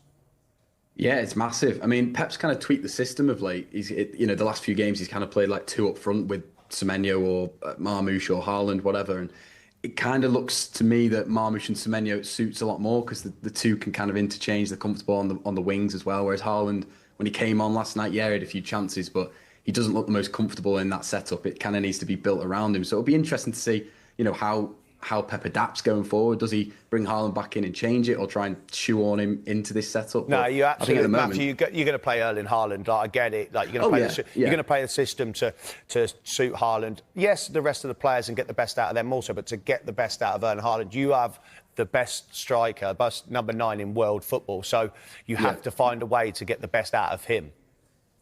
Oh, yeah. I mean, definitely. I think, obviously, he's hit a bit of bad form. Marmoush has come back from AFCON. We've signed Semenyo. It's kind of all happened almost at the worst possible time for Haaland, him not hitting form. But, I mean, yeah, you're completely right, Charlie. I mean, we're playing Liverpool the weekend. You play your best players, and Haaland is pretty much our best player, so he has to start. I know it's only the 5th of February right now, but his Sunday's game must win. Yeah, I mean, I've said that for so many games this season, and somehow we're still within a shout for the title. It doesn't really make much sense. Arsenal keep giving us this lifeline, and we're not taking our chances. But here we are. We're still breathing down their neck, if you will. Yeah, I think it's massive. I mean, for confidence as well. I mean, other than the COVID season, we've not won at Anfield since 2003. I was 1 year old, so that says a lot. You know, it's not really a great ground for us to go to and get a win. So, I mean, I would probably take a draw right now, if I'm honest, just because crazy things can happen at Anfield when we go there. You know, the best City teams over the years, our 100-point season, we go there and we get turned over. So, yeah, it'll be interesting. But I think it'll be end-to-end. Both teams can't really defend at the minute, can they? So it should be a cracking watch. But, yeah, it probably is a must-win. But I don't know. All right, Matthew, thank you. Newspapers. Joining us are the Sun's chief football correspondent, Charlie Wyatt, and Sam Dean, football reporter for The Telegraph. Welcome to you both. Let's run through the back pages. We'll start with Charlie's paper, The Sun, which leads with Manchester City's triumph that sets up that Wembley final with Arsenal. And below the picture of City's celebrations, the headline, "You what slot?" as the Liverpool boss claims style of play ultimately means more than winning trophies. Can't wait to debate that one. The back page of the Mirror also splashes on Omar Mamouche as the focal point of City's comfortable win over Newcastle in that semi-final. And the same paper's front page pays tribute to the sad loss of legendary snooker player and commentator John Virgo, who has passed away at the age of 79. Sam, Charlie, great to have you with us. Now, let's get to Manchester City against Newcastle in that Carabao Cup semi-final second leg. Comfortable win for City, very comfortable. And it sets up a Wembley day with Arsenal in the final, Charlie, a repeat of the 2018 final. What's your reaction to this matchup? Well, it's going to be a great final. That's for sure. I mean that match 2018 was the last time Arsenal fans are able to go to Wembley for a cup final, because of course they won the cup final in 2020, but it was COVID. So that game in 2018 was their last time. Guardiola's first trophy. His assistant was a certain Mikel Arteta for that game. So yeah, it's going to be fascinating. But I think, in terms of today's game, it really disappointing for Newcastle. It was always going to be an uphill battle for them, wasn't it? But they were the holders. Last season, it was one of my favourite stories of the season. It was a great event, wasn't it? Newcastle finally winning a trophy. So for them to sort of go out so meekly, and for those 5,000-6,000 Newcastle fans to sort of go there and basically get tie over after 10 minutes was really disappointing. But a good night for City and Pep Guardiola. Why was it such a meek performance from Newcastle, Sam? Or was it the case that City were just that dominant this evening? Well, it was interesting watching it, having also watched Arsenal v Chelsea last night, when Liam Rossini was criticised quite heavily for being too cautious and I think trying to stay in the game for the first 60, 65 minutes and then trying to add the attacking players and open up at that point. It looked to me tonight like Newcastle wanted to be more aggressive from the off. They were pressing very high, very aggressively, trying to push up, and that left space in behind. And I think when you roll the dice like that against a team like Manchester City, especially given the changes they made with Marmouche and Semenyo sort of playing as wide central, sort of wide forwards, wide strikers, it left them completely exposed. And I suppose we could say, Rossini was criticised last night for being too cagey. I suppose Howe has perhaps gone too far down the other end of the scale and perhaps been too open in pursuit of a result that overturns a first leg defeat. Yeah, looking at the back page of the Star here, Omar, the Blue Moon, Pep's men tune up for final with thrashing. You look at Newcastle's season, Charlie, out the League Cup now, way off it in the Premier League. They got that tricky Champions League playoff couple of ties to contend with as well. Is it a case now of just trying to salvage this season? It is, and this month looks stacked, doesn't it, in terms of games? And yeah, it's all about Carabao really now, and trying to stop the slide in the Premier League, and and I really hope they can do it. Of course, I'd love to see them progress in the Champions League. It's been a tough spell for Eddie Howe, but I think the fans are all behind him, aren't they? And when you look at what a brilliant season it was, last year, but it has been tough. Tonight was disappointing, and Sam's made a really good point there, and I totally agree in terms of Liam Rossini was getting the stick last night. Well, that game was really nervy for Arsenal. Even in injury time, even though it was a terrible game, as we all know, even in the 96th minute, it was edgy, and Rossini's game plan was a deflection from working, whereas tonight, again, there was a point even after the couple of goals from City, Eddie Howe went for it and it just didn't work, and it was never going to work. And a struggling Newcastle team going away to Manchester City, I guess we shouldn't really been surprised. And another negative for Newcastle, Anthony Gordon going off injured, looked like a hamstring. Charlie makes the point there, Sam, that perhaps the Newcastle fans are still behind Eddie Howe. When do you have that conversation about whether he is the man to turn this form around for Newcastle? Because it's been quite a disappointing season so far. Yeah, well, I mean, I would object to that a little bit. I think Newcastle still in the Champions League. They've reached semi-final of the League Cup. They're still very much in contention for the European places in the Premier League. I don't think this has been disastrous. And I think it's another sign, really, of how draining and demanding the calendar is for teams who get into Europe. And fundamentally, Newcastle have a very good team, but they haven't got a squad that can compete with the biggest sides in the league still. And you look at you mentioned the injury to Gordon, that's going to hurt them too. But we've seen in the last few weeks just how damaging it has been to lose Bruno Guimaraes, who they've still not won a game without in 4 years, which is a remarkable statistic. But they're missing Lewis Miley, Emil Krat, Tino Livramento, Fabian Schär as well. Like when a team like Newcastle misses a few key players like that, it can have a really damaging effect. Whereas compared to Man City and Arsenal and Chelsea, if those teams miss a few players, they've got the depth to cope with it. And I think that's probably the biggest issue for Newcastle personally, rather than Eddie Howe himself. But of course, questions will be asked for as long as they're not seen to be progressing. And if people think it's starting to go a bit stale, then inevitably minds and fingers will start pointing at Eddie Howe. But I still think they're a long way from that point myself. Yeah, still positives to look for Newcastle's season, and of course mitigating circumstances as well. And Howe's stock is still clear very high, as Roy Keane wanted Eddie Howe, didn't he, to take over Manchester United when Ruben Amorim left. But it's all going pretty well for Manchester United and Michael Carrick, I might add. But let's go back to the back page of the Star now. Talk Arsenal, because that's who Manchester City will meet in the final. Nothing going to stop us. You can see that on the left-hand crossbar, written by a friend of the show, John Cross. For Arsenal, this is a chance, perhaps, Charlie, to rewrite the perception that people have of them, of being that so-called nearly team. Competing at the top of the Premier League, but not quite winning it, getting to semi-finals, not making it to finals. Is this a chance for them to turn perceptions around?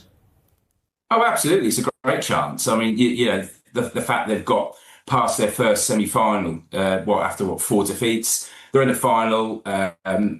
Arsenal have to win a trophy this season, or Mikel Arteta has to win the trophy. And they probably, I think, expect more than the Carabao Cup. Certainly, but they are in the league. I mean, they're going to win the league, aren't they? There's every reason why they could, go deep again in the Champions League. But of course, that first trophy, is so important. And as we mentioned earlier, in 2018 when City beat Arsenal, that was Guardiola's first trophy in Arsene Wenger's last season. So it would do a hell of a lot for confidence. To get that winning feeling, within the squad, and I'm sure Arsenal go on and over the next couple of years get a few more trophies. But that first one they really need to do, or rather the first one for 6 years under Arteta. But obviously there's a lot of new players there. They've signed a lot of players in the summer. Arteta has been backed. He spent over £1 billion, 250 million last summer. So the Carabao Cup can't be the only trophy. It has to be the first of many. Martin Odegaard has been speaking, and some quotes here in this article from the Arsenal captain, as the team obviously chased down their first Premier League title for 22 years. He says, in terms of feeling the pressure, sometimes, he says, you can feel it, obviously. Of course, they're going to feel nervous at some point, so nerves are a part of football. This level, you just have to deal with it.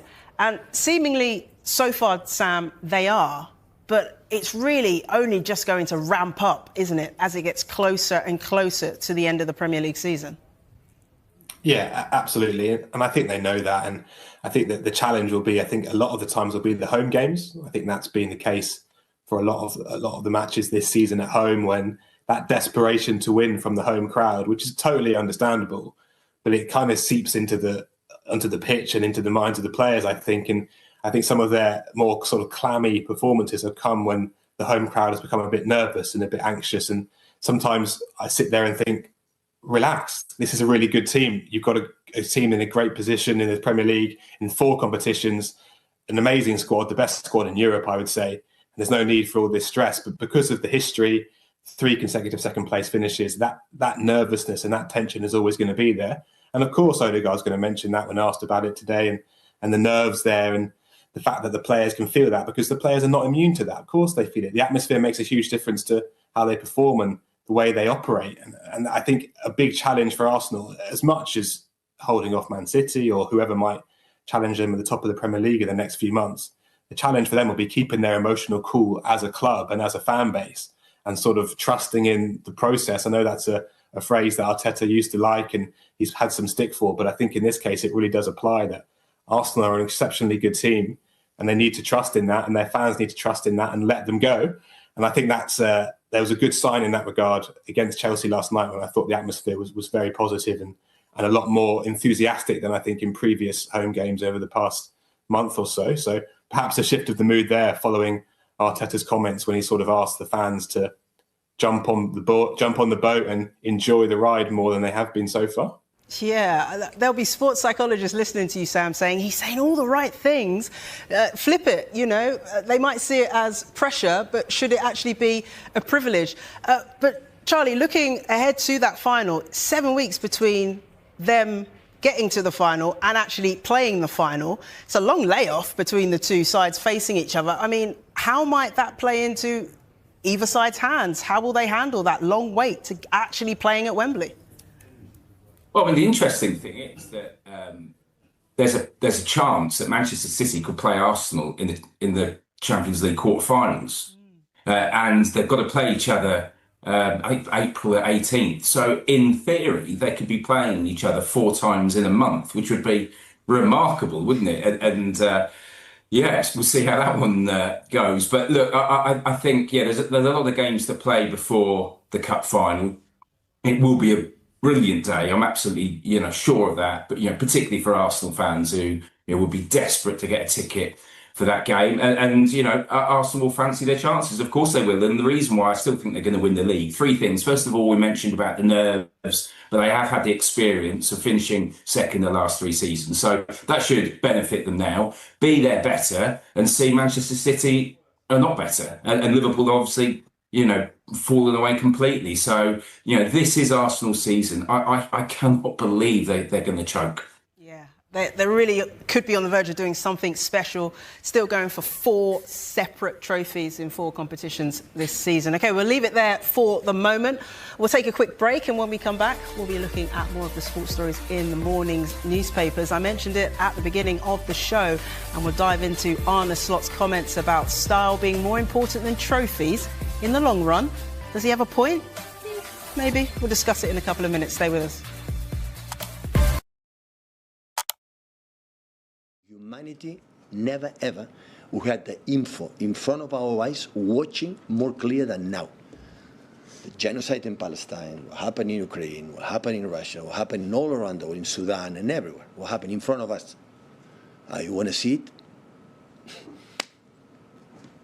It's our problems as a human beings. It's our problems, not the problem.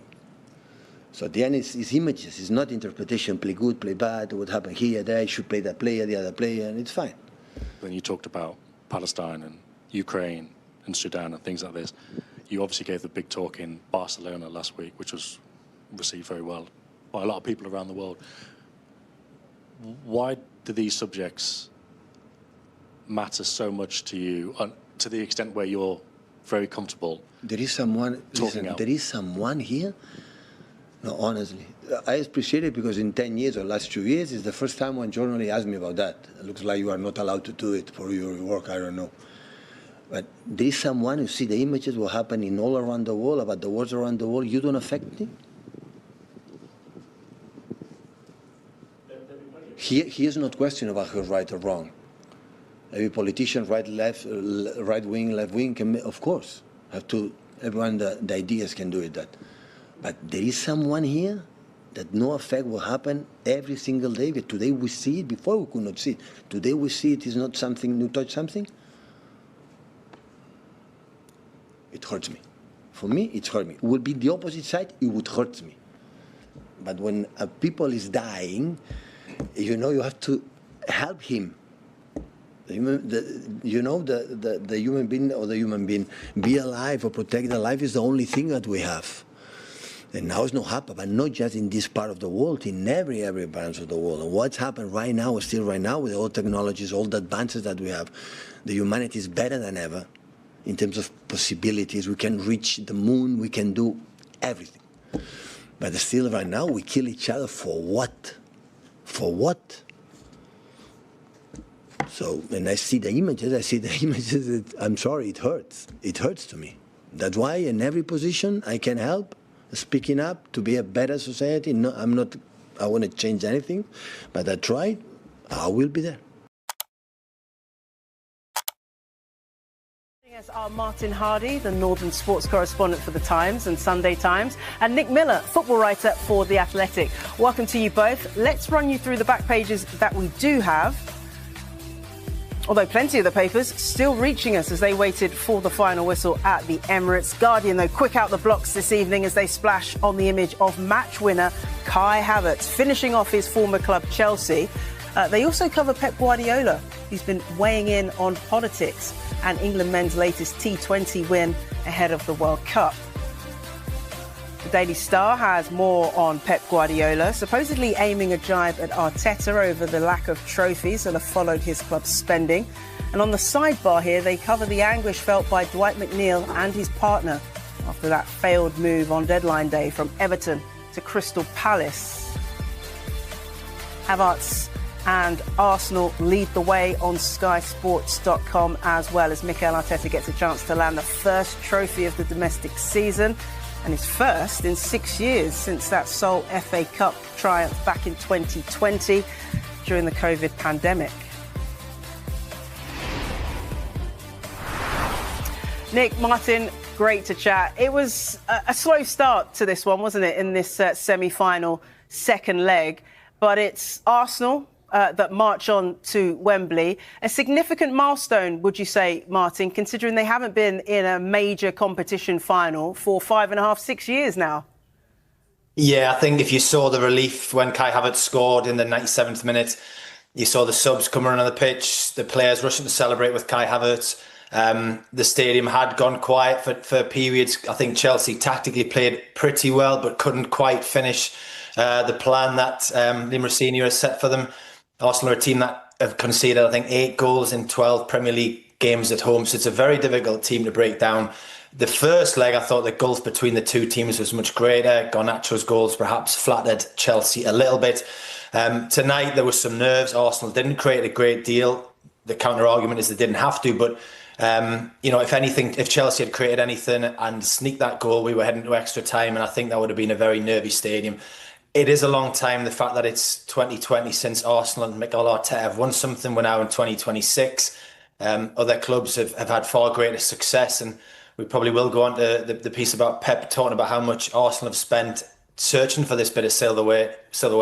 It is nice to see, we saw it with Newcastle last season, just how important the League Cup is now amongst top teams. Even if they play weaker teams earlier on in the competition, they are desperate to win it.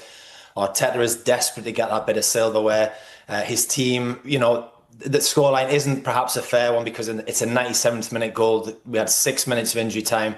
Chelsea had pretty much thrown everything but by the kitchen sink finally to try and get that goal. It was very, very tight, but relief swept around that stadium. And for Arsenal, it's a huge moment. They were, 4-0 over the 2 legs last season at this stage in the competition against Newcastle. This time they've done it. They've won both legs, and you saw from those celebrations that's just what it means to them, and how desperate they are to get a bit of silverware in a season that thus far is in very good shape. Yeah, we just saw the back page of The Sun there, Nick. Avit was the headline. Kai has final word for Gunners. Fitting almost, wasn't it, that it's a former Chelsea player that gets Arsenal or confirms Arsenal's win into the final. What did you make of his performance and the fact that he used to play for Chelsea? Yeah, well, obviously Arsenal are sort of easing him back in after such a long time out injured, and I suppose he could be one of the most crucial players in this kind of second half of the season. As Martin says, that it's going very well for them so far, but it doesn't almost doesn't mean anything tangible yet. But winning the Carabao Cup would almost sort of convince them that they are actually a good team, because there's been this kind of strange nervousness around them, even though they're top of the Premier League, finished top of the Champions League, now through to the Carabao Cup final. And as Martin mentioned earlier, you could sense that kind of nervousness as the game went on. But it might almost be of a sort of benefit to Arsenal that Havertz has been injured for the first half of the season. He's such a versatile player for them. He can play in midfield, he can play up front, and he could be absolutely crucial for them for the second half. And the fact that he hasn't had those miles in his legs for the first half might be crucial for them as well. And Martin, you touched on it in your first answer there about the importance of winning a trophy. Just expand on that a little bit, because Mikel Arteta has only got this FA Cup win under his belt in terms of trophies since his time at Arsenal. We saw the back page of the Star where Pep Guardiola is calling out to Arteta saying, "Show me the trophies." You know, how important is it that they get a return on their investment, Arsenal? Yeah. Pep and Mikel, who work together, are supposed to be good friends as well. So we'll see how that friendship kicks on from here.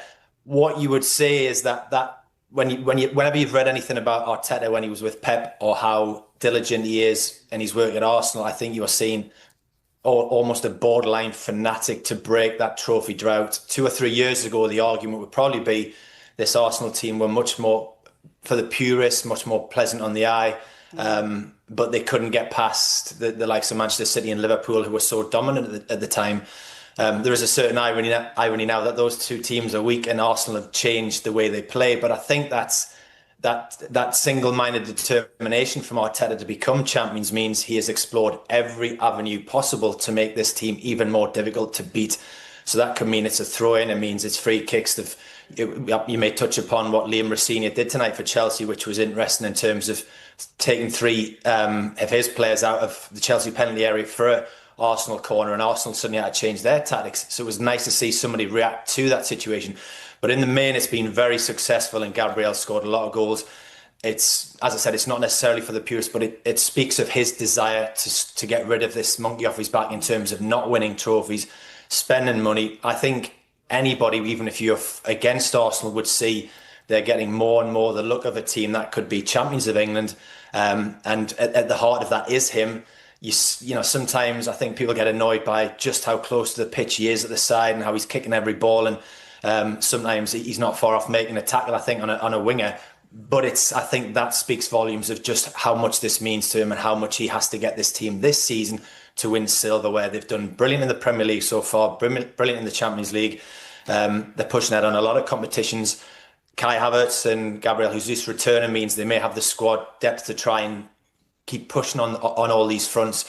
But at the heart of this is a real pressure on Arteta to prove that he can become a serial winner with Arsenal as a manager. Yeah, and at the very least, after losing 4 straight major competition semi-finals, Arsenal are through to a Wembley final. But let's just have a word on Chelsea, Nick, because it was some interesting tactics there that they employed this evening, as Martin's alluded to, how they dealt with set pieces against Arsenal, but also the decision from Liam Rossini to seemingly play a back 3 with wing backs, it seemed, and I think that's the first time that's happened under Rossini. What did he make of his tactical changes tonight, Nick? Yeah, it was interesting. It'd be interesting to see if he explains afterwards how much that was kind of a result of circumstances, because they had a few injuries, a few players not quite ready, most notably in kind of wide attacking areas. So it may have been a more kind of practical choice to sort of pick a team that didn't really need wingers. But I could see the logic in going for that. If it was a kind of active tactical choice, you could see the logic in keeping things tight initially, and then the plan being to kind of bring some more attackers on. You obviously had Cole Palmer and Willian Estevao on the bench, so he could bring those guys on. The theory was fine. It's just the execution wasn't quite there towards the end, and it was a slightly strange ending to the game. It just felt like Chelsea were almost being too patient towards the end. You don't necessarily want to be say they should just get in the mix and throw it up there, but a little bit of that might not have hurt at the end when they were, in the injury time, they were just kind of passing it round to each other.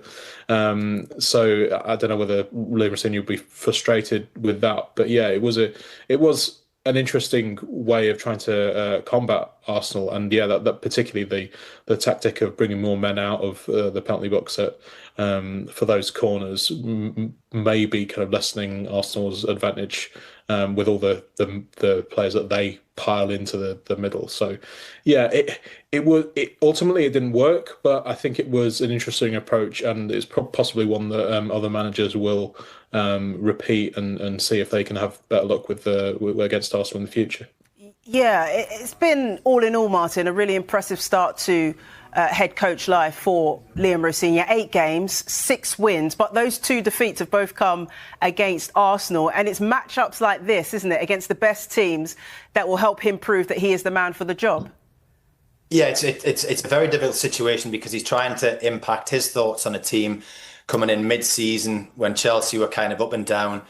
As I said, I think they did better in this game than they did in the first game against Chelsea, and it was his tactical switch against West Ham. I think as Jamie Carragher showed on this channel, there was major changes at against West Ham when they were losing the game 2-0 and they go win the game 3-2.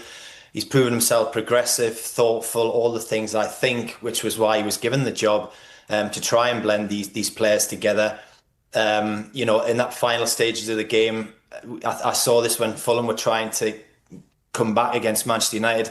Even the 99th minute now, teams are so formulaic in terms of they had to recycle the ball and move it around. And as Nick said, although Chelsea did put their 2 centre-halves up at the back, you thought this is the time to try and just launch it and try and get a bounce here or there. And we were probably looking at the best chances, a shot from Fernandes and a flick from Fofana. So there wasn't a great deal created, but there were some excellent individual performances in there from João Pedro, had a really, really good game. Caicedo was always very strong.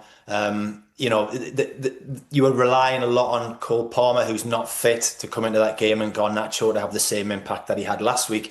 But tactically, I think it threw Arsenal for the first 45 minutes. They weren't expecting that. That's quite clever from Liam Rosenior. As I said, as you said there, what we taught in 8 games, it's still incredibly early. Ironically, right at the finish there, I think he wanted his team to launch a throw-in as a la Arsenal, but his team didn't. They moved the ball around again. So they are learning from him, and he's learning about what they can do. I don't think they could have done that much more tonight against an Arsenal team that was obsessed with not conceding a goal tonight. And for that, they get the success, and for that, they reach a final for the first time in quite a while. Yeah, seeing the back page of the Telegraph there. Sarah. And everyone will focus on Kai Havertz, of course, but it was a great team performance from Arsenal that means they are through to their first major cup final in 6 years. OK, we're going to take a quick break now. When we come back, we'll be looking at more of the sports stories in the morning's newspapers, including this in the Mirror, as we take a deeper dive into Pep Guardiola's latest political comments and comments about other clubs saying they need to deliver trophies after spending so much. Stay with us. Future in Saudi Arabia is in doubt after going on strike, would you believe? It's quite the story, isn't it? Our chief correspondent, Carva Solakul, has joined me now to discuss it in depth. It's quite extraordinary, given what he gets paid per day, that he is going on strike. What are the reasons behind this strike? I mean, first of all, his pay packet is supposed to be £500,000 a day, but he's unhappy, and the reason he's unhappy is that he plays for a club called Al Nassr. Now, they're one of the 4 clubs who are majority owned, by the Saudi Arabian Sovereign Wealth Fund, and he feels that the other 3 clubs are getting preferential treatment. They are being backed more in the transfer market. Okay. So he missed Al Nassr's game against Al Riyadh yesterday, even though there was nothing wrong with him. He's not injured. He didn't play. He wasn't in the squad. Al Nassr won 1-0. But he's on strike because he's so unhappy. And what senior Saudi officials are saying to him today is, Cristiano, please end your strike and start playing again. Specifically, Al Nassr have got a big game against Al Ittihad on Friday. We want you to play in that game. They are, of course, surprised that he is unhappy, not just because of his pay packet, because of the fact that, he seem to have been totally happy, and he's very involved in the way Al Nassr are run. Some of the key people at Al Nassr are people who've been placed there because they're close to Ronaldo. Okay. But what it all means is that he is considering his future in Saudi Arabia. Interestingly, he's got 18 months left on his contract, but it does, I think, have a release clause of 50 million euros, which can be activated this summer. Now, I know you're rolling your eyes there. I'm just wondering who might pay that. Well, who might pay that, especially because he's 40 and he's going to be 41 on Thursday. In 2 days' time, it's his birthday, 41 years old. Happy birthday, Ronaldo. Yeah, happy birthday if he's watching. I think he'd probably be too busy to be watching us. But no, seriously, he does have this release clause. And I know people are thinking, who would pay that kind of money for a 41-year-old? Yes. But we are talking about Ronaldo. He's Yes. not just a footballer.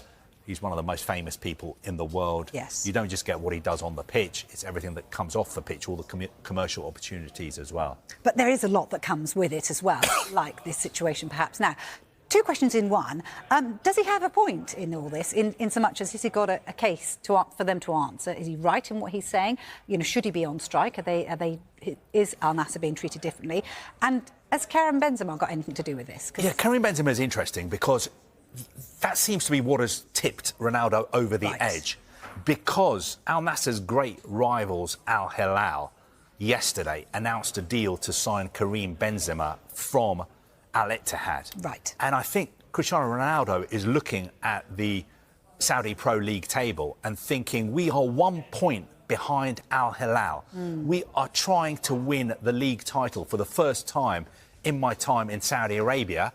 And during the January transfer window, we signed one player, a young Iraqi midfielder called Haider Abdul Karim, whereas the team who are 1 point ahead of us signed one of the best strikers in the world, the legendary Karim Benzema. Now, I think what Saudi officials would say is, Cristiano,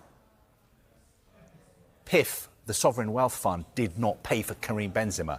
That transfer was paid for by private investor at Al Hilal, one of the richest men in the world, Prince Al Walid bin Talal, and they would say there's nothing stopping private investors also helping Al Nassr buy players. OK, so here we are. He's gone on strike. He's missed a game. What happens next? I mean, can they do anything about this? Well, look, I think the Saudi officials are saying to him, Cristiano, please, you've got to start playing again. This is not good for anybody. It's not good for you. It's not good for Saudi Arabia. It's not good for our league. We want you to play again on Friday against Al Ittihad. You have to end this strike now. But the interesting thing is, does Cristiano Ronaldo actually have a point? I think if you look at the amount of transfer business that the 4 clubs who are majority owned by the Sovereign Wealth Fund have done, you would see actually that Al Nassr have spent a lot of money. And not just on Cristiano Ronaldo's have they got anything left? I mean that's a good point. But I think we can look at how much money they've all spent and the players they've spent money on. For instance, look, that is Al Nassr.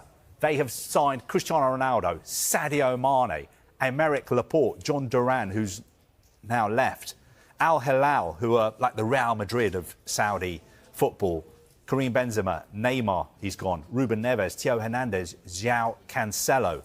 And the other 2 clubs who are backed by the Sovereign Wealth Fund, Al Ahly in Jeddah, they've got Riyad Mahrez, Firmino, Ivan Toney, and of course Al Ittihad, they had Karim Benzema until yesterday, and N'Golo Kante, Fabinho, Moussa Diaby, Steven Bergwijn. So I think somebody needs to show this to Cristiano Ronaldo. They need to show that to Cristiano Ronaldo. I think that is what Saudi officials will be telling him. They will be saying, Cristiano, please get real. You are upset, but you really need to get your head right and get back to playing on Friday. I mean, just final question. What will happen here, do you think? Will Cristiano Ronaldo get his way? Is the window where we at? Well, look, Cristiano Ronaldo is really close to the manager at Al Nassr. OK. From Portugal, great manager, Jorge Jesus. He's got some key people there who are very close to him. So the club has almost been set up to run around him. And it's obvious that the people around him and he himself are unhappy about the January transfer business. I think now the window is closed. What opportunities does he really have? What can he do? Is this strike going to go on indefinitely? I get the feeling that he was just trying to make a point. And the Saudis will now say to him, look, you've made your point, get your boots back on, start earning your £500,000 a day. Yes, you should be in charge, Carvey. They'd listen to you, wouldn't they?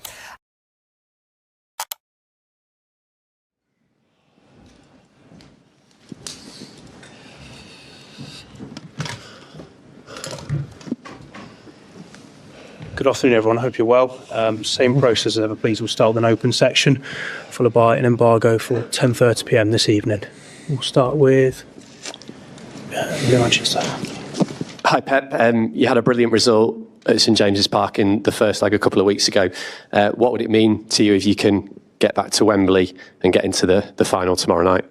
This is the point today, and tomorrow we are in the chance to make our 5th finals in 10 years in the Carabao Cup, and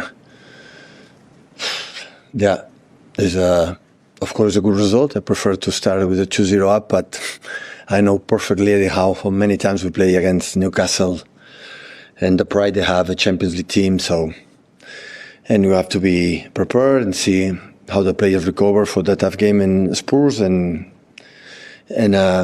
play in our game for our people, our fans, and try to reach Wembley in March.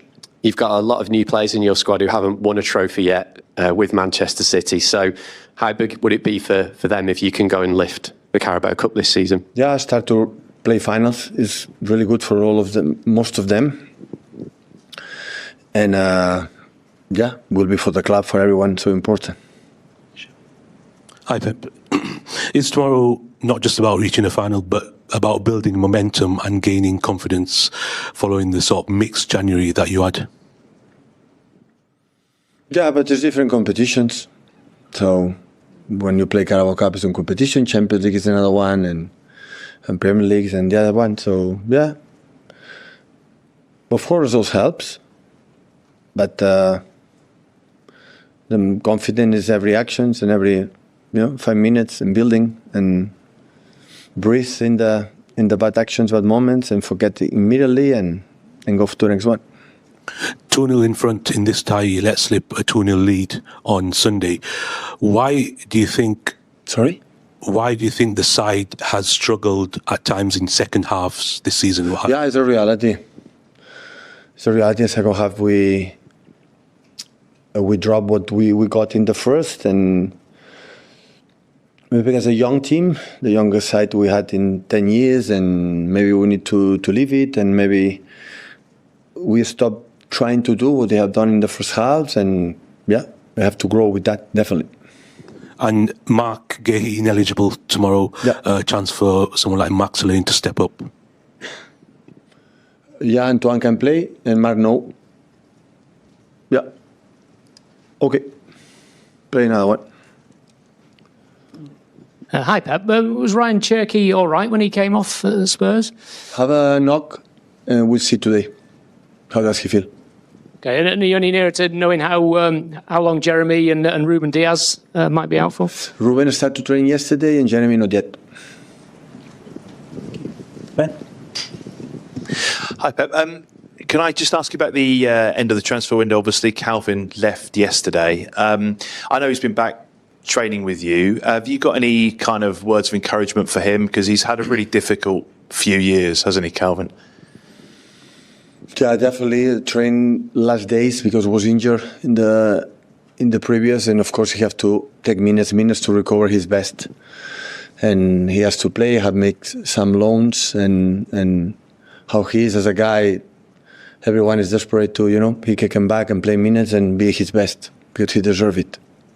How much has he struggled over the last few years? Because talking a lot about him yesterday, 2021, he was England's senior men's player of the year. He got promoted with Leeds. He got the kind of dream move a year later here, and it just really didn't or hasn't worked out to this point for him. How difficult has it been for him, do you think? Yeah, it's true, but most of the time was for the setbacks for the injuries. Have a long injuries, first half in the shoulders, and after in problems with knees and ankles and hamstrings, and struggle with that. You have a player, not just Calvin, you have no continuity, being available to play was more difficult. The general consensus today is that Man City have probably had the best transfer window of all the clubs in the Premier League. How much credit does Hugo Viana take for the players he's been able to sign for you in the middle of a season? Yeah, really good. Really good. Hugo Chiqui before, Hugo now. I'm a little bit sad and upset because in net spend the last 5 years, we are the 7 in the Premier League.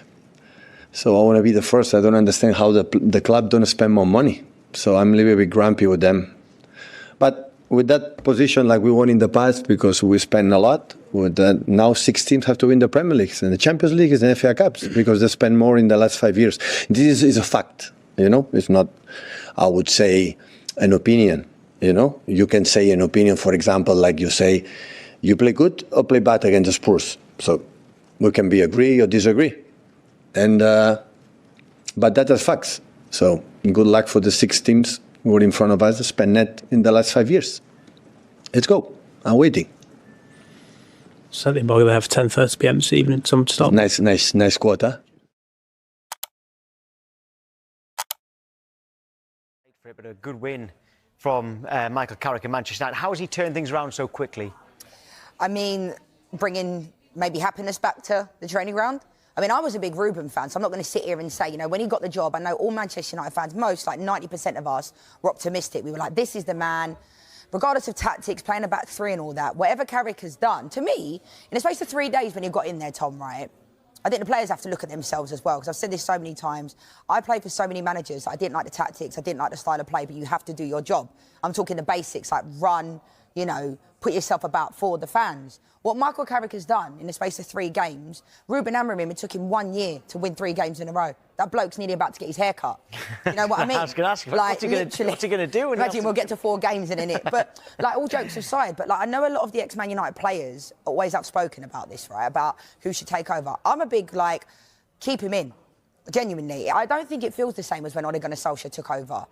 Remember on the last time I was on with you a couple of weeks ago and I was saying, oh, we'll get Ancelotti, he's just signed a new deal anyway. Let's get Emery, let's get all these managers. And I'm like, I need a word with myself because maybe this is where we're at. If this works for what we have at this moment in time and he is getting the best out of the players individually, I don't want to take that risk of getting in a Tuchel in at the end of the season that everyone's talking about and then we go back to square one. Who's to say that Thomas Tuchel comes in or Pochettino comes in or Emery comes in or Glasner comes in and it's going to be good. You end up in Carrick again next January. Exactly. Like, we can't keep doing this. So I just think, like, everyone, like, you know, Roy Keane all that saying, oh, he can't keep the job. Like, to me, if he continues in this way, like, someone made a good point to me the other day. Like, Ruben hasn't even done a statement about anything since he's left, thanking the fans. Now, I know it's all token gestures, and I hate it when players go on socials after a game. We're unlucky today, boys. No, you lost the game. I don't want to see a picture of you with your head in your hands. Do you know what I mean? Like, but what he's done so far, Michael Carrick, he's brought the love back. Steve Holland as well. Johnny Evans, Jonathan Woodgate. You know, whatever they're doing, Tom, it's working. And at the weekend against Fulham, that was a massive test because everyone's always saying, you know, we beat the good teams and against the poor teams, we slip up. Almost slipped up, didn't we?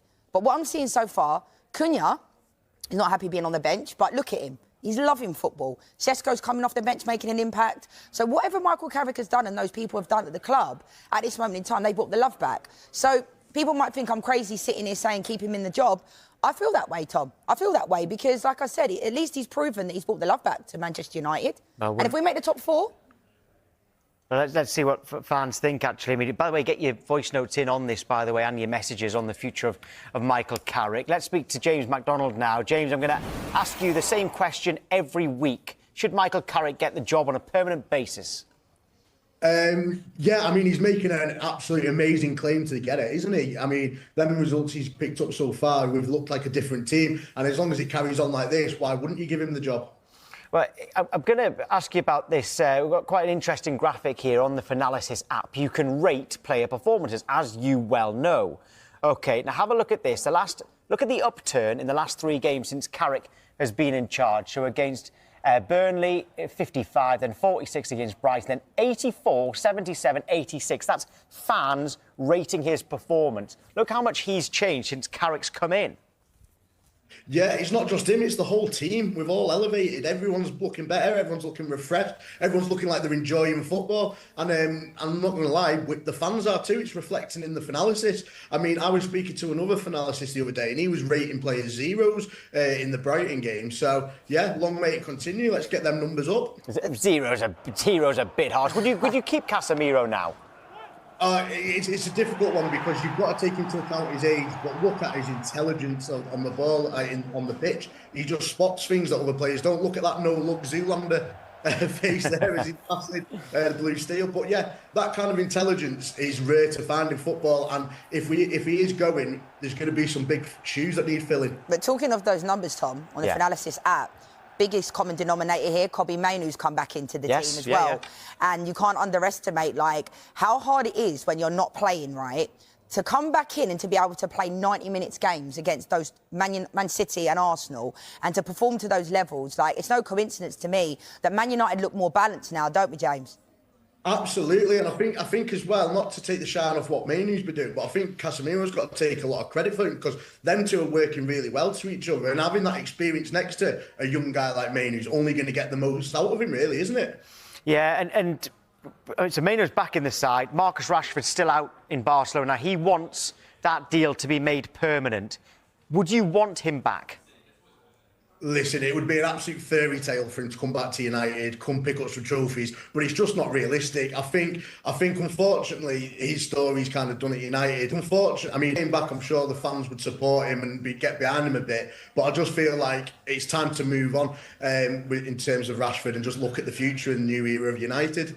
What do you think, Leanne, on Rashford? I agree with that. I mean, yeah, I think the Man United fans have been very patient with Marcus Rashford over the years. You know, I think they do back him because he's one of our own. But I think, I think that ship has sailed. I think that you know, wish him all the best of luck at Barca. But if he came back, James, I feel like it would not be a backward. But this is a guy that probably might go to the World Cup and play for England. So on one hand, it's like, what? Yeah. Well, I'm absolutely. I think as well, if he came back, I don't think there's. And he's one of them rare United players who's left in recent years who no one's really got any ill will towards him. It's not like a Garnacho coming back or a Sancho stuff. People want United fans that I speak to want the best for Rashford, and if the best for him is at Barcelona, then more power to him. But I just don't see a future where he plays for United. But again, what a fairy tale it would be if he came back and we started winning trophies. Looking ahead, along with Chelsea, Manchester United, the only team to have won their last 3 league games. There's 8 points separating Manchester City in second and Liverpool in 6th. So where will you finish? And are you now expecting? You're saying we're going to win the league? Yeah. Are you saying you're going to win the league? No, I think obviously all season I've been saying 5th is where we're going to get, but I think the way the season's panned out, no team has showed that consistency apart from Arsenal. So a few little results go our way. Our next 5 games are quite kind to United. Who's to say if we put a run together, that lad gets a mohawk, we climb up the table. Who's to say we can't get second? Yeah, we just had a message there saying Manchester United will finish second. Mark my words. OK, James, thank you. Thanks, James. Let's get the latest on Jean-Philippe Mateta's potential move to AC Milan. Sky T's reporter Manuela Baiocchini joins us now from a hotel at the San Siro, where all the deals are done this deadline day. Afternoon to you, Manuela. Just give us, first of all, the big breaking news regarding Jean-Philippe Mateta. Yes, hi David, hi from Milan. Yes, there is a big news because we know that Mateta didn't pass the medical today with AC Milan because AC Milan sent a doctor to notice, to control the situation about the conditions of Mateta, and he said to AC Milan not to go ahead with the deal. So the deal with AC Milan is collapsed, totally collapsed. Now we have to see if also Juventus, that was interested in the player, can do something to try to take the player.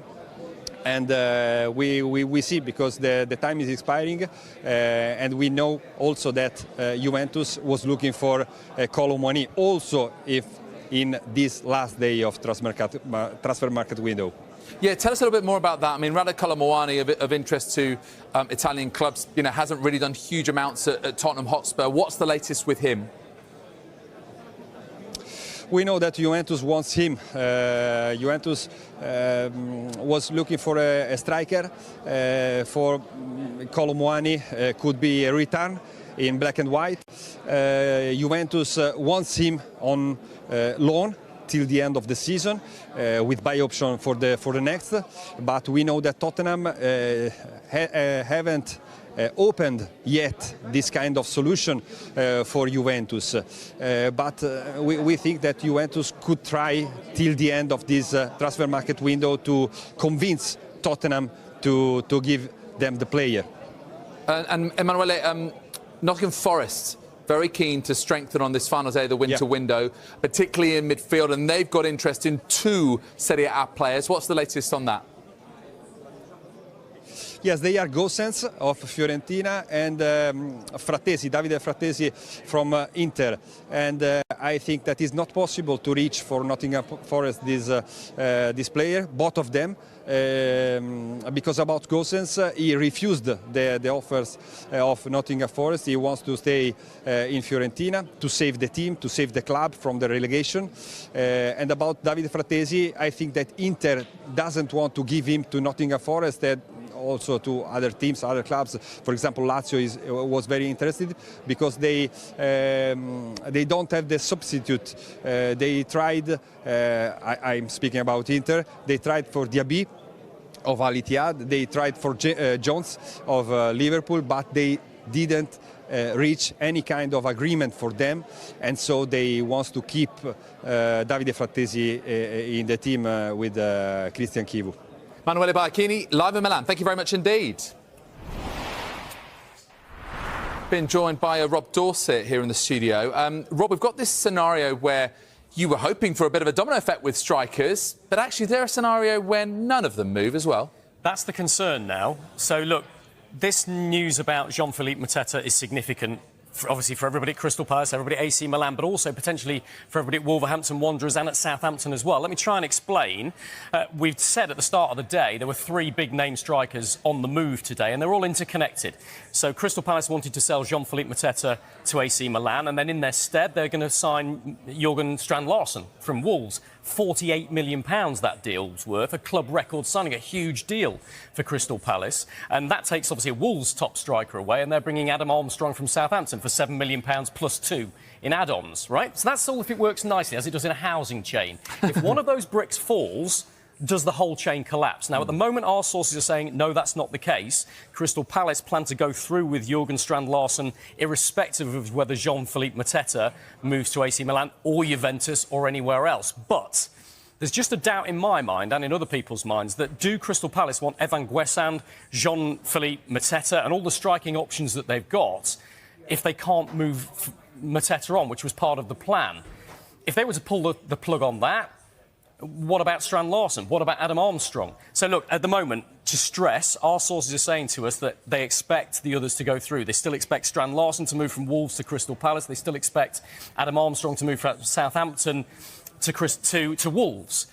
But let's just see how this development changes things. If Jean-Philippe Mateta is heading back to Selhurst Park, does that change everybody's mind?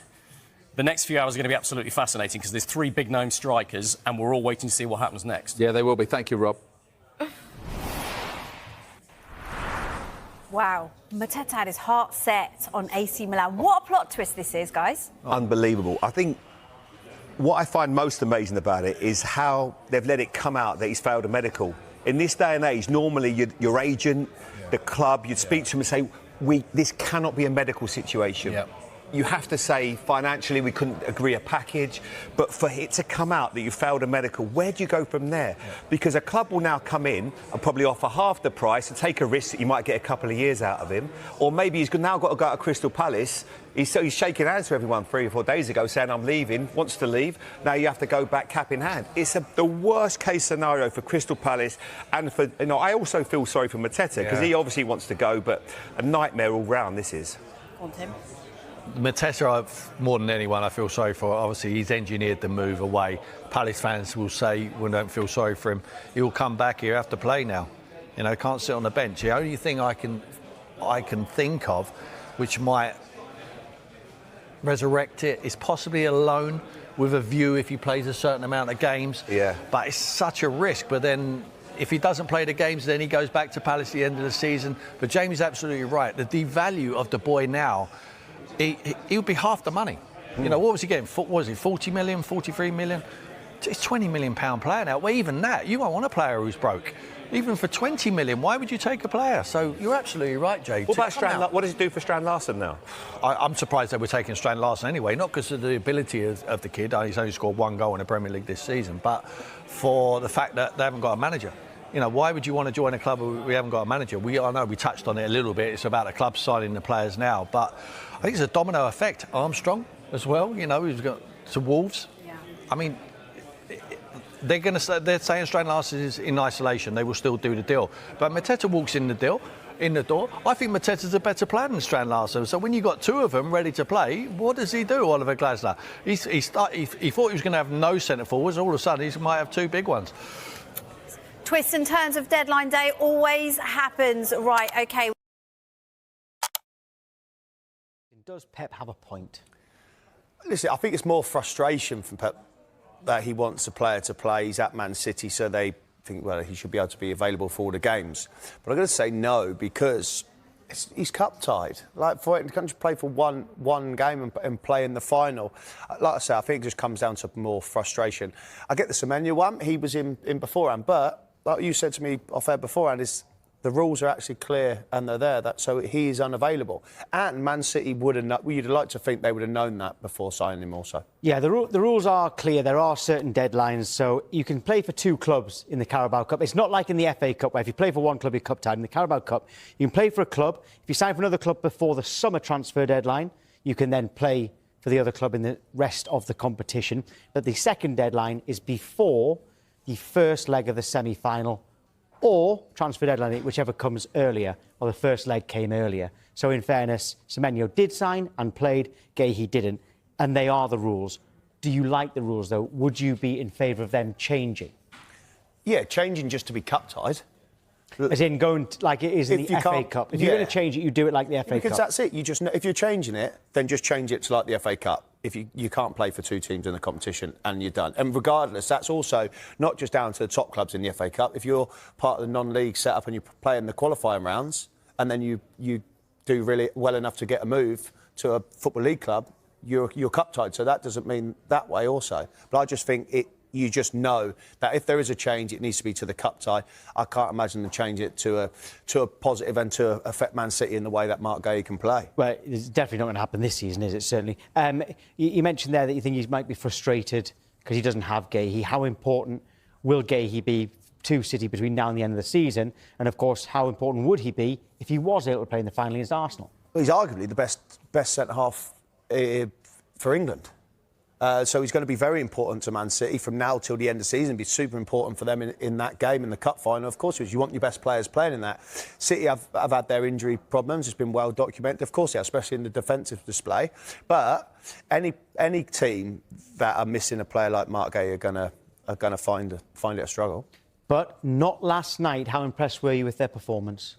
Yeah, impressed. You listen, you look at City and you think they've got players that can put in performances like that. I think the standout one was Haaland not playing, and you're thinking, right, Marmoush is not match fit, hasn't played enough minutes, and he goes and gets a brace. So there's a point in that where you're like, right, they've got the squad. We all know City have got a squad to fill certain voids, etc., etc.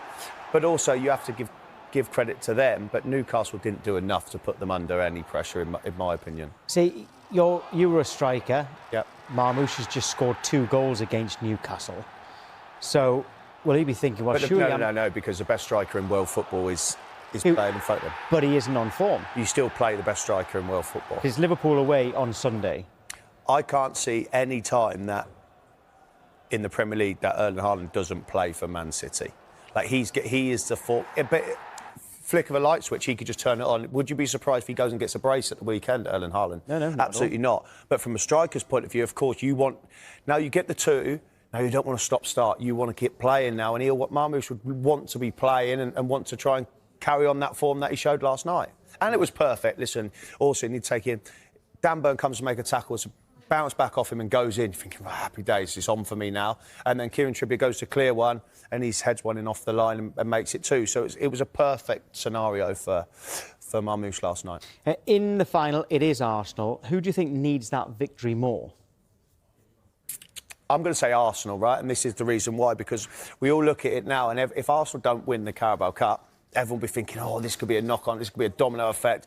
Are they going to wobble the league? Are they going to let go of that now? So I think if Arsenal go and win the Carabao Cup, I think they'll win the league anyway. But if Arsenal win the Carabao Cup, then it'll be on home and hose from there on in. Right. OK, well, Sky Sports are partnered with Finalysis to discover true fan opinions. Have your say on your club. Download the Finalysis app right now. Scan the QR code on your screen for more details. Let's speak live to Manchester City fan Matthew Kerr. Now, morning, Matthew. Right, Pep says that City will write to the EFL to appeal the decision of Mark Gahey being ineligible for the final. Right, I can assure you he's not going to get anywhere with that. But as a fan, what do you make of the rule? Yeah, I mean, I agree with the rule because the rules are the rules. But ultimately, when you can have Semenyo walk into the semi-finals, have a huge impact in us getting to the final, you know, he's obviously scored, should have got his second goal in the first leg. Last night, he was unbelievable as well. And then you can't have the same for Gahey. I find it a bit difficult to understand, really. Where did he draw the line? I understand they've got to draw the line somewhere. Matthew, they've drawn the line. So Semenyo could play before the first leg. So he can play, so there's no rule. So I totally understand. But Semenyo's played before the first leg and he's been effective in both legs and been effective since he's been at City. Mark Gahey was signed after that, so he can't play. So effectively, there's the rule. There's nothing like surprising to it. Semenyo can play, Mark Gahey can't. Yeah, I understand, but I think it should be the same for both of them. I think ultimately, I'm saying this, I'm a City fan and I love Semenyo since he's come in, but I think if the rule is that Gahey can't play in the final, I think the rule should be that Semenyo shouldn't have been able to walk into the team at the semi-final stage. So do you agree with what Charlie said? If there's a rule change, you just make them cup-tied like it is in the FA Cup. Would you be more in favour of that? Yeah, I think that would make sense.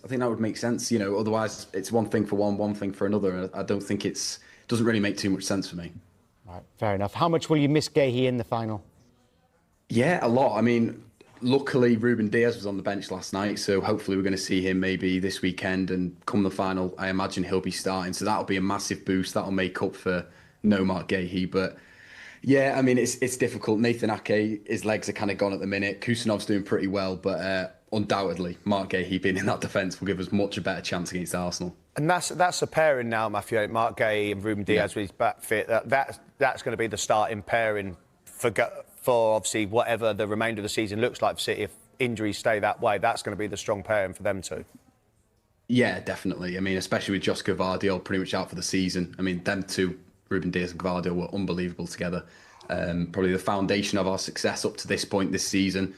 And yeah, Gahey and Diaz, I'm looking forward to seeing them both playing next to each other, you know, proper defenders. So yeah, it should be good to see. And in general, what did you make of the performance last night? Yeah, I mean, it was that first half especially, it was kind of, you know, very mirroring our season so far, you know, doing fantastically in first halves, putting some goals up, and then the second half we drop off. I mean, we could afford to last night because of the goal cushion we had and whatnot. We were pretty much, the tie was done, wasn't it?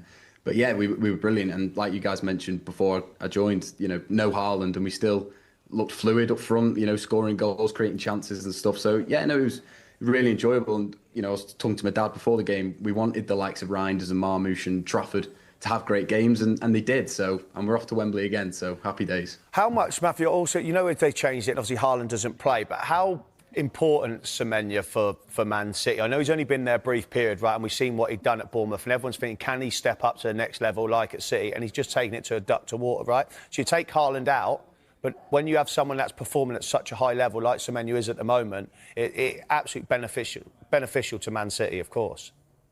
Yeah, it's massive. I mean, Pep's kind of tweaked the system of late. You know, the last few games he's kind of played like two up front with Semenyo or Marmoush or Haaland, whatever. And it kind of looks to me that Marmoush and Semenyo suits a lot more because the two can kind of interchange. They're comfortable on the wings as well. Whereas Haaland, when he came on last night, yeah, he had a few chances, but he doesn't look the most comfortable in that setup. It kind of needs to be built around him. So it'll be interesting to see, you know, how how Pep adapts going forward. Does he bring Haaland back in and change it, or try and shoehorn him into this setup? No, But you I think at absolutely, the moment, Matthew. You're going to play Erling Haaland. Like, I get it. Like, you're going to Oh, play. yeah, You're yeah. going to play the system to suit Haaland. Yes, the rest of the players, and get the best out of them also. But to get the best out of Erling Haaland, you have the best striker, best number 9 in world football. So you have to find a way to get the best out of him. Oh yeah, I mean definitely. I think obviously he's hit a bit of bad form. Marmoush has come back from AFCON. We've signed Semenyo. It's kind of all happened almost at the worst possible time for Haaland. Him not hitting form. But I mean, yeah, you're completely right, Charlie. I mean, we're playing Liverpool the weekend. You play your best players, and Haaland is pretty much our best player, so he has to start. I know it's only the 5th of February right now, but his Sunday's game must win. Yeah, I mean, I've said that for so many games this season, and somehow we're still within a shout for the title. It doesn't really make much sense. Arsenal keep giving us this lifeline, and we're not taking our chances. But here we are. We're still breathing down their neck, if you will. Yeah, I think it's massive. I mean, for confidence as well. I mean, other than the COVID season, we've not won at Anfield since 2003. I was 1 year old, so that says a lot. You know, it's not really a great ground for us to go to and get a win. So, I mean, I would probably take a draw right now, if I'm honest, just because crazy things can happen at Anfield when we go there. You know, the best City teams over the years, our 100-point season, we go there and we get turned over. So, yeah, it'll be interesting. But I think it'll be end-to-end. Both teams can't really defend at the minute, can they? So it should be a cracking watch. But, yeah, it probably is a must-win, but I don't know. All right, Matthew, thank you. Thank you, guys. Have a good one.